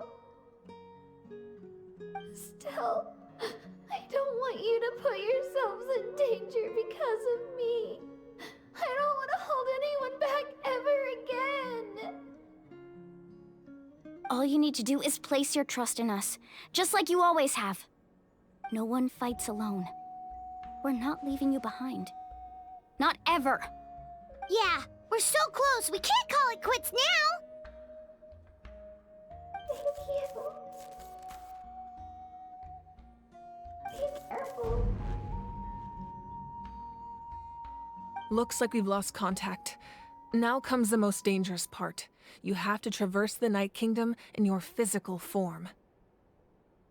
This entrance to the Night Kingdom was left behind after an abyssal invasion. Even a brief amount of time inside could expose you to corrosion. I know. I'm prepared for that possibility. All right, then I wish you all the best. I'll tell Koichi to be ready just in case. She's very experienced in dealing with abyssal corruption. That face you just made. Don't tell me you two got into another argument. No, I just feel bad for creating more work for her. I'll go with them too, Archon. The more people, the stronger the party. Thank you so much for your help, everyone. It really means a lot that you're willing to brave these dangers with me. And there's no time to lose, so let's get going. Now that I've lost my power, I won't be able to provide much practical support. But I can still keep an eye on the situation from here. Eon-san, I know it's unlikely, but if you encounter a situation you can't handle... That won't happen. I hope not.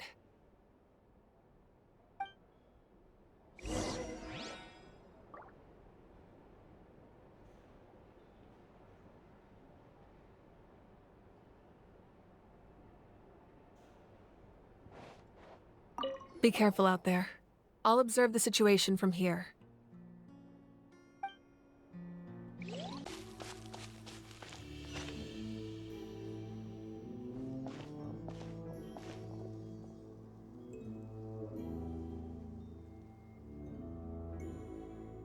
So we're underneath Natlan right now? It looks nothing like Paimon was imagining. That's because in the distant past, Natlin was home to an incredibly advanced civilization ruled by dragons. Humans only established their own society after the fall of the dragons. So these are Saurian ruins? Wait, you mean like the elemental sovereigns? They had their own advanced civilization? Yes, a really long time ago. Very few records have survived until now, so no one really knows what the devices here are for. These ruins have been abandoned for a long time, but with the recent increase in Abyss activity, the installations around here have somehow been activated again. So what you're saying is, we're not in for an easy trip to the Night Kingdom. No. It's going to be obstacle after obstacle from here on out.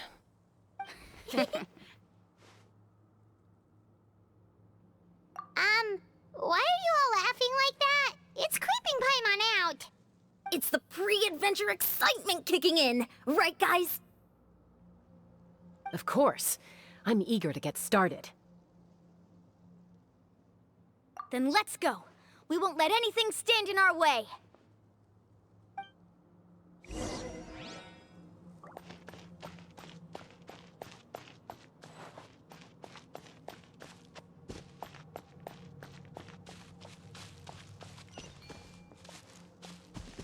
Seems like the road ends here. How should we get across?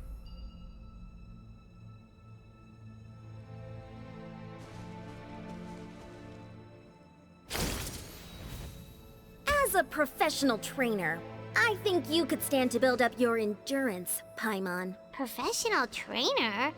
Paimon thought you were a warrior from the Collective of Planning. Well, that goes without saying.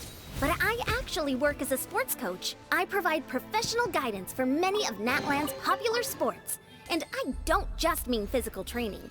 I design nutrition plans as well. Ah, so basically no sugar, no soft drinks, no grilled meat. Yeah, we'll be here all day if you list them out one by one. It's much faster to just focus on what's good for you. Such as? Vegetable juice. Want some? You know, Ian-san, Paimon feels like the two of us might not see eye to eye.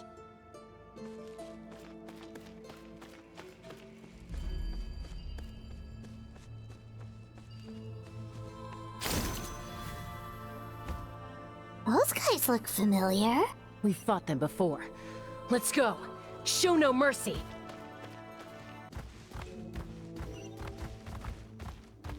This is the final stretch. We just need to climb up, and we'll be there.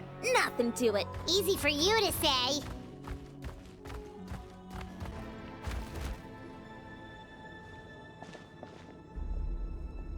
This must be the entrance the Pyro Archon told us about. The one ripped open by the Abyss. Yes. There's something in the depths of this place that feels familiar, yet also foreign. We actually have to go in there? Okay, Paimon just needs to psych herself up. Don't push her through before she's ready. Hey! You don't have to drag Paimon! You're pulling too hard!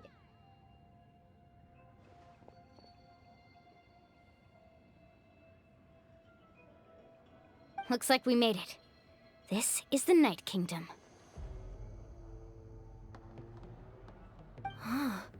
It looks so different from what I imagined in the stories. That overflow of energy is probably what trapped Kachina here in the first place.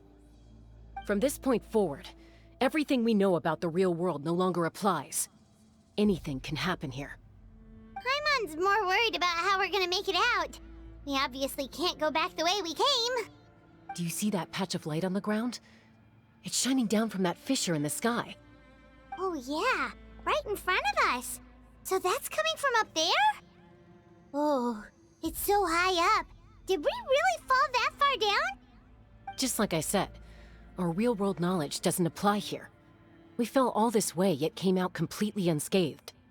If this was the real world, we'd have to climb our way back up to the entrance. But here, all we have to do is stand underneath the light and offer a prayer. That's it?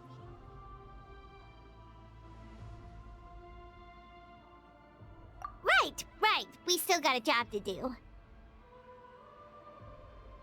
So that means all we need to do is find Kachina and bring her to this location. Exactly. This light is streaming in from the real world. It's a link between the two realms. The terrain looks difficult to navigate, and the visibility's not great either. How are we supposed to find Kachina in these conditions? Yeah, these floating black things don't look super friendly either. Those are all manifestations of abyssal power. Be careful. Ghost! A talking ghost! Calm down, I'm here to help. You're the ones who helped Vichama, right? Yes, I'm Vichama's friend, Malco. I was completely lost to this realm until I sensed a mysterious power calling out to me. It's like it was seeking me out, attempting to reassemble the pieces of who I used to be. Of course, it could only do so much. I'm sorry I can only appear before you in this imperfect form. No, we should be the ones apologizing. If the Spirit Speaker's stone hadn't become corrupted by the Abyss, we could have done much more. But we had to destroy it. Otherwise, Vichama and his tribe would have been in danger. Of course. Thank you for protecting him. I never imagined that, even after all these years, he'd still take such a risk for me. Under the power of the stone, it felt like our souls were connected. Turns out even our regrets were exactly the same. Whether in triumph or death, you want your best friend by your side. Exactly. That may not be in the cards for us, but it's not too late for you. You're looking for a young girl from the Children of Echoes, right? She's being chased by an embodiment of abyssal power. I'd like to help her while I'm still in this form, so follow me. Be careful. This place has been severely corroded by the Abyss. Paimon didn't realize it had gotten this bad. It's like a seething volcano ready to engulf our world at any moment.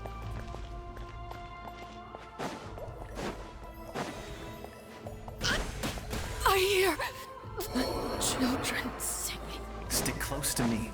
My power will be able to ward off attacks for the time being.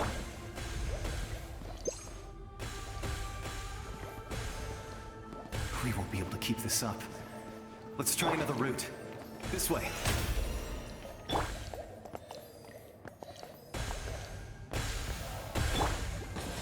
I present?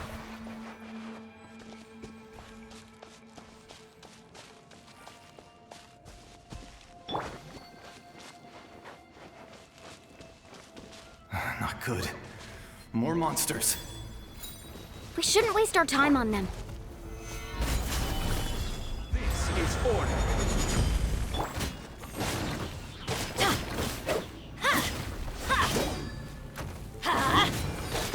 Everybody stand back! Time to shine! How brilliant! Transfixed. Stabilize!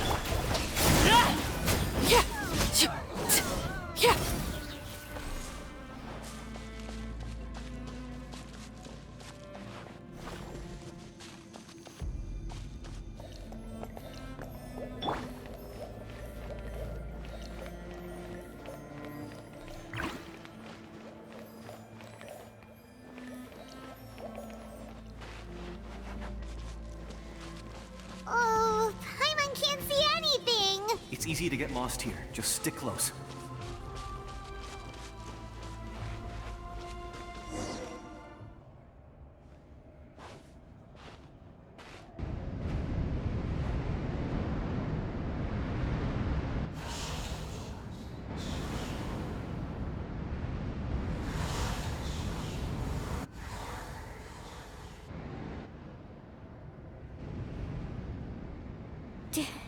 Did you hear that? What? Never mind. It was probably just my imagination. Don't scare Paimon like that! I heard it too. It was a voice from the Abyss.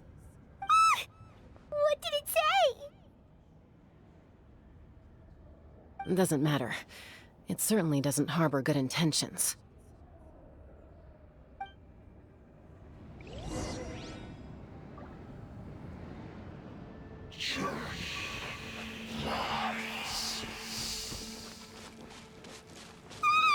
Paimon just heard it too!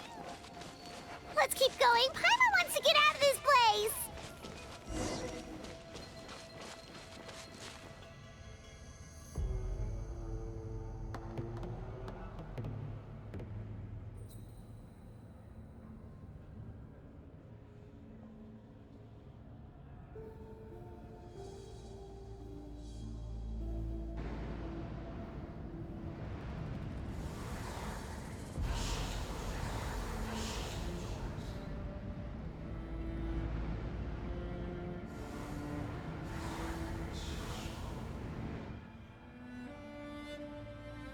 We're here, Kachina! Alani? You made it! Looks like our reunion will have to wait until we take care of these monsters. Good idea. Let's go!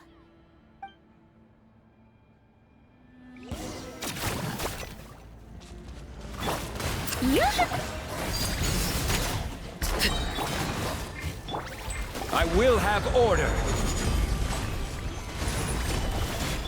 Teamwork is dreamwork! Let's light it! Let my name echo in song!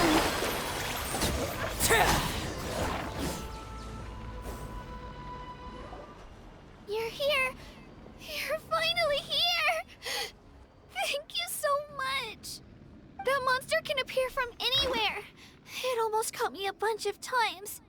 The Wyab's power helped keep me hidden, so I just tried to stay out of sight until you got here. Atta girl. You did so well. And most importantly, you weren't hurt. Should we start heading back then? Actually, I have a request. Will you come visit the Wyab with me?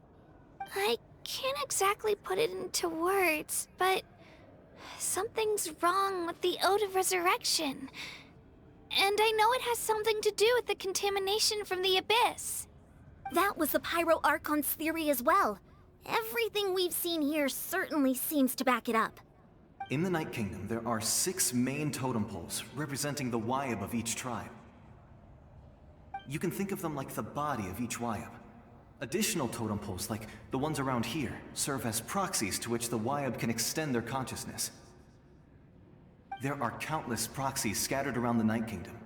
Through them, the Wyab can extend their consciousness over the entire realm and track down souls no matter where they roam. But if a proxy were to become severely contaminated, then a soul could become lost within the Night Kingdom. Judging by the current situation, I don't think we're dealing with just one contaminated proxy.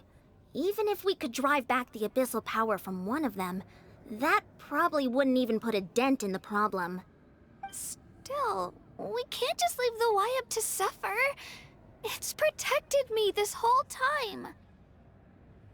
I agree. We might even manage to draw out the monster that's been hunting Kachina. Getting rid of the monster might slow down the deterioration of the Night Kingdom.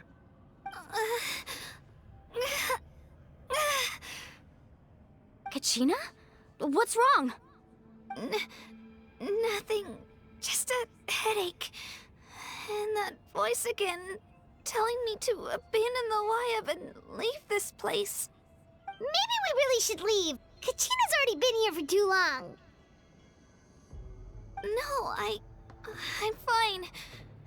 I don't plan on listening to that nonsense. I can hold on. Just up ahead. I'll lead the way. Besides, I can still fight, so please, help me out a little longer. Listen to me, Kachina. We'll come with you, but that's because we want to help the Wyab, not because we have something to prove. You don't have anything to prove either. It's okay if you reach your limit.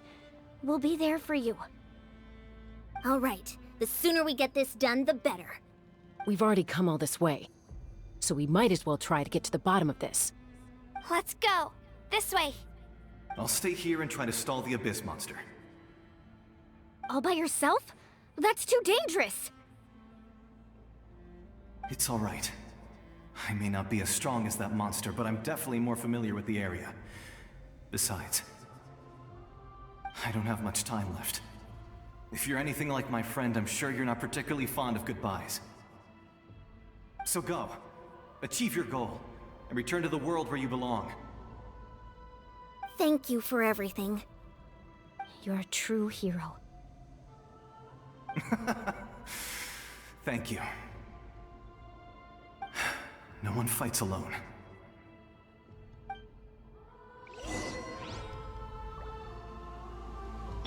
Does your head still hurt? Let me help you walk. I'm fine. You should know I'm made of stronger stuff than that.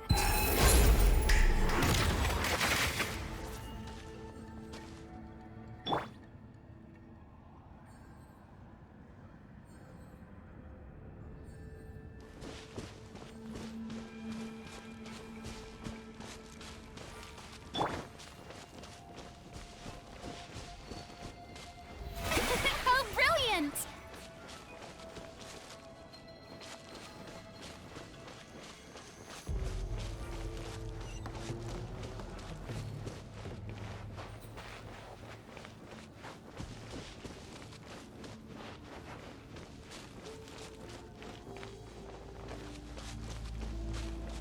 The show begins!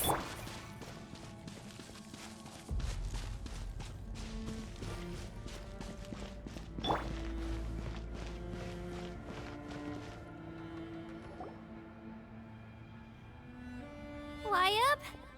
Wyab! I'm back! My friends and I are here to heal you. Wyab? Can you hear me? Wyab?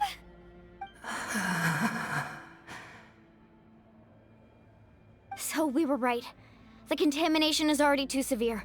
It's preventing the Wyab from answering our calls. Alright, get ready everyone.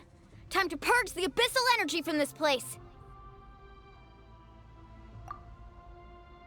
Careful. We've got company. Already? You really think that puny soul could slow me down?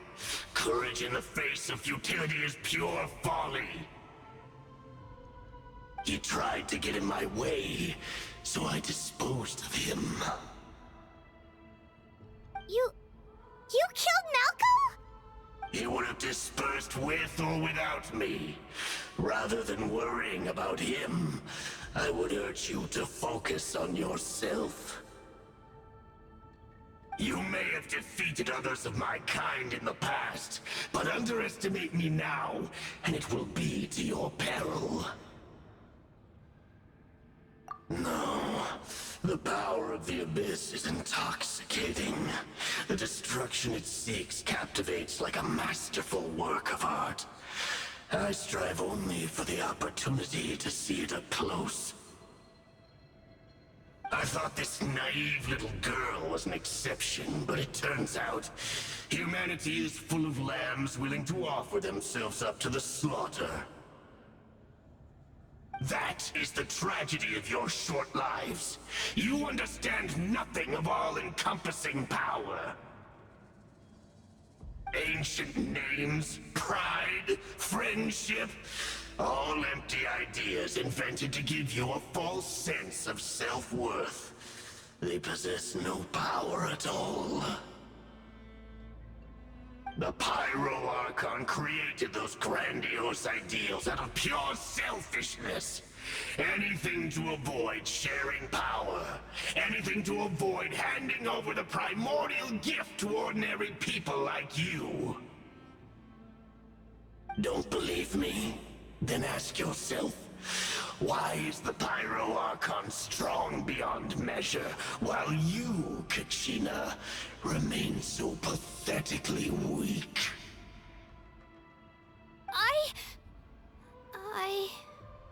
Kachina! Give me your hand.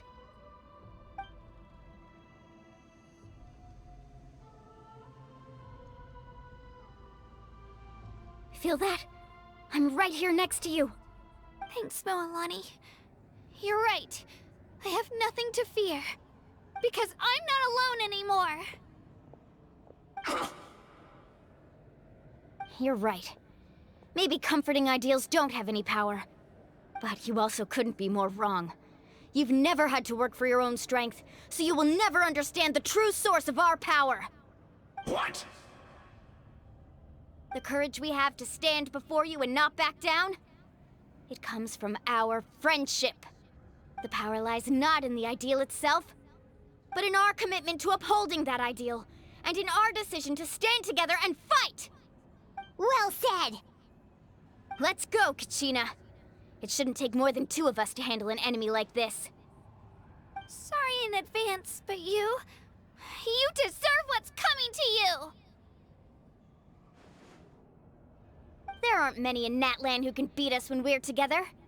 It's time he got a taste of that kind of power. From the ashes to the power of flame. Off we go! Shabam! Drilling! Hey! Catch an epic wave! Amazing!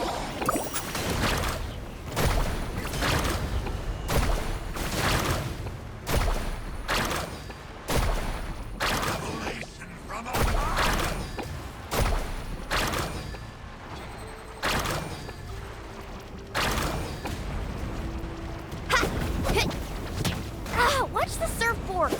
Oh! I must right here!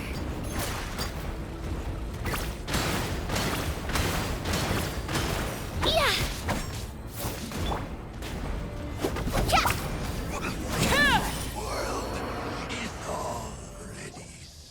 We won! We actually won!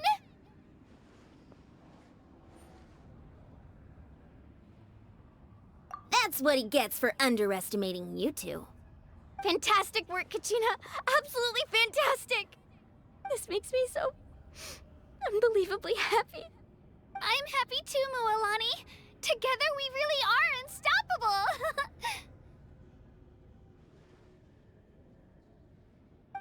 Huh?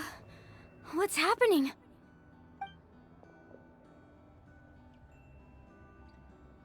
My ancient name is glowing? But I thought I didn't bring it with me. It's probably a projection from the real world. But that doesn't explain why it's glowing all of a sudden. Wait, does that mean you're...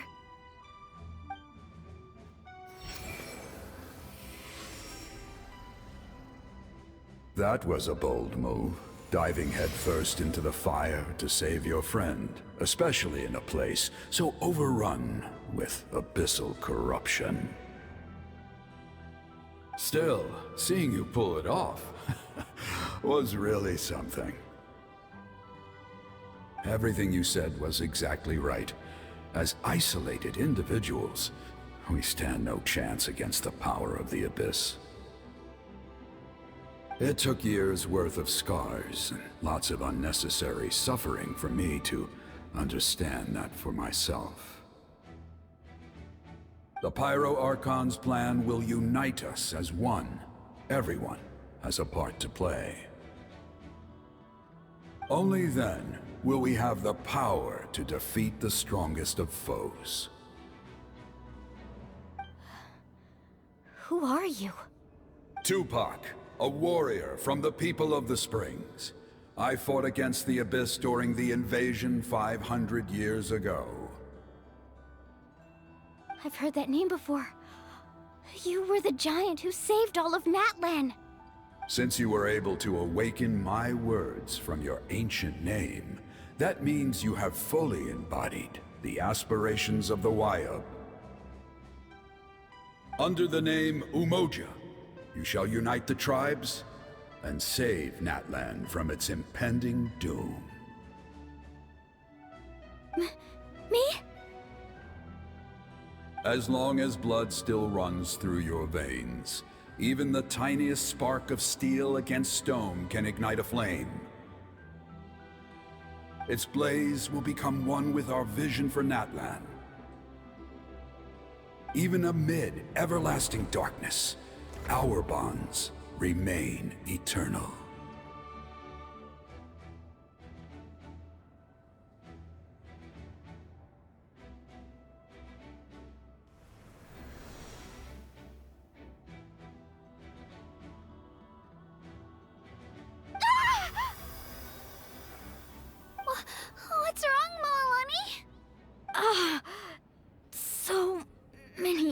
memories. My brain was just flooded with everything he once knew. So that's what happened. What do you mean? Did you just figure something out? 500 years ago, they foresaw the very crisis we're facing now. Efforts to save Natlin started all the way back then. We can go over the details once we get back. We shouldn't linger here longer than we have to. I know bits and pieces, but I had no idea Mualani was also part of the plan. This sounds like something that's going to need a lot of explaining. Let's focus on saving the Wyatt first.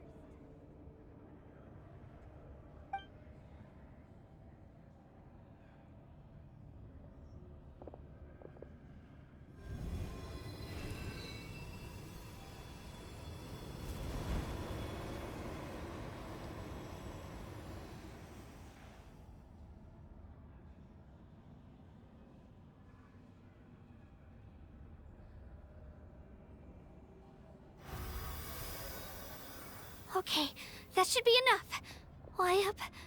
Wyatt? Can you hear me?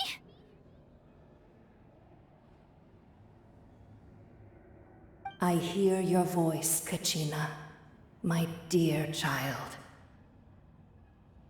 Great. Well then, I'm afraid it's time to say goodbye.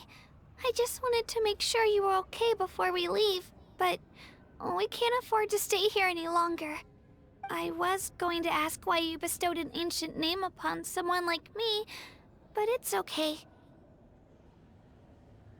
I'll keep searching within myself for the answer. I'll never stop trying to improve my strength. One day, I'll live up to the hero you saw in me. You are already an outstanding child in my eyes, Kachina. No matter what happens. Huh? You are all my most beloved children. It has always been my honor to protect and nurture you. Your ancient name is just that. A name. Much like your parents chose to name you Kachina, I also gave you a name, but it need not define you. Focus on who you want to be. You are already worthy of your name. Now, you need only devote yourself to becoming a better you. The story of your ancient name is for you to continue. Just like your parents, my love for you will never change, no matter what the future holds.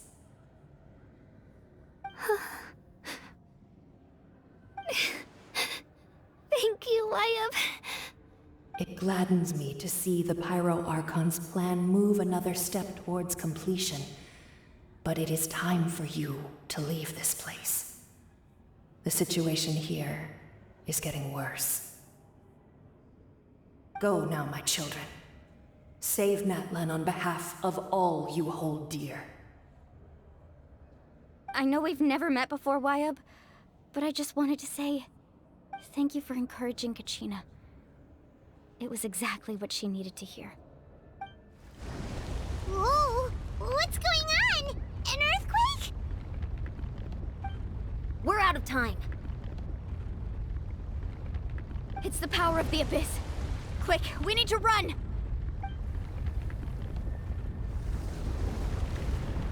It's a Sealy! The Sealy opened the way for us!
You've done well. Now come home.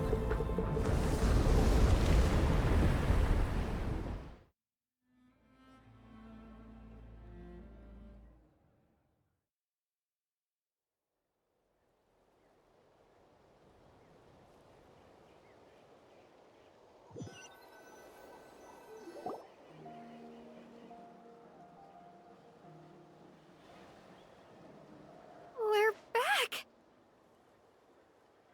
The Pyro Archon saved us. But she's not here. Yeah, didn't she say she used it all up? She's still in the speaker's chamber. What we saw in the Night Kingdom was just her consciousness. So you're saying her consciousness did all that? Every great display of power comes at a price.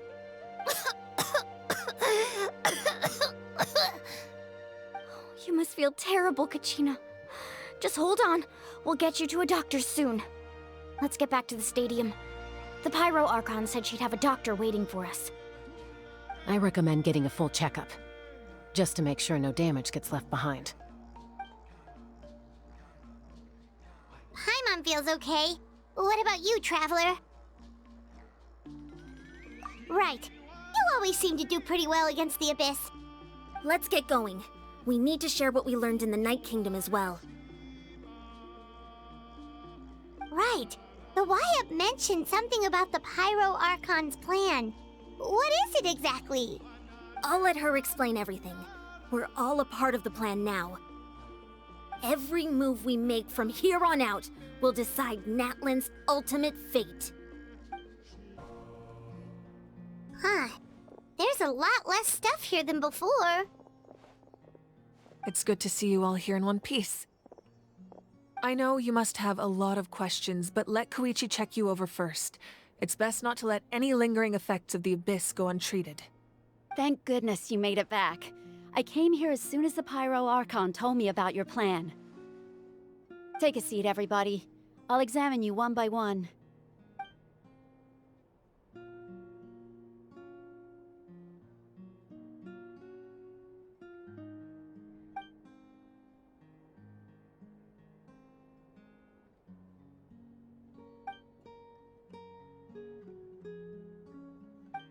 All right, that should do it for now.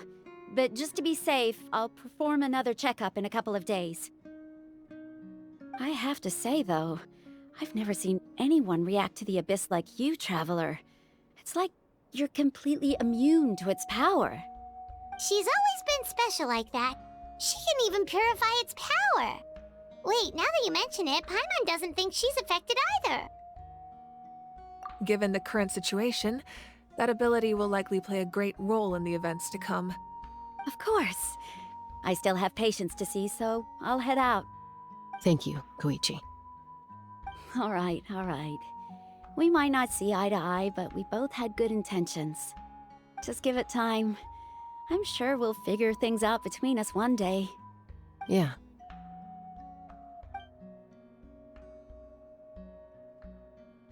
All right.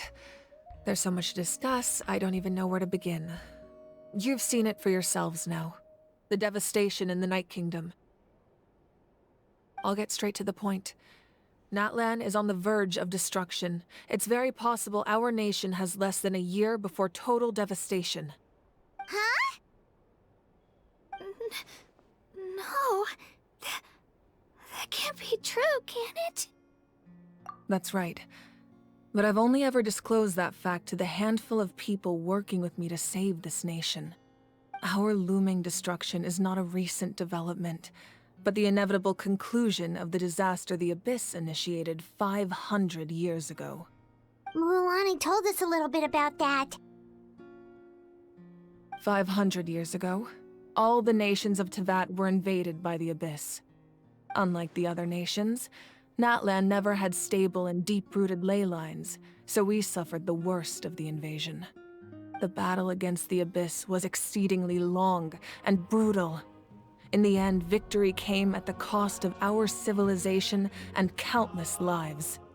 Even then, it took centuries of solving the disasters caused by the Abyss to finally achieve the peace we know today.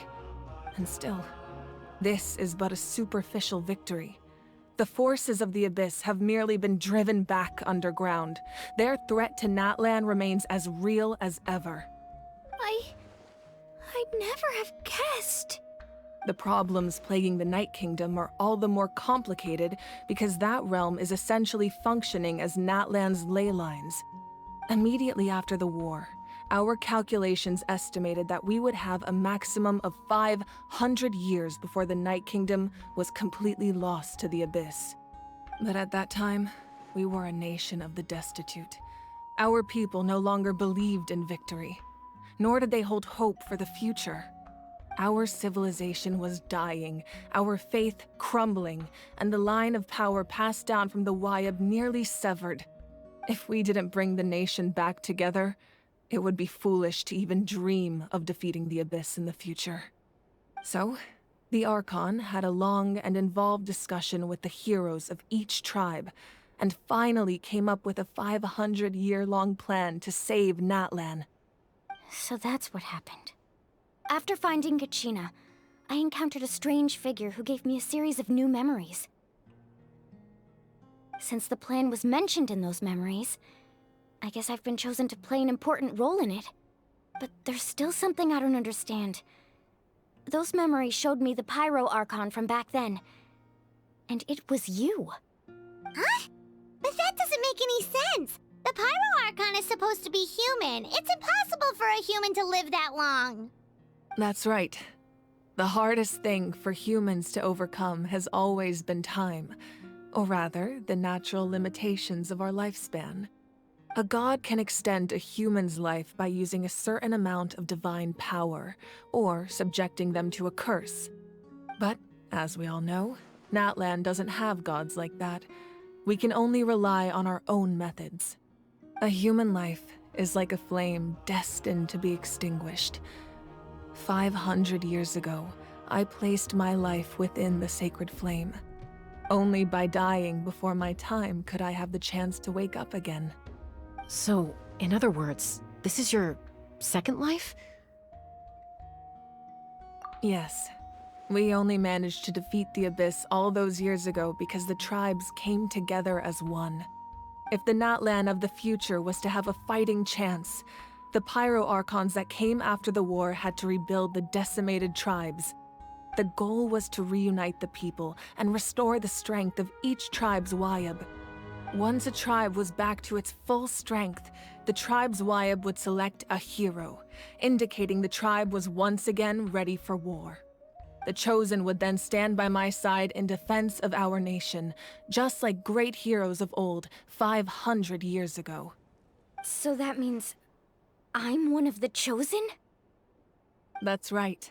You bear the ancient name Umoja, the same one held by the hero from your tribe 500 years ago. It means unity. After your adventure in the Night Kingdom, I trust you've come to fully understand the meaning of that name. So in other words, you always knew who the Wayab were going to pick from each tribe? Yes. According to the plan, each tribe was supposed to have been fully restored by the time I awoke. But something went wrong along the way. The 6 heroes successfully inherited the ancient names from 500 years ago, but the intel regarding the plan wasn't passed on to them. Once again, it comes down to the deterioration of the Night Kingdom. Communication between the Sacred Flame and the Wayab has been blocked. Just like how the Ode of Resurrection failed to bring Kachina back. Exactly. It's just another tactic the Abyss is using against us. The Abyss may not possess intelligence, but its methods certainly aren't easy to counter. If we want to unblock that information from being passed on, my presence alone isn't enough. The ancient name-bearer must establish a greater connection to their name. So, I've tried my best to help them from the sidelines. Currently, Shilonen of the Children of Echoes, Kinich of the Scions of the Canopy, and Iansan of the Collective of Plenty have all been acknowledged by their names.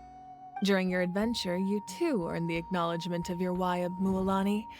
In the process, you gained the memories stored within your name.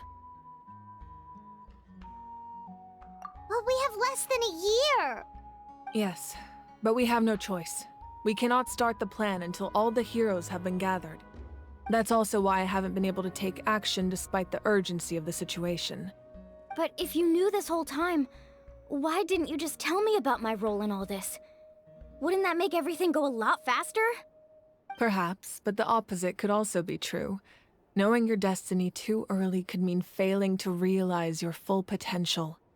Just like your determination to save Kachina, I hope your commitment to this endeavor comes from your own strength of will, rather than a sense of obligation. So I suppose you're not going to tell us who the final two heroes are then? That's right. Their time is yet to come. Putting pressure on them beforehand will only hinder their development. I can only trust in the judgment of the Wayab. I have never believed I could solve this crisis alone. In fact, it was precisely because I chose to trust and rely on others that we managed to get this far. Natlan's salvation lies not in its Archon or any singular individual, but in us all. You're quite perceptive, aren't you? I thought I might get away with avoiding the topic. Huh? Oh, right! All of the stuff you stored here before, where did it all go? Even though I sacrificed my power, I still needed a contingency plan to ensure you would make it back from the Night Kingdom. After all, I was the one who allowed you to take that risk, and Mualani has an important role to play in my plan. In addition to their sentimental value, the items I stored here held a much more important purpose: fuel. Fuel? So back then, that's why you... Yes. The stories embodied by those items are certainly important, but there's an even more significant trait they all share. Every item belonged to a hero of Natlan. Over time, they became imbued with a certain amount of contending fire from being carried in battle. On their own, each item's power is limited, but together, their combined effect can prove quite useful in a dire situation. By burning those items, I was able to activate the contending fire stored within them to open the boundary between the two worlds. It was a rather crude approach, so all their power was depleted in an instant, as you can see. But weren't they all precious treasures? What about their stories? That's exactly why I dragged you all here. No matter what, I never wanted the Pyro Archon to have to use that power. Oh, I'm so sorry. You have nothing to be sorry for. You all deserve my thanks, actually. If you hadn't saved the totem pole, that area of the Night Kingdom would have been forever lost to the Abyss. And then, it would only be a matter of time before the Children of Echoes was met with disaster. Besides, when those heroes entrusted their belongings to me, or the Pyro Archon of their time, it was out of a desire to contribute to Natlan's survival. If they knew those items helped save the present-day heroes of Natlan, they would not mourn their loss. Even when you put it that way, I still feel bad. There's no need. Remember what I told you about time? The people and the events of the past are never truly lost to us. We simply carry them with us in a different form. In that sense, we didn't lose anything at all.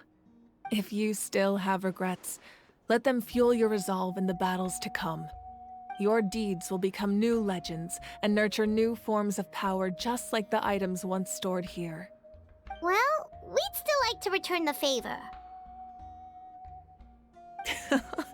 Well, if that's the case, just treat me to a drink sometime.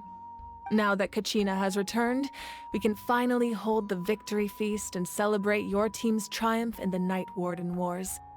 And we could all use the rest, that's for sure.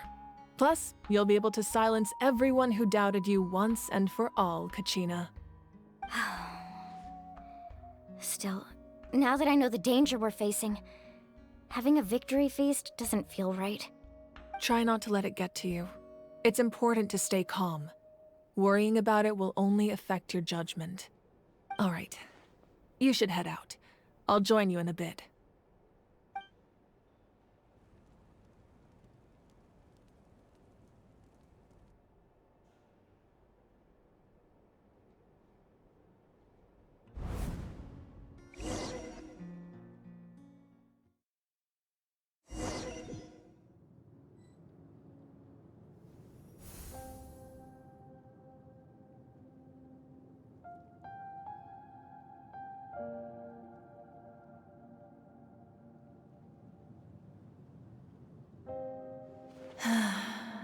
When I was young, I used to sit by the hot springs and listen to the stories of warriors from all over Natlin. They attract people from all walks of life. Friends come easy here, no matter what tribe you're from. The people of the springs have never claimed the hot springs as their own private property. They are there to bring all hot spring buddies together. It's been really nice, seeing the children of my tribe get older. It's helped me gradually understand the true value of the springs. I've witnessed their energy, their determination, their absolute passion for life. Even when they cause trouble, I never managed to hold on to my anger for long. It's unbelievable how quickly they worm their way back into my good graces. I'm certain Mualani will become a great warrior when she grows up. She possesses infinite potential. I can see it. One day, when I'm no longer in fighting form, I'll come here and tell stories to all the children, just like those warriors did for me. So, you better get busy, Pyro Archon, or I'll end up running out of stories.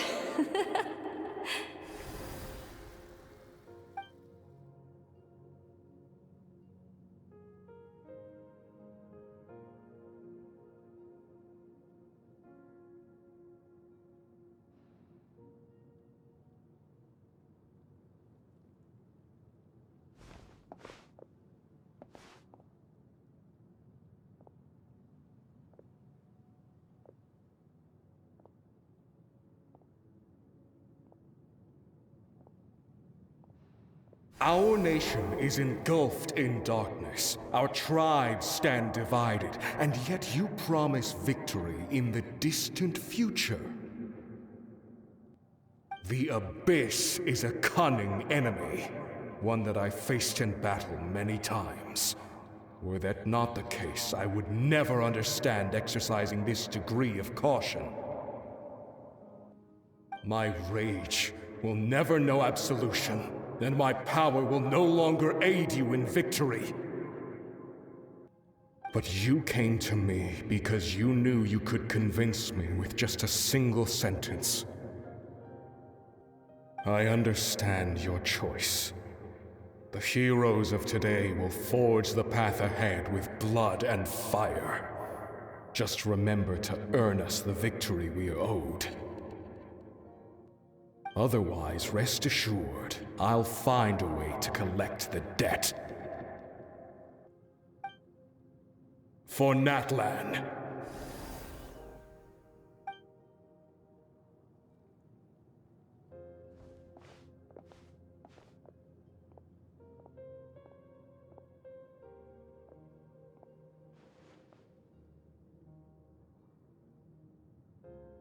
So, you're gonna head 500 years in the future to serve as the Pyro Archon again? But what about the you from right now? You're just gonna die? You can't ask her those questions and expect her to answer, my dear. The decision is hers to make, and she deserves our support. We will do everything we can to rebuild the tribes. Don't you worry. Even across time, we will all do our part to fight for Natlan's future. Yeah, Mom's right. We'll always believe in you, sis. Oh, seriously though, Dad should be here. Where is he? I imagine he didn't know what to say, so he chose not to come at all. Don't take it to heart, my dear. That's just who he is. Just remember, no matter what happens in the future, we will always love you.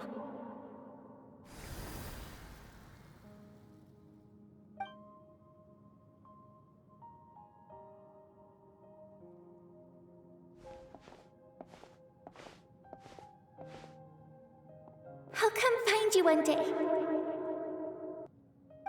I know I can't live that long, but I'll think of something. There has to be a way for us to meet again one day. If there's an answer out there somewhere, I'm gonna find it. So, don't forget about me.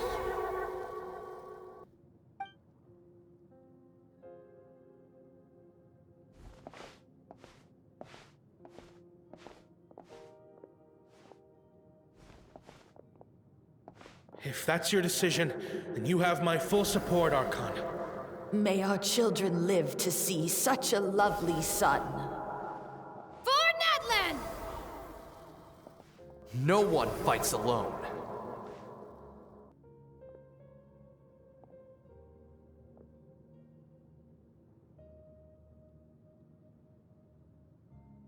The rules are my legacy. They shall grant us the strength to overcome the next tragedy. War forged the 6 tribes, taught us how to fight, instilled in us what it means to love. Who will be the one to bring this to an end?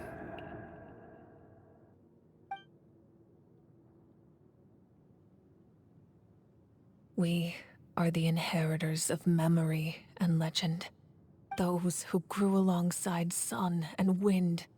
Those who forged our own destiny and future. That is Natlan's fire. The lifeblood of our nation.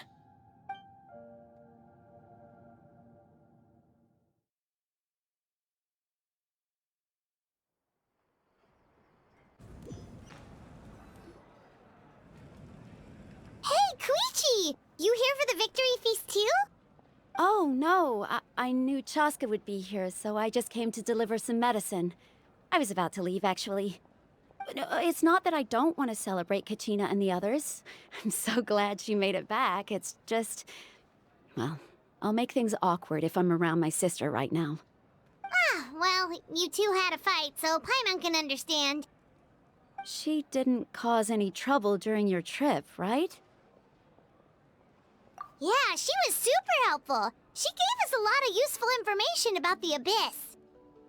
That's good. That's all I needed to know. Is there a reason you asked? You were pretty outspoken when we first met, but now it's like you're holding something back. Maybe it seemed unreasonable, picking that fight with her before you left, but I did it for a reason. Her impulse to fight is extremely strong.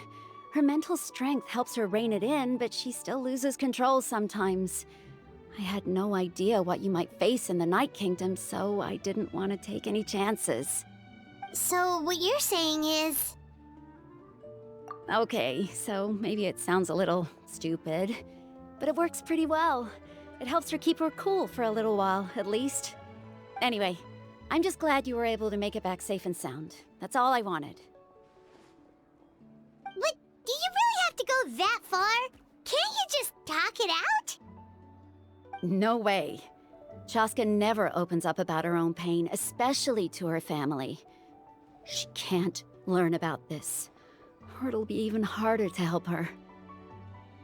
I appreciate the understanding, and don't worry. I'll find a way to help her ease this burden. Anyway, I need to get going. Enjoy the celebration. Oh, and if you ever need a doctor, you know who to find. Huh. Who would have thought there was a deeper reason behind their arguing? In the end, it's all the Abyss's fault. Paimon's had enough of them.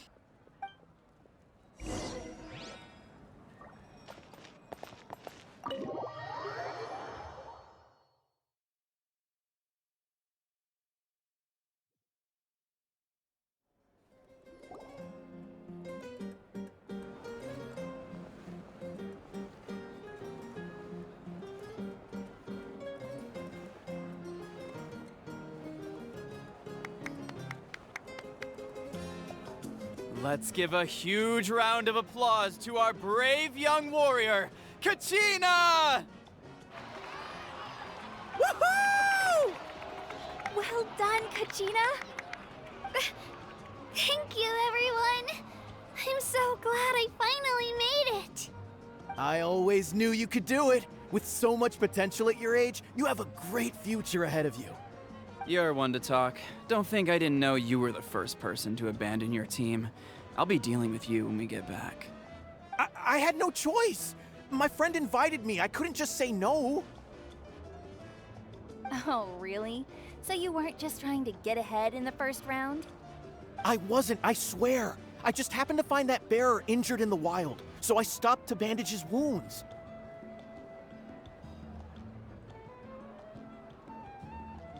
When he insisted on repaying the favor, what was I supposed to do? I'm just one person. I figured Kachina would have no trouble replacing me. But the fact of the matter is that after your departure, everyone else started thinking about swapping teams too. I'm really sorry, Kachina. It was wrong of us to abandon you like that. It's amazing that you still made it all the way through to the Night Warden Wars. That's the highest honor. So, what about you guys? Did you make it far? Our team captain drank too much the night before the competition and turned up late to the stadium on the day. We got disqualified.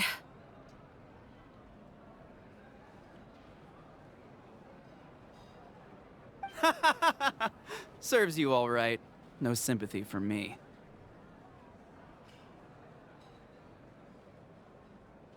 All right. There's no need to be like that, Uncle Pakal. Dear friends, I'd like to say a few words. Firstly, I'm grateful to my friends and our great Archon for helping to bring me back. This traveler and her companion Paimon are some of the strongest people I've ever met. If they were allowed to participate in the pilgrimage, I have no doubt that they'd win the whole thing. They've agreed to let me learn from them. With their help, I believe I can become even stronger still. And let's not forget my good friends, Moalani, Chaska, Kanich, and Dayan-san. They all helped the Traveler and Paimon figure out a way to bring me back from the Night Kingdom. They too deserve to be called our heroes, so please give another round of applause for them. Thank you so much! Well said! I'll drink to that. How does it feel being a hero, Kachina? To be honest, it's a bit overwhelming. It all just feels so surreal. Well, you better get used to it! Next up, undefeated champion! Hey, please don't make fun of me.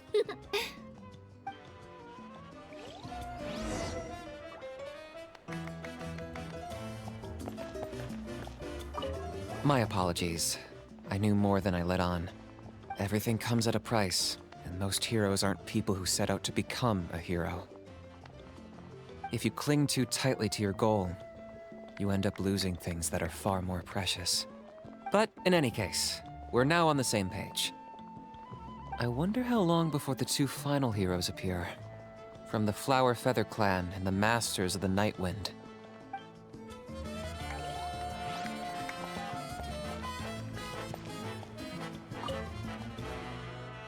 At previous victory feasts, you'd always find me in the crowd singing and dancing. But after what I found out today, it's too much. I'm still trying to process it. It does feel weird seeing you so out of sorts. Is this another pearl of wisdom based on your adventuring experience?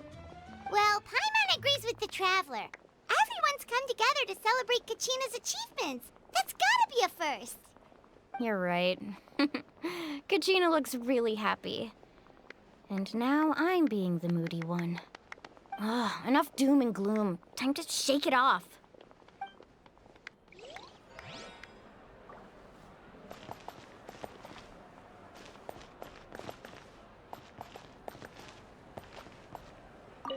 It cost us a lot, but we got Kachina back safely, and that's what matters. There'll be even tougher challenges coming our way in the days ahead, though. We'll have to train harder, make sure we're in peak condition. That includes you, Paimon. I can do a special one-off session to show you the ropes. Interested? No thanks.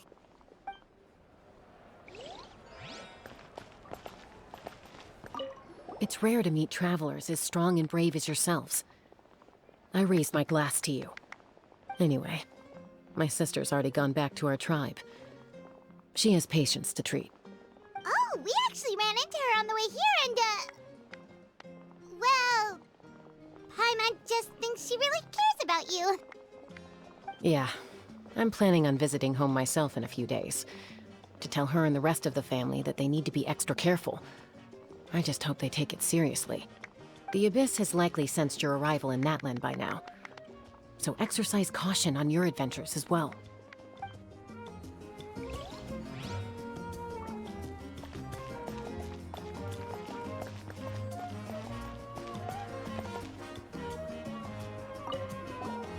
I've been through so much all at once. Everything still kind of feels like a dream. Are you still feeling unwell? Nope, all better now. I told you I bounced back pretty quick, so don't worry about me. I bet you guys must be tired, though. Make sure you get some good rest tonight. You gotta recharge so you'll be in the mood to have fun.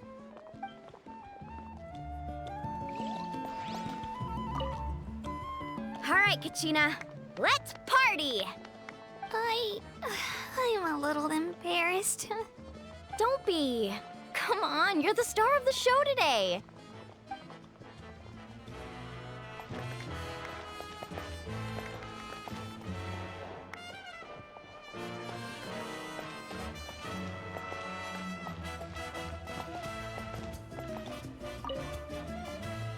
Ah, you're here. Have some fruit juice. I got it specially for you two. How did you know? That's Paimon's favorite! You look like you've still got questions. Ask away. Because they had their own lives to live. The thought of telling them, abandon your families and everyone you love, and come with me to the end of time, for in 500 years Natlin will be destroyed, it seemed too cruel. You could just as easily point out that everything in this world would come to an end eventually. But life is short, and beyond a point, it just doesn't seem real. Imagine if I said, let's leave right now, and go save the sun because it'll flame out in a few million years. It would sound quite ridiculous. I couldn't make them shoulder that burden with me. Besides, every generation will have its heroes, this one included. The plan could still work without them. Or, of course, without me. But since I was the one who came up with the plan, I felt duty-bound to see it through to the end. Paimon's suddenly remembering that portrait in your room. Was that your family from back then? Yes, it was. So when you asked me who my sister grew up to be, the truth is that very little information survives. From what I've been able to piece together, I can conclude with a reasonable degree of confidence that she ended up as an architect and artist. She played an instrumental role in rebuilding the scions of the Canopy tribe, designing and building many houses. But of course, none of her buildings are around anymore. Still, it was an impressive achievement, and I'm very proud of her. You feel loss keenly. It seems to stir up feelings of regret in you. But this is something I have long since come to terms with. This is a war, and there can be no war without loss. I am already far more fortunate than those who lost their lives to the Abyss. The people of Natlan look to me as their Archon, and the weight of their expectations is mine to bear. I must see our fate through to the very end, no matter what I may find there. Yeah, doesn't that mean the way everything ends has already been written, including your plan? I suppose, but so what? Don't forget, time takes many forms. The past, present, and future coexist, and all are equally important. Even if the future ends in destruction, there's still no reason to give up on the here and now. And it's precisely because we humans cannot know our fate that we will never give up on our struggle. This is a pivotal moment. We are still 2 heroes short. Well, 3 to be precise. There's one further hero who I'm hoping to get on my side, whatever it takes. Your resistance to the corrupting power of the Abyss is truly remarkable. It would easily make you an all-important figure in the upcoming battle. If you agree to join us, you will not only gain my full support in your journey, but I will also forge a brand new ancient name for you. Ancient names can be forged? They can. Several strict conditions must be met, but if they couldn't be forged at all, then the number of them in circulation would have long dwindled to 0. Possessing an ancient name would mean that your adventures in Natlan are recorded in full. Your stories would be remembered by our people for all the years to come. The Ode of Resurrection may have temporarily lost its power, but still, take this as my personal guarantee that I shall never let you fall. Just like in the Night Kingdom, I will be there for you. That is a promise I will fulfill at all costs. This nation always honors its heroes. Yeah, we can't just ignore the situation here. Wonderful. Then I'll reach out to Shilonen right away. She's the one who will forge the name. We've never forged an ancient name for an Outlander before, but I trust she'll find a way.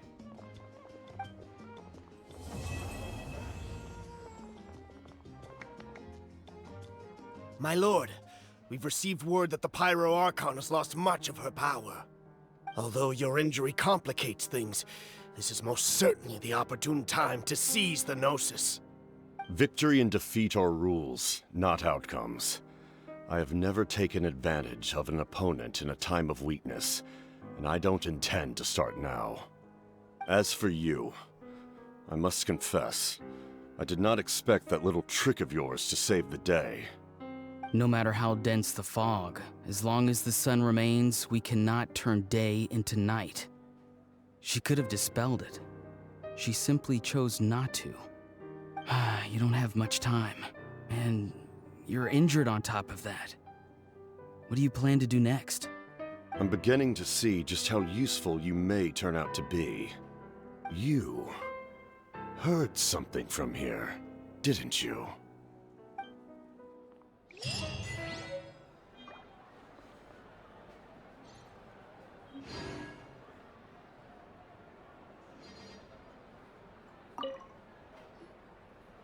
Oh, something else you'd like to ask? Well, our intel suggests he hasn't made any new movements yet. Although Kenichi's investigation helped us confirm that he's being aided by someone from the Masters of the Nightwind. I'm getting closer to narrowing down who that may be, but it's still unclear whether this person aided the captain out of willingness or coercion. If you learn anything about this during your adventures, please let me know. Oh, something else you'd like to ask? The Abyss is the most formidable enemy in all of Teyvat. In the beginning, it took failure and tragedy to even begin to learn how to fight back. All of the methods you've seen in other nations were developed based on experience and insight passed down over generations. We know them to work, but few of us actually understand why. It's the same for the method we use here in Natlan. Ever since ancient times, elemental energy has been one of our most reliable weapons against the Abyss. As for the principles behind it, I'm afraid you might have to seek answers from someone older than the position of Pyro Archon itself. Oh, something else you'd like to ask? That also comes down to the long-standing effects of the Abyss. Our people's survival is inextricably tied to the Wyab, but their power has its limits. They cannot offer our people the same degree of protection outside our borders. In fact, people who do decide to leave often suffer from memory loss and emotional issues. Everyone in Natlan understands this. That's why our people never leave without a good cause. Even if someone is left with no choice, the chief of their tribe must seek approval with the Wyab to grant them leave. And the Wyab have always been very strict about granting that approval, since extending protection beyond our borders means consuming power reserved for our fight against the Abyss. Still, there's no need to worry. The Wyab extend their protection to all within Natlan, including visitors from afar. Oh, something else you'd like to ask?